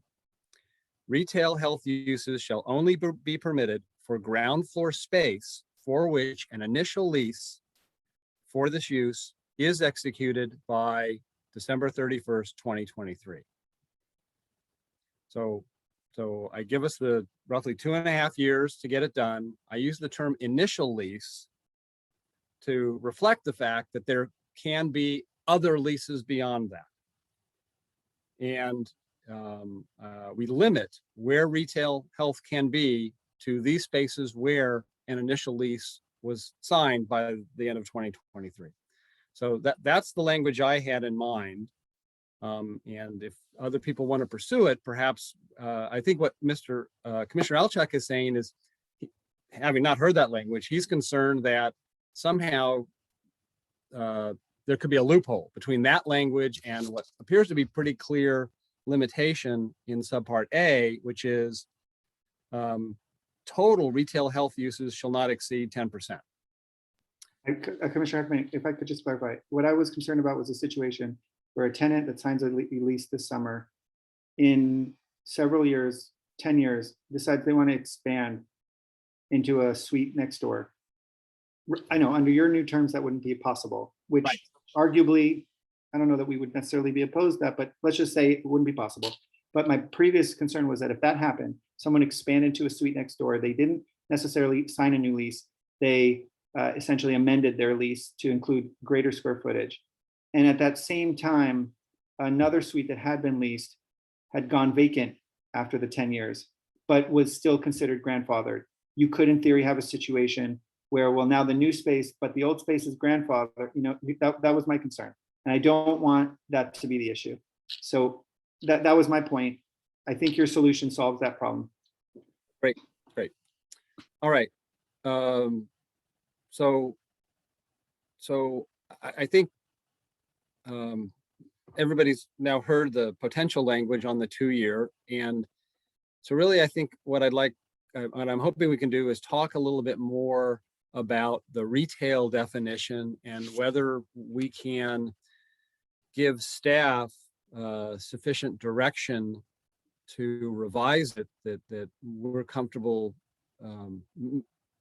making a recommendation tonight. I see, nope, I don't see it. It came up, it went down. No, it went back up. Vice Chair Rupavar. I just had a technical question for you, Chair Heckman. Do we need any sort of, I'm just thinking through it, but I don't think it's an issue. Do we need any sort of, so long as the tenants remain the same, so long as like it is not assignable, so any sort of other loophole that could create problems that we need to anchor it on with the tenant or with the assignability or anything like that, or no? No, let me, and perhaps my language is not clear enough. Under my concept, you can have, in the next century, 17 different tenants come and go in the same space with 17 different leases, all for retail health.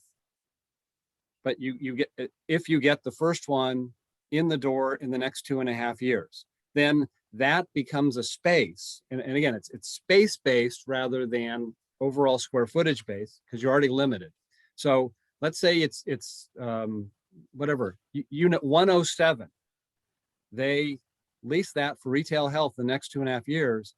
Then whatever happens to that tenant, that particular tenant, 3 years from now, they can release that space for retail health. Or if they get a better offer for retail, they can do that. Can you read the language one more time? I'm not sure that, okay, can you read it one more time?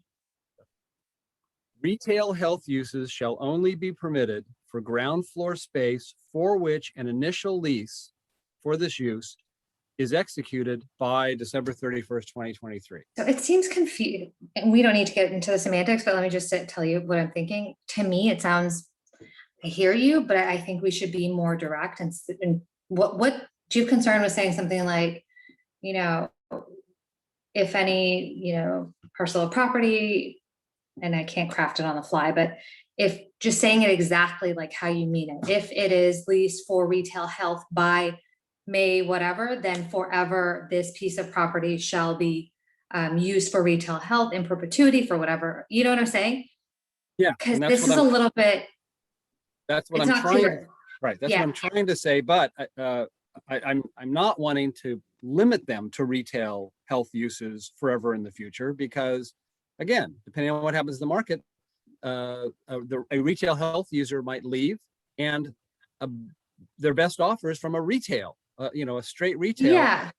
Right. But then we And can so- say may, then we can say if this unit is, if this property is leased by whatever for retail health, then in perpetuity, it may be, you know, whatever used for retail in addition to any other uses.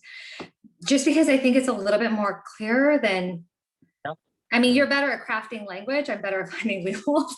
Like, so I would defer to you on the language, but that's where I could see wiggle room to argue around your, just think about it.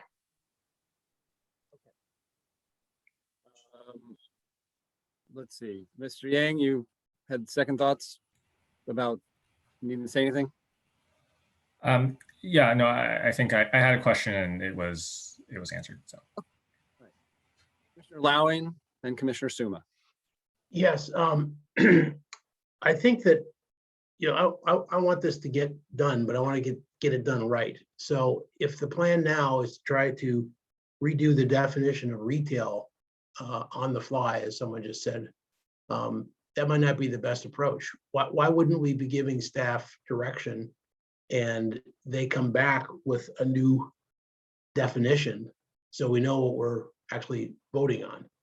So maybe I'm missing what you're looking for in terms of the definition, but they worked a couple weeks or a month to get to this definition and we don't like it. Let's let them have a week. If you want to do a special meeting in a week or whatever, and come back and vote on it. So tell me if I'm missing something. You're missing something, just a different idea. direction to hand it off, to give staff sufficient direction, hand it off to them. And this is a place where I will use the word trust them to craft something that expresses our motion and take it to council.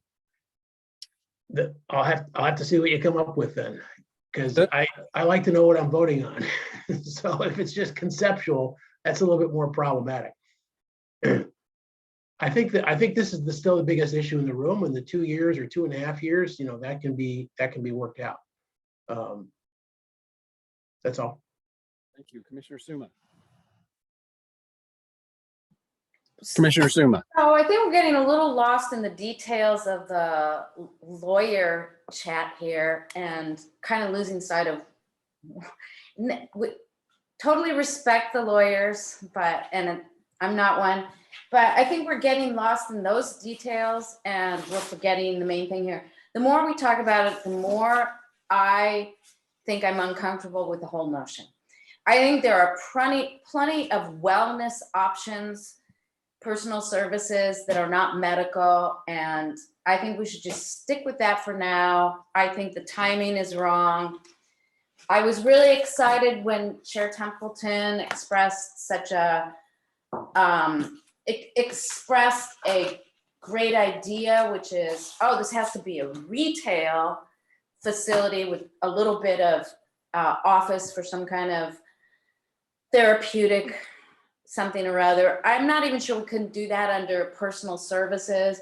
I think we're straying from the main issue here, and I'm not going to support, from what I'm hearing tonight, I don't think I'm going to be able to support the medical use change here. I don't think the timing is right, and I think there are so many options for this, wellness options that aren't strictly medical, that I think we should leave it at that for now, and I'm happy to make a motion.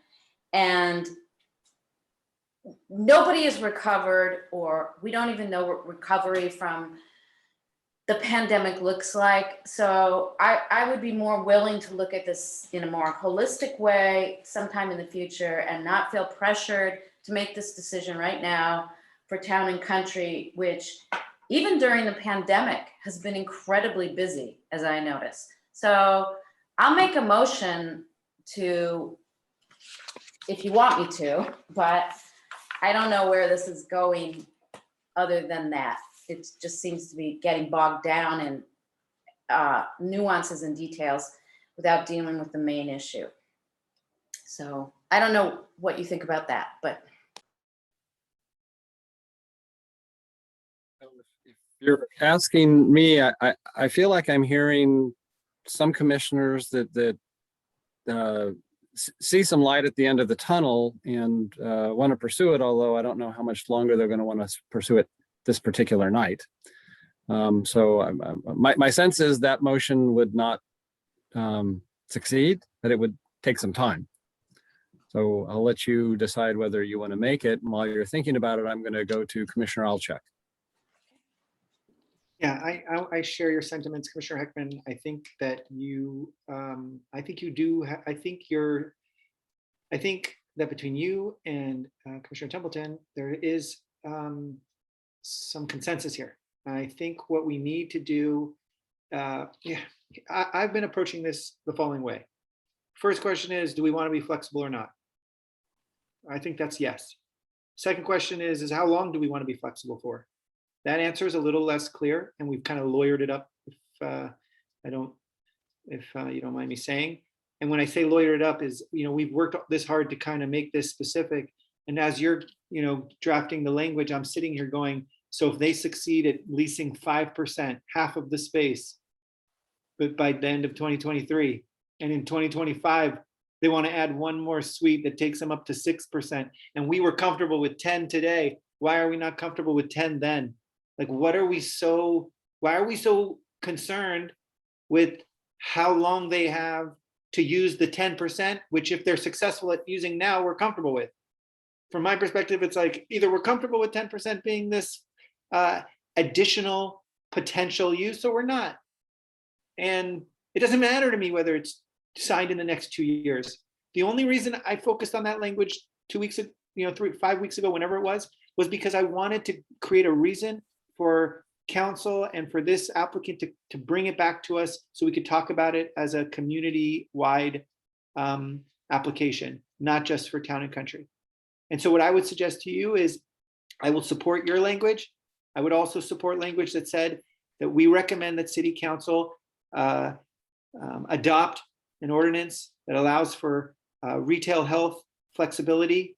And I would ask for Commissioner Templeton maybe, or someone to be a little more specific about what they would change about the general definitions that would make them more comfortable, because I would support it.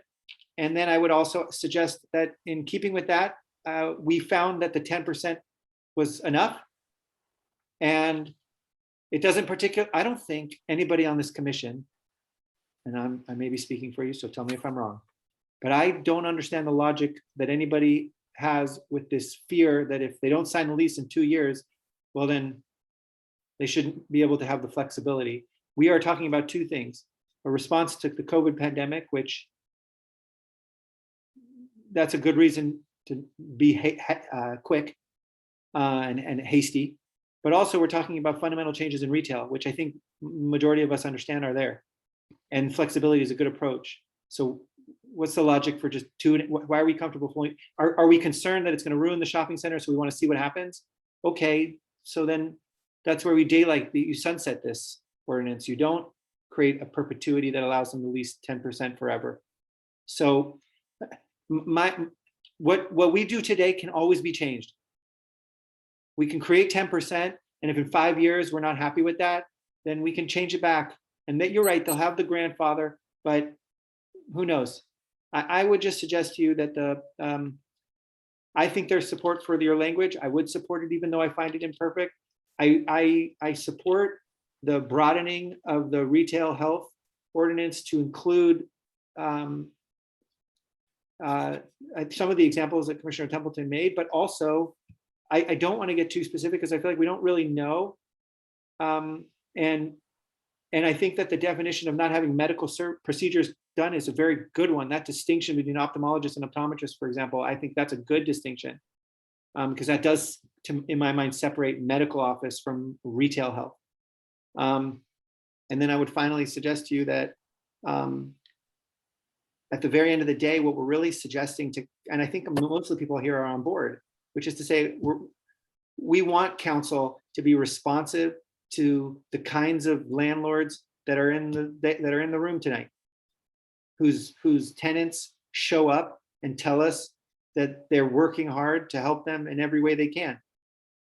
And we want a vibrant shopping center. We don't want vacancies that last forever. And this tenant who has the support of this landlord who has the support of his tenants is saying, listen, I can't fill this place up without flexibility. And you know what, 4 weeks ago or 3 weeks ago, we talked about this, we knew it. So I'm prepared. I don't want to make the motion because I think there's some specific things that maybe Commissioner Templeton has in mind. I think that between Chair Heckman and Commissioner Templeton, you guys could do this. And I would encourage you to do it because it sounds to me like maybe between Commissioner Chang and Commissioner Ru, I think you've got it. And I just want to say that it's not a gift. It's not a giveaway. They got to go lease the space and they got to fill this shopping center. And if they had some tenant that was interested in the space, they would have leased it. So I don't feel like this is them taking advantage. But I do feel like it's a disadvantage to Edgewood and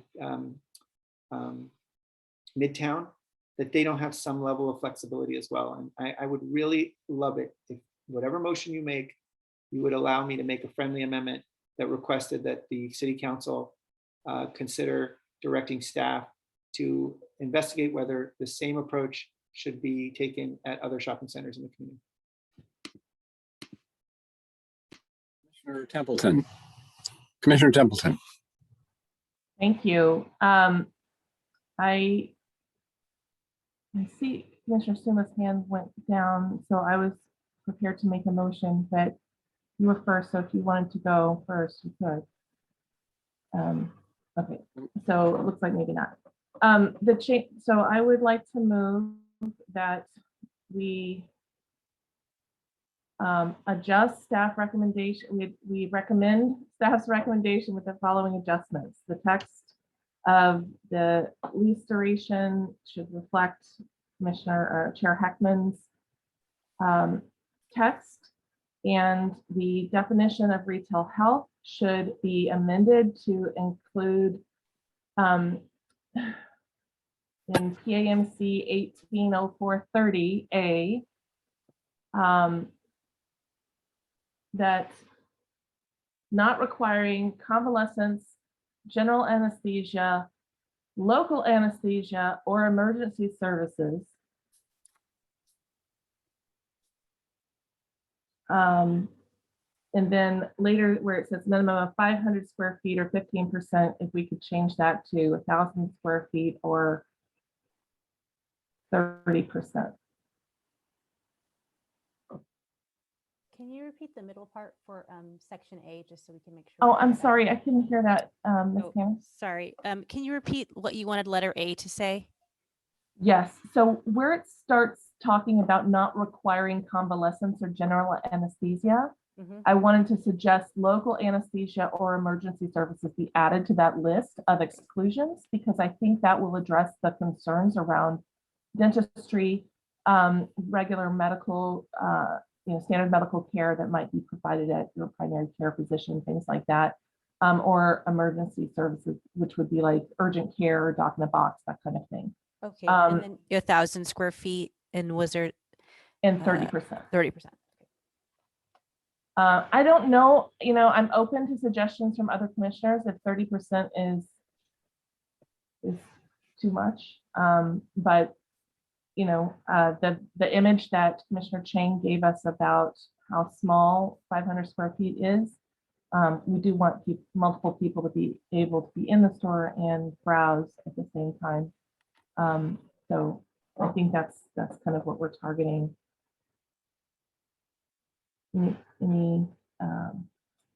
it for my motion. Mr. Ellis, I do see your hand up, but hold on a second. We have got a motion without a second at the moment. So let's take care of some formalities along that, and I will come back to you, Ms. Tanner.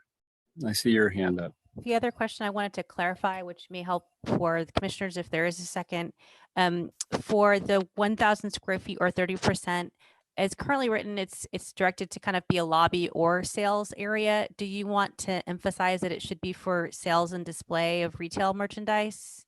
Is that important? Great suggestion. Thank you for clarifying. It is late, so I appreciate that. You caught want to make sure. Yes, that's exactly the intention. Okay, thank you. Let's see, Commissioner Chang. Commissioner Templeton, can you repeat? I'm sorry, it's late. And so what language are you using to exclude like PCPs I heard the emergency and urgent care, but. Yes, absolutely. I'm looking at the revised slide deck that was sent out today on slide 7. So if anybody is around that could bring that slide up, that would be super helpful. Revised ordinance per city council, slide 7. Oh, you have it right there in the packet page instead. It's the same text.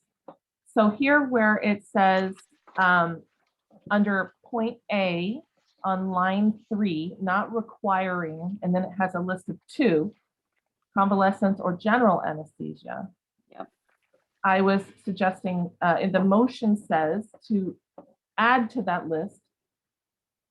So convalescence, general anesthesia, local anesthesia, or urgent care services.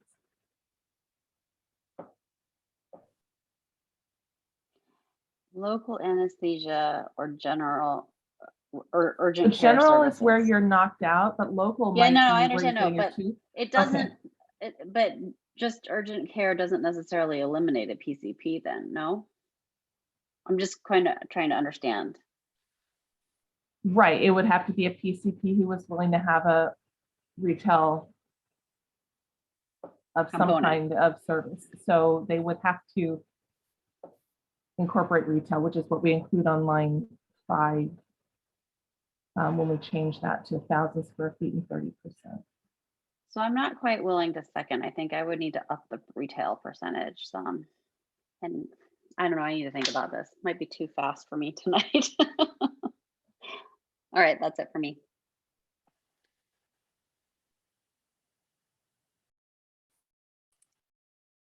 Okay, let's see.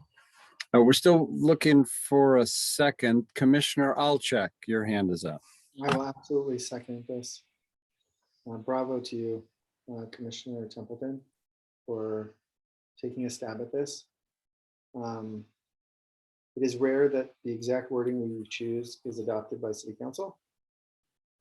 So obviously we know going into this is more about broad strokes than it is about specifics. But I applaud that I really, really am appreciative that you got specific, because that's, I think, what we needed. We needed something that anchored the concerns that people had.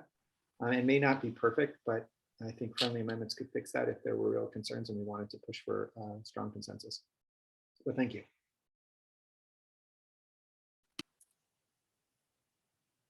Okay, so I do. Pardon me? Should I speak to it? Oh, yeah, I was wondering if you wanted to hear, so the applicant, I think, has a reaction, which, do you want to speak first or hear? I'm happy to hear from the applicant, of course. Okay. I would like to do that because, we're here designing your shopping center in a sense, and we want to respect your expertise and get your feedback so that we can do it in a way that works for you, but also fulfills our intention. So, Mr. Ellis, can you? Thank you, Chair. Yeah, we appreciate it. And we have worked with staff, at great length to make sure that the language that's put forth, addresses staff's assignment, as well as actually is a piece of ordinance that actually could work for us, as you said. Two comments. One, I noted the suggestion that local anesthesia be included, and I am not a doctor or a medical expert, but I fear that inserting the local anesthesia may eliminate a lot of potential future outpatient, convenience related treatments that could be anything from cosmetic to normal dentistry, if you will. I believe they use local anesthetic when you have your teeth worked on. So I would caution against, precluding a bunch of future uses through that language change. And then with regard to the modification to the minimum amount of retail area, that is something that we've thought about very carefully and gone back and forth with staff on. And going to the 15% or 500, I think, is what's in the proposal, was difficult. I fear that the 30% is going to preclude probably half of the prospects we're currently looking at. It's just too much, area being dedicated to something that they can't utilize. Some of these retailers, health retailers, absolutely do have products to offer and display, but some don't have as much and are still offering what we believe to be a very additive service.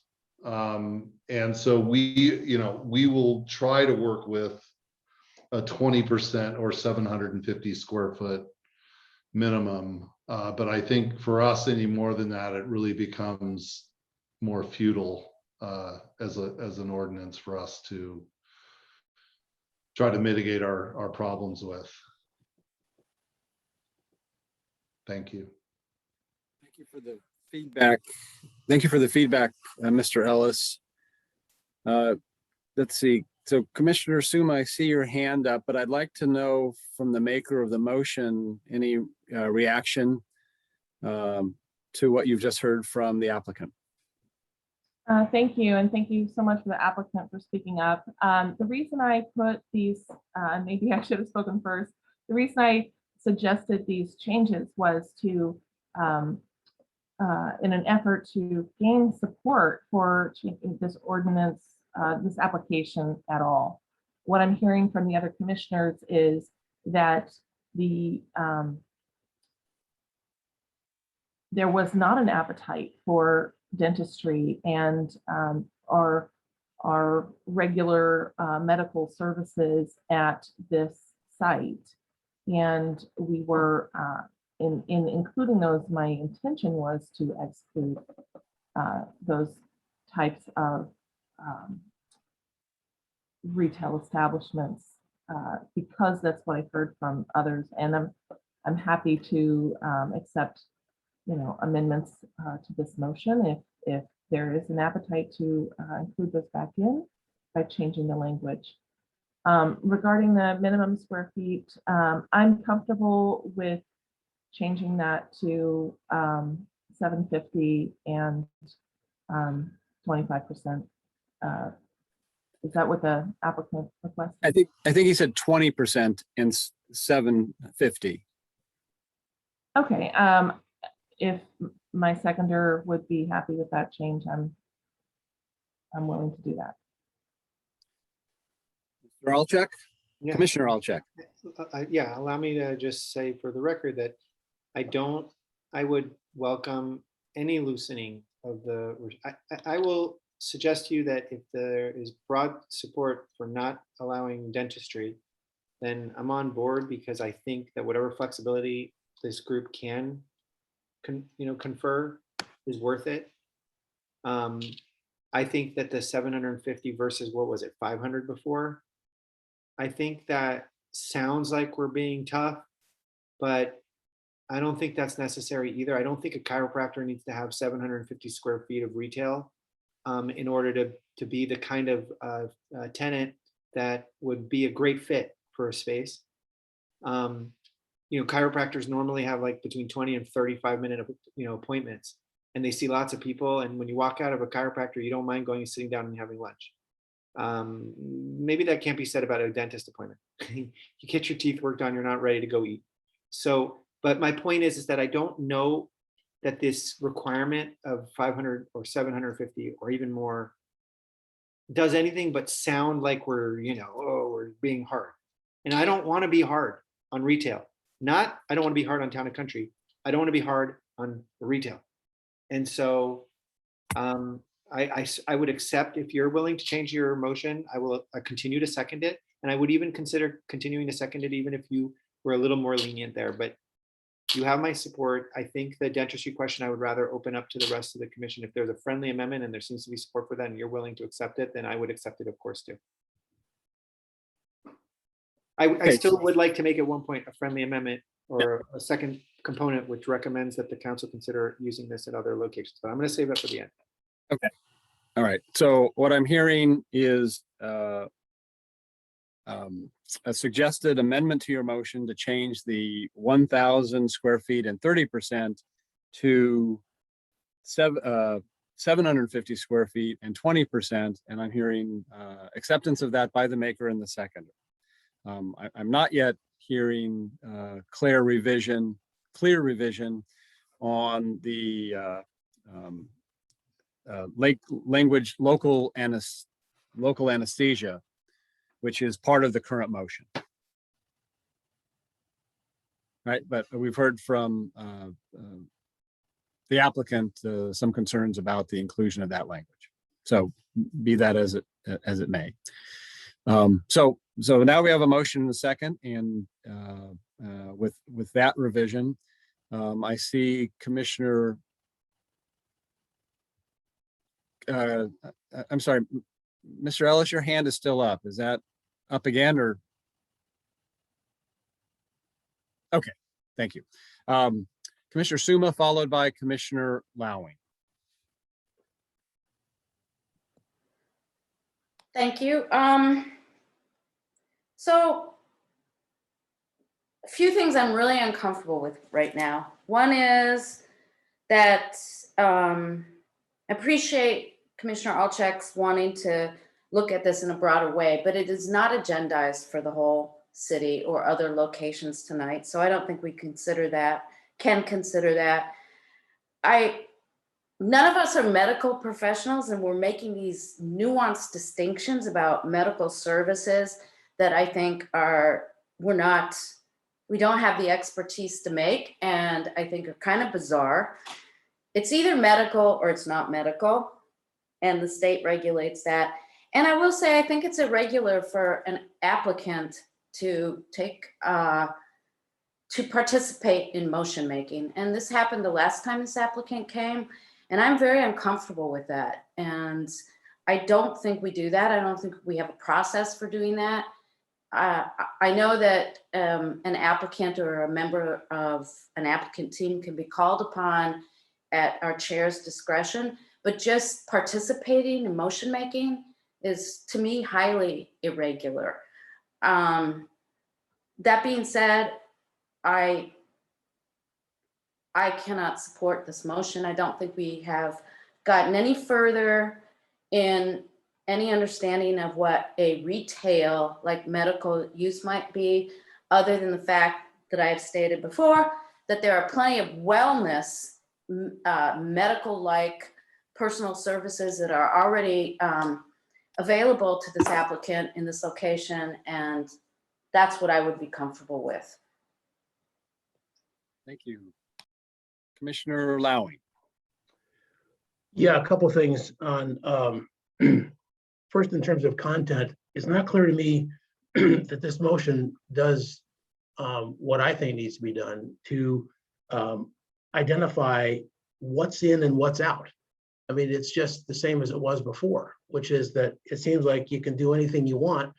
I mean, who's even going to judge this? Does the director of planning have to decide on each retail site if it's fits this or not? You know, I just don't feel like this gets us the clarity we're looking for. And I don't agree with what I'm hearing from Mr. Alczak, that, you know, as broad as possible, everything should be in. We don't need to go that far. We have to have some demarcation so we know not only what we're voting for, but much more importantly, we need to know when somebody applies to become a retailer, what's there.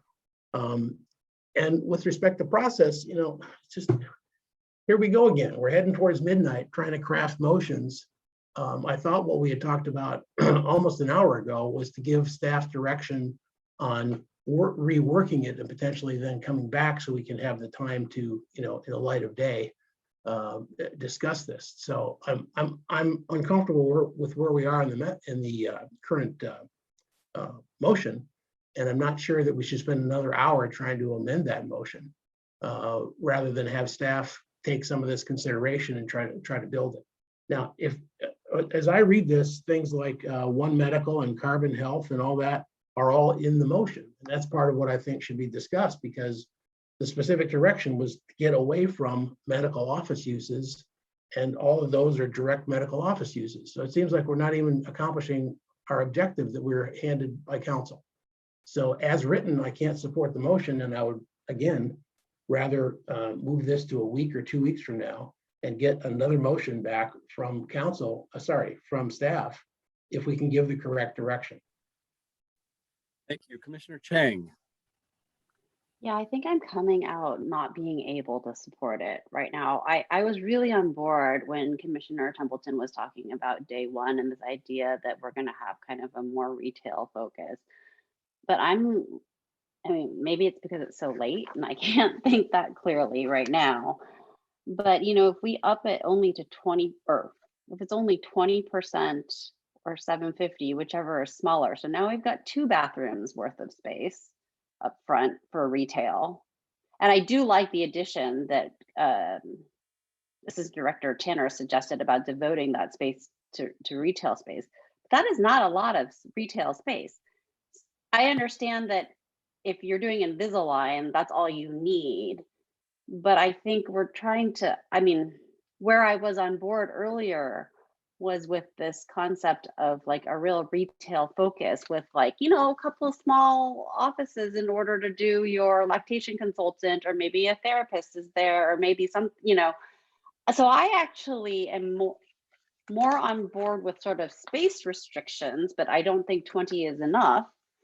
And, you know, whether we use general anesthesia, or sorry, not general, local anesthesia or not, I don't care. If there's a ton of retail space, Botox all you want, or whatever it is that you want to do in the back room, but if there's sufficient retail space, I don't want to limit it. And I don't think I know enough to know what I might be limiting by putting that in there. And actually, you know, if we want to do urgent care and 50% of it's retail space, okay, maybe that's a creative, I'm having trouble visualizing what that business plan looks like for that tenant, but that's not my job.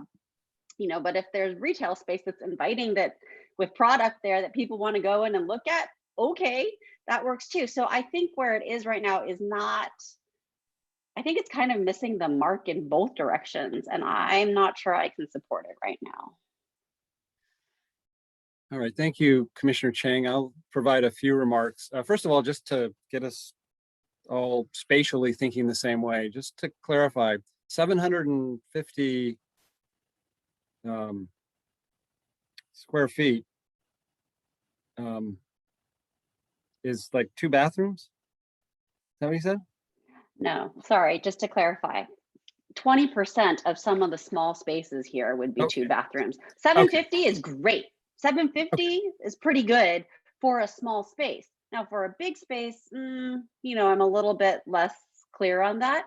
But so I would be wanting to up the percentage, and I'm hearing from the applicant that may not work. And now I don't know what to, you know, I'm not sure I can be on board with it. All right, thanks for the clarification. So a couple things. First, on the retail health definition.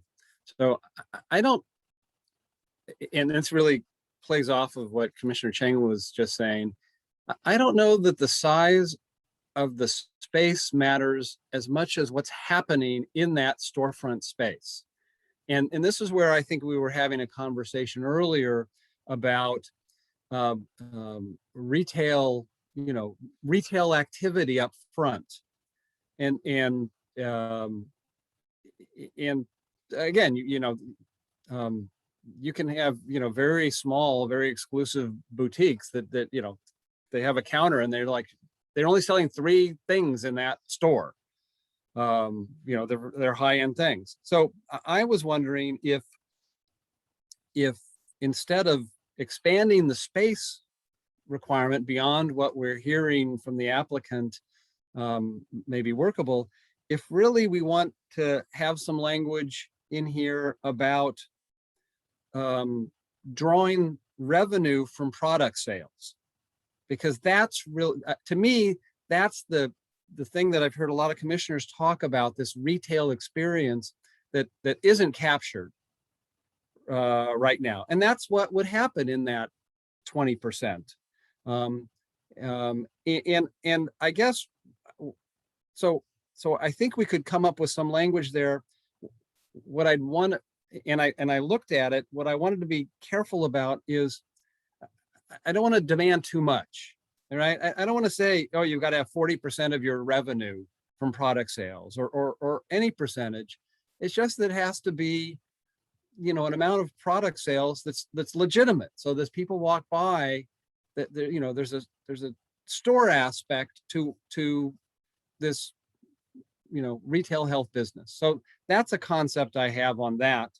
And then I did listen to Vice Chair Rupavar on her sort of concerns with the language that I came up with that maybe could be clearer. And so I've actually written a follow-up sentence to that to expand it a little bit more, that I was thinking I could read that and see if that would address a concern of the vice chairs that might keep her from voting for this motion, because right now there's a hole in what I wrote, which has been incorporated into the motion. So let me just, so I'm going to read the first sentence again, and then the new sentence that I've written. Retail health uses shall only be permitted for ground floor space for which an initial retail health lease is executed by December 31st, 2023. The specific space leased for retail health by December 31st, 2023 shall thereafter be allowed to be used for retail or retail health uses. So I would like to ask the vice chair if that sentence addresses the concern that she was expressing before. And she's nodding that it does. And so that being so, I would offer that as a friendly amendment to the motion. Okay. And the seconder, Mr. Commissioner Alchek? Accepts. Okay. All right. So then, are you also going to make an amendment for the other part? Well, let me first give you a brief response. Yeah, thank you. What you said. I included that because I was trying to incorporate the sentiments that Commissioner Suma indicated were important to her. However, you know, what we've heard in comments since that this just overall isn't palatable to her. So I think I'm more flexible in that area. So if you want to make an amendment, please do. Are you talking about the sale of products idea or the local anesthetic idea? Sale of products. Okay, so I don't recall your local anesthetic. Oh, well, I didn't mention it, but Commissioner Chang mentioned, and I kind of agree that I don't really need that language in the that carve out, the local anesthetic. I don't really need that particular carve out in the definition of retail health. So I like the yeah, that's fine with me. I included that because several of the commissioners had mentioned that this interest in services like dentistry, and so since the applicant's not interested, and that's maybe a misinterpretation on my point, we can change that. So we have that from the maker of the motion. The seconder, are you okay without including local anesthetic? I said earlier, I think this concept of flexibility for 5 or 8 or 10% included the belief that maybe a dentist office would move in. I thought that was the whole idea. And I get if we can't get consensus on that, fine. But if we can, I support that. This is, just to be clear, just so you know, Commissioner Heckman, before you make your last amendment, it's like we're talking about flexibility here. So we can't say we want to give you flexibility, but it has to look just like retail. There's no lactation consultant that's also in the business of selling, 25 or 35 or 50% of her revenue is about selling products. She's not pushing. Not true. Not true. Well, maybe there are lactation consultants who daylight as product salesmen. But I think Bye Bye Baby or Bed, whatever that store is really taking over that space, and frankly, Amazon is too. So all I'm trying to say is I think what they're asking for is to mix it up, and I think one thing that really could have helped tonight's application would have been if staff brought to us something that was done maybe in a different city, or if the applicant demonstrated some examples from other shopping centers, because I think we're having a hard time imagining. But anyways, I support it. I want to hear your amendment. So, Commissioner Alchek, just to clarify, the question put to you is I support the amendment of not carving out the anesthesia, and I'd like to hear what you have to say about the retail selling the product, right? And actually, I'd like to hear a little bit from other commissioners on that concept before I try to hazard some wording. Vice Chair Rupert. Okay, so as you know, I agree with the change in the language that you provided in the second part. So I agree. I think we need to get away from like a percentage of the space and focus, like that doesn't really mean much to me, and focus on the use. Like what we want is that retail forward use. So either doing it by product or saying or being super vague and saying, the primary purpose of the space needs to be for retail use with ancillary. I don't know how we want to do it, but my only concern is if we do it with product and say, well, your revenue has to be, 40% derived from products, it's hard to track or monetize. So I'm with you in concept. I just think we need to flesh out and think through how do we focus on having it be retail forage use. And I'm open to ideas.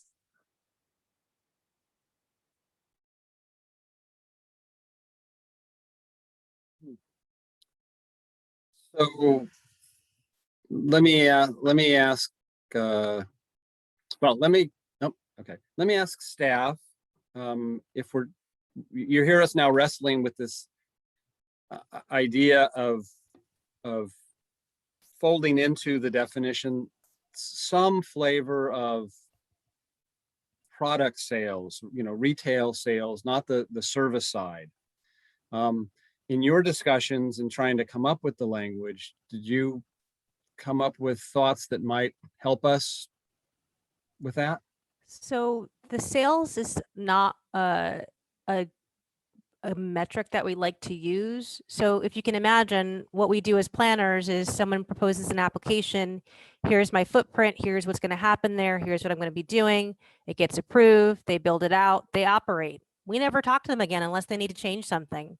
So if you have a brand new use that does not operate, were they going to show us their business plan of what they think they're going to sell? I guess that's something. If it's an existing use, it's a chain or another brand, they could show us something. It's very difficult to have that be meaningful, in my opinion, to rely on the sales, because at the time of application, they have none for that location. So that's why we kind of went to the percentage dedicated to display and retail. To your point, maybe it's not that many products. I mean, think about your hair salon. I don't know how much shampoo they really sell, but they got it at the front. How much percent is that? Again, not a great example, but that's kind of why we went to the size, because that is what we do review when folks are applying, is what the size is located. I have asked staff if there are other metrics that we might use to try to do it, but we can use it. It's just, I think we want to know the commission to know that going into it, it's an estimate from the applicant of what they project their revenue sources will be. So I think that was very helpful to me because the phrase you used there was retail sales. And when I look at the language, I'm wondering, first of all, I agree entirely that trying to quantify this in terms of a volume of sales or having to track it or measure it, it should be a non-starter. But if we can make clearer our intent that there shall be sales, right? To me, that might be enough. And so when I look at this sentence, the use shall include a storefront and entry lobby design, because the size that is consistent with the retail environment. I'm wondering if we said, instead of storefront and entry lobby design, if we said something like storefront and I'm sorry, it is late. Sales, what was the language you had? Sales, something sales. Retail sales? Yeah, retail, right. A storefront and retail sales area, minimum the square footage. What about changing entry lobby design, which could be pretty office-like, to storefront and retail sales area? I don't know what the other commissioners think, but for staff, Yeah. I think that does help to convey the thrust of what the commission may want. Any commission comments on that? Commissioner Lowing, I see your hand up. I think these are all very good brainstorming ideas. But in this example, for example, the counter would be, hey, if we have two chiropractors and we think that's an okay practice and they don't have any products to sell, why wouldn't we let them lease it? Which brings me to the point of, I think we're kind of wavering here late at night. So I would like to move to table the motion and move it to a date uncertain, which is hopefully 2 weeks from now. I'll second that. Don't we have a motion in progress? I moved to The table motions that. to continue supersede the motion on the floor. Well, We were actually picking up- now we can have substitute motions. It's in the new handbook. So. Yes, but you don't need it here because, as Ms. Tanner just said, the motion supersedes. And so you've explained your motion. Do The motion So would we're- come back, the motion would come back exactly as is. And we can be discussing it with the insight from staff that they bring back in the week or so that they've had to study it. Commissioner Suma, do you have any additional information regarding your second that you want to share? No, I just think that we've gone in the wrong direction, I think, this evening. And I thought we were going in a good place where we were going to have some good direction for staff, but I think we've gone down a rabbit hole, particularly when we get into thinking we understand what local anesthesia is and how that might be different. I had major surgery and I didn't have on my wrist, and I have 16 screws in my arm, not under general anesthetic. So I think we're just getting into definitions of things that we're not expert at and that we don't understand. And I think we should continue this discussion. Might Yeah, the commission consider if there is a motion to continue to the 26th of May? Commissioner Lowing, is that acceptable to you as the maker of the motion? I think you're saying yes, you're muted.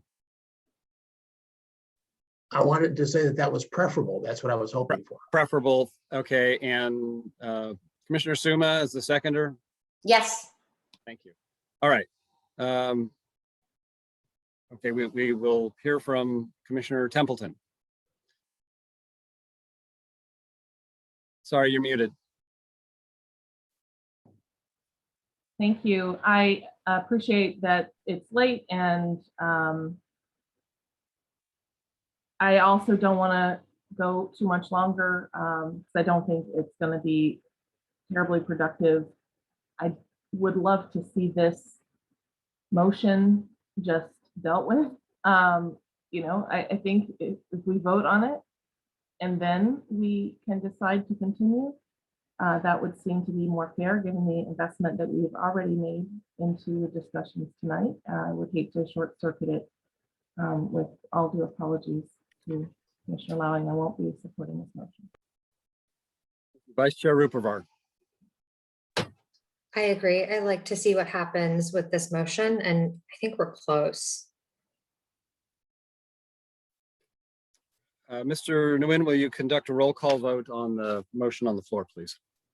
Yes. Commissioner Olchek, No. Commissioner Chang, Yes. Chair Heckman, No. Commissioner Lowing, Yes. Commissioner Vice Chair Rupavar, No. Commissioner Suma, Yes. Commissioner Templeton. No. Okay, the motion does not carry. All right, so we have a substantive motion on the floor, maybe 15. And a second, and so let me, to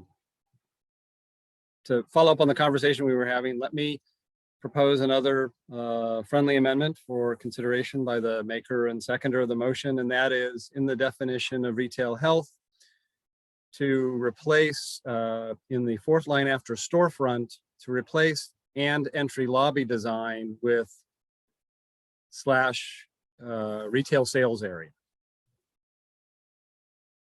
Accepted. Mr. Olchek? I accept this. I think it's good guidance.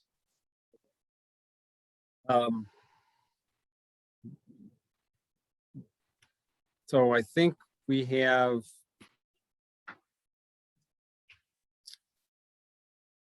let's see. Let me then restate the changes that are being proposed to the retail health definition.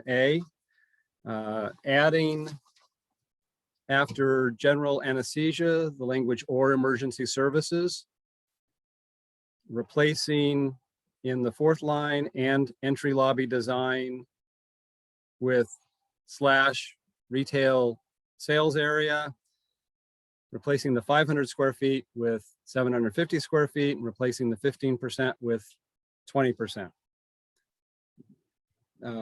Do I have all of the changes correctly identified?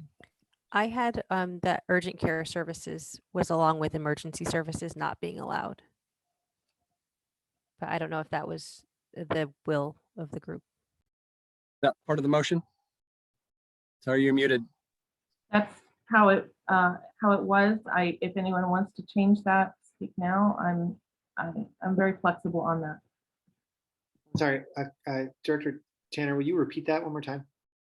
So there were in it. So what I have remaining in terms of I think was letter A was listing certain types of things that could not occur, certain services, and one of the services that could not occur would be emergency services. An additional service that could not occur would be urgent care services. I don't believe that Commissioner or Chair Ekman's amendment intended to change that. Did it? No, it was going back to Commissioner Templeton's original letter Right. A restatement.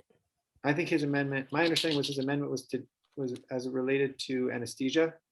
And well, go ahead, Mr. Ekman. Yeah, no, I think the problem is that I didn't include it in trying to restate the motion, and that was an unintentional oversight on my part. So in addition to after general anesthesia or emergency services or urgent care or urgent care. Okay. And then the motion also includes a rewrite of subpart D, which is now comprised of 2 sentences, which were read into the record earlier. And then I heard Commissioner Olczak mention a couple times that he has a friendly amendment regarding really just direction to council, I think, to have staff look at other places throughout the city that might benefit from being able to use retail health. And I'd be supportive of that concept. Just to correct, I don't believe we can direct council. I could not have said it better. So if you don't mind, maybe you could make. Let's, I don't think direct is the right word. Sorry, recommend to council that instead of direct council. Yeah, I think that's exactly the language. Look, everything we're doing is a recommendation, and I would recommend that council consider application of this retail health flexibility to other shopping centers in the community. I wish that was what was before us tonight. And I hope that, I think council might say, well, if they want it, let them ask for it. And I hope they do if they want it. And I hope they know. But we're supposed to do this at some point, retail discussion. It's coming. And this is a precursor to some extent, so. So I think that's a proposed friendly amendment. I put that to the maker of the motion, Commissioner Templeton. Says accepted. Commissioner Olczak accepts. Okay. So we have a motion and the second. Is staff clear on the motion? I'm seeing Ms. Tanner say yes. So Mr. Nguyen, please conduct a roll call vote on the motion on the floor. Commissioner Olczak, Thankful, yes. Commissioner Chang, No. Chair Heckman, Yes. Commissioner Lowing, Muted. Yep, sorry. No? Vice Chair Rubavar, Yes. Commissioner Suma, No. Commissioner Templeton. Yes. Okay, the motion carries 4-3. Right, thank you to members of staff who hung out for the duration of that dialogue. Thank you for to the applicant, and thank you to my fellow commissioners for what is just always respectful conversation, even when we're not seeing eye to eye. So I greatly appreciate that. We're going to move now to approval of minutes. Item 5, we have April 14th draft PTC minutes as revised. Excuse me, Chair. Did I miss that? Oh, yeah. I did. I'm sorry. It's the lateness of the hour. I did not ask people to speak to their no votes. Forgive me. So yes. So thank you for reminding me. So we'll start with you, Commissioner Lowing. Yes. So I think that there's a huge problem with the definition that we ended up with, because there's no jurisdiction on what's in or what's out, which means that not only is it extraordinarily broad, but there's no deciding factor as to what's in or what's out, my view. Secondly, as I said in my comments, I support the extension of a valid retail medical ruling to other areas. And I do not think it should just be applied. So I would have supported that last amendment. Thank you.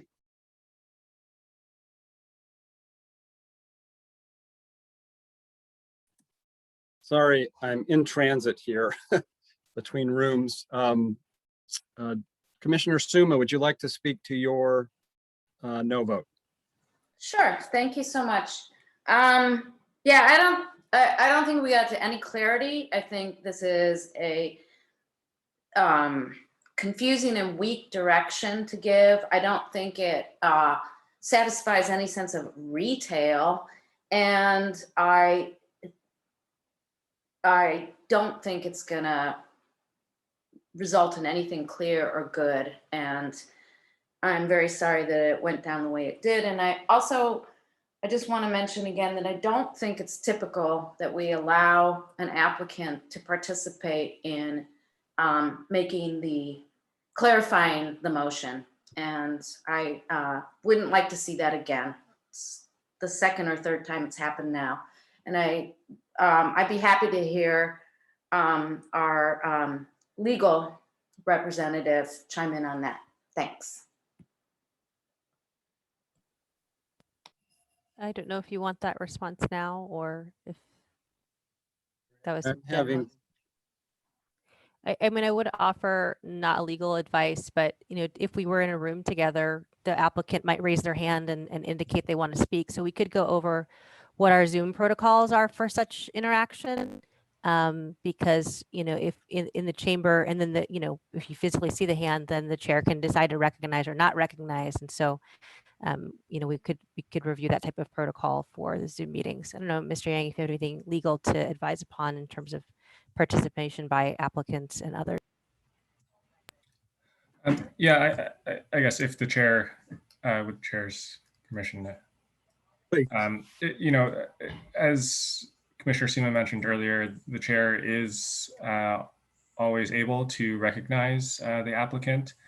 And I think it is actually fairly typical if there is a motion that is made that differs from what the applicant has initially sought for before there's a vote on that motion, to seek the applicant's input.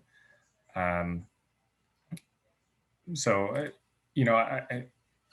not sure if there is a difference in the precise timing of seeking that input from what the commission has done in the past, but in general, the overall structure is fairly typical of any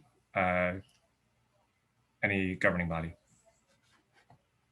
And frankly, that has been my experience representing applicants in front of planning commissions and city councils all over the South Bay, that there are times when they raise some new piece of information and I want to speak to it.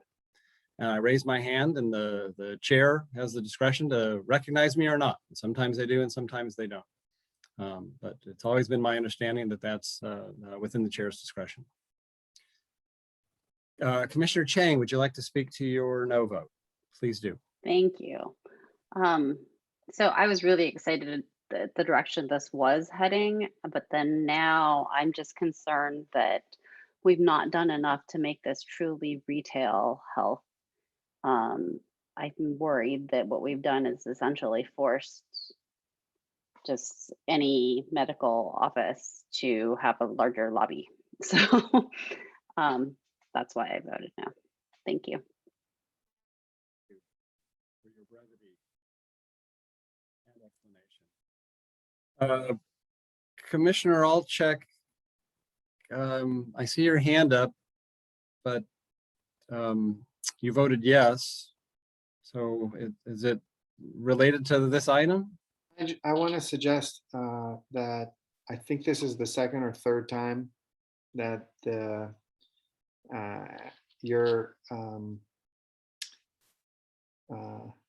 allowing applicants to speak has been challenged. And I think it's the second or third time our legal counsel has clarified that it's not legally problematic. And I think that we should address that. And we should deal with that because I don't like the insinuation. I have been consistently attacked in in the press, or even in the forums, suggesting that somehow the relationship with applicants is too close. I've never met this applicant. I don't know this applicant. And what you did tonight, allowing the applicant to provide clarity, is totally within the reasonable expectations of planning commissions all over the state. And already twice in this calendar year, our legal counsel has suggested that. So the continued statement and the continued challenge gives the impression, in my opinion, to the community that there's an unethical act, and it calls into question the way we are working. And I think that that's unhealthy. And so I decided to raise my hand and make this point because I take it personally. And I find your integrity to be above reproach. And I appreciate your leadership. And I will consistently appreciate the legal counsel stepping in to defend what you're doing. And so I thank you. I thank them for that.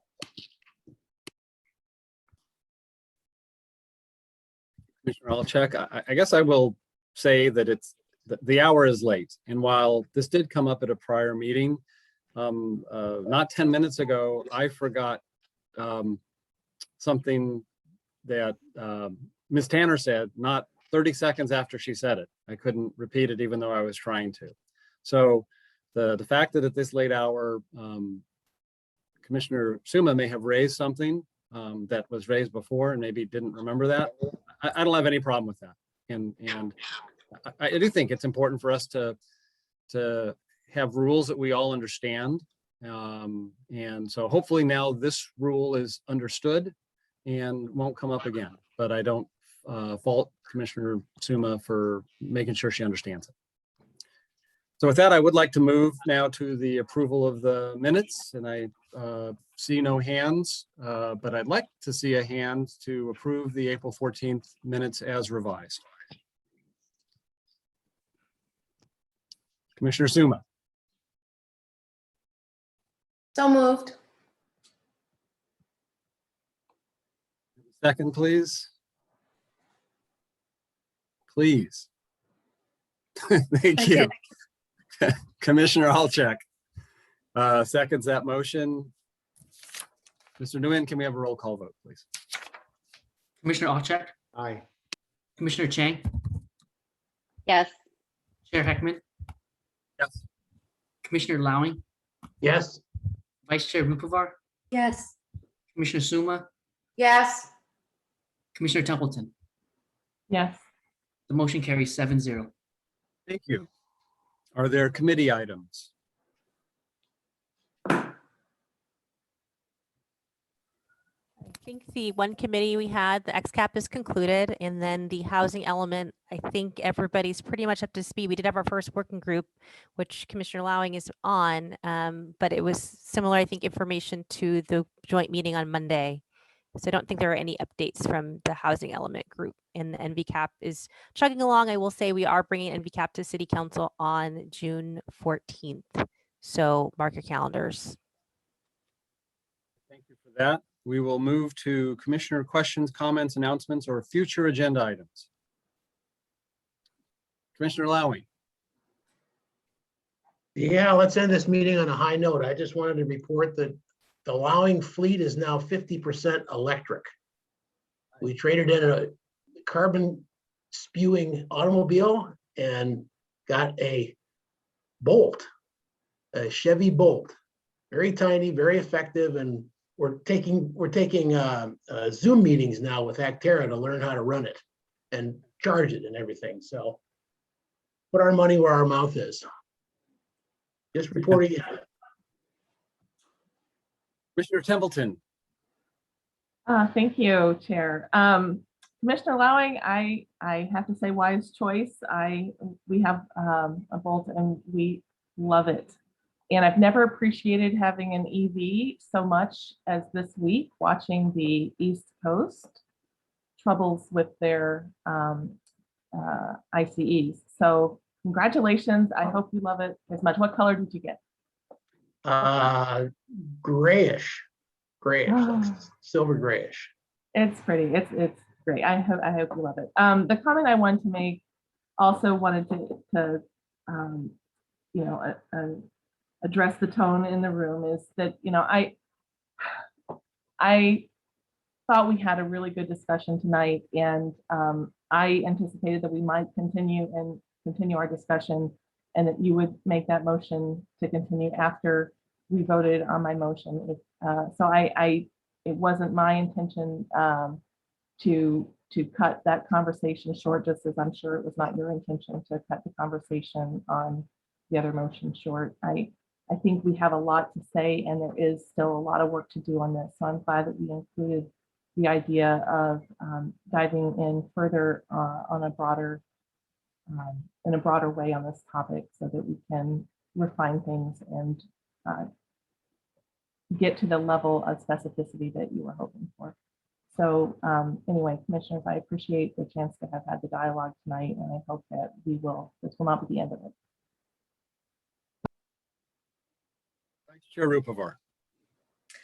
I'll be brief, and maybe we don't want to take this up right now, but at one of our prior meetings, two things. We discussed whether we discussed coming back as we got closer to the date, whether to take 7/28 and 8/11 off, and those were Palo Alto Start Week, and I think it corresponded with City Council's summer kind of session that they take off. So I don't know if we wanted to pick that up now or maybe at subsequent meetings, but we did say at a prior meeting we would do that. And then I guess the secondary issue, I don't know if you want to raise it, Chair Heckman, or we do it now, but the retreat, might be too late to open up these topics. But I just want to put on people's radars that we do have those two outstanding issues. Yeah, thank you, Vice Chair. So I would like to use what you just said to really tee these two potentially related items up for commission discussion at the end of our next meeting, which I am thinking is going to be shorter.